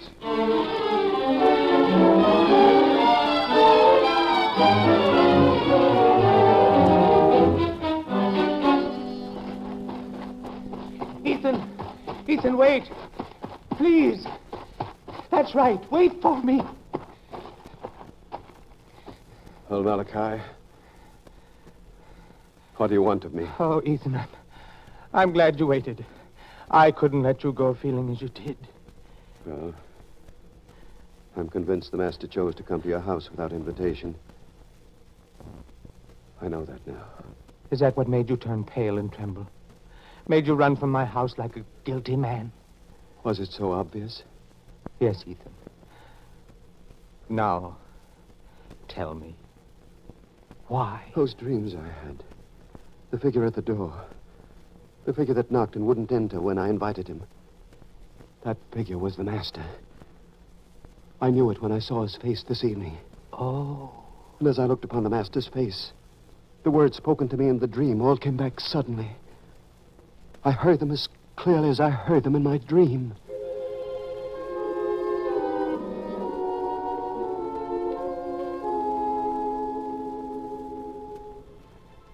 Behold, I stand at the door and knock.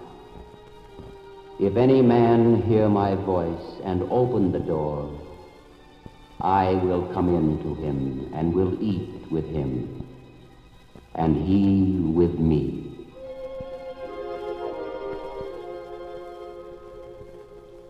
That's what I heard in my dream. And he was the figure. I see. Malachi, there was more. In the dream, there was no handle on the outside of my door. Why? Can you tell me, Malachi? I'm beginning to understand. In the dream, it was a door. But in your own self, it is your heart. Just as in the dream, the door could only be opened from within because there was no latch on the outside. So your heart cannot admit the master unless you open it to him from within yourself. The latch to a man's heart is within him. Yes. Now I know what the dream meant to tell me. I'm just not worthy. Not worthy at all.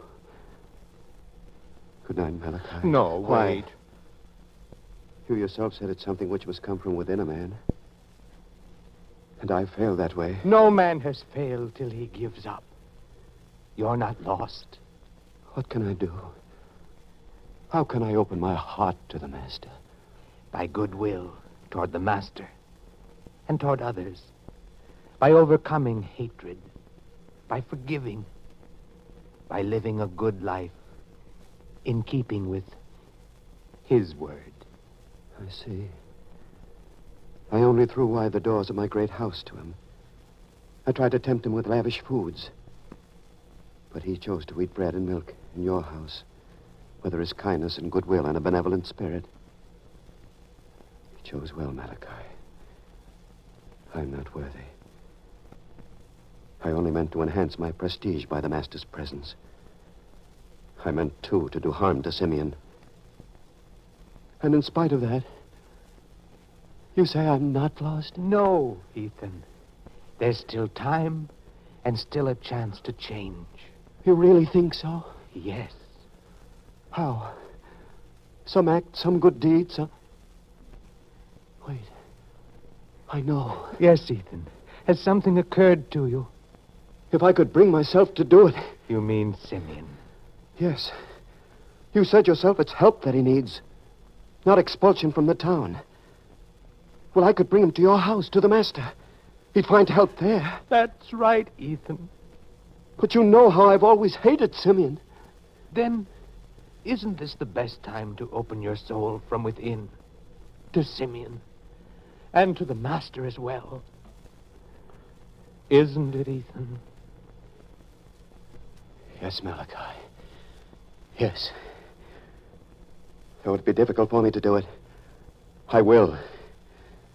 I shall go to Simeon's house now and bring him back. The master shall cure him, and me too. You see, the door to my heart is beginning to open already. Yes, with his words.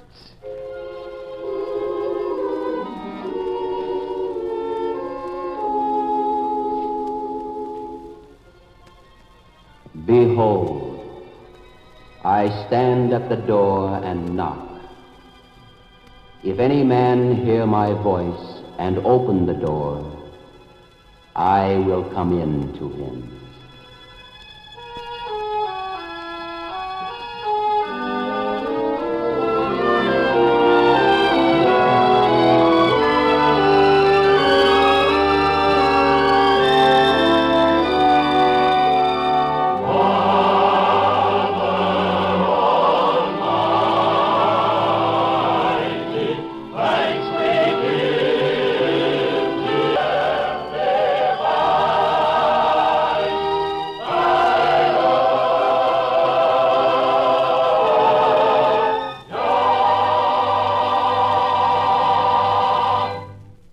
You have been listening to The Figure at the Door, another episode in the greatest story ever told, from the greatest life ever lived.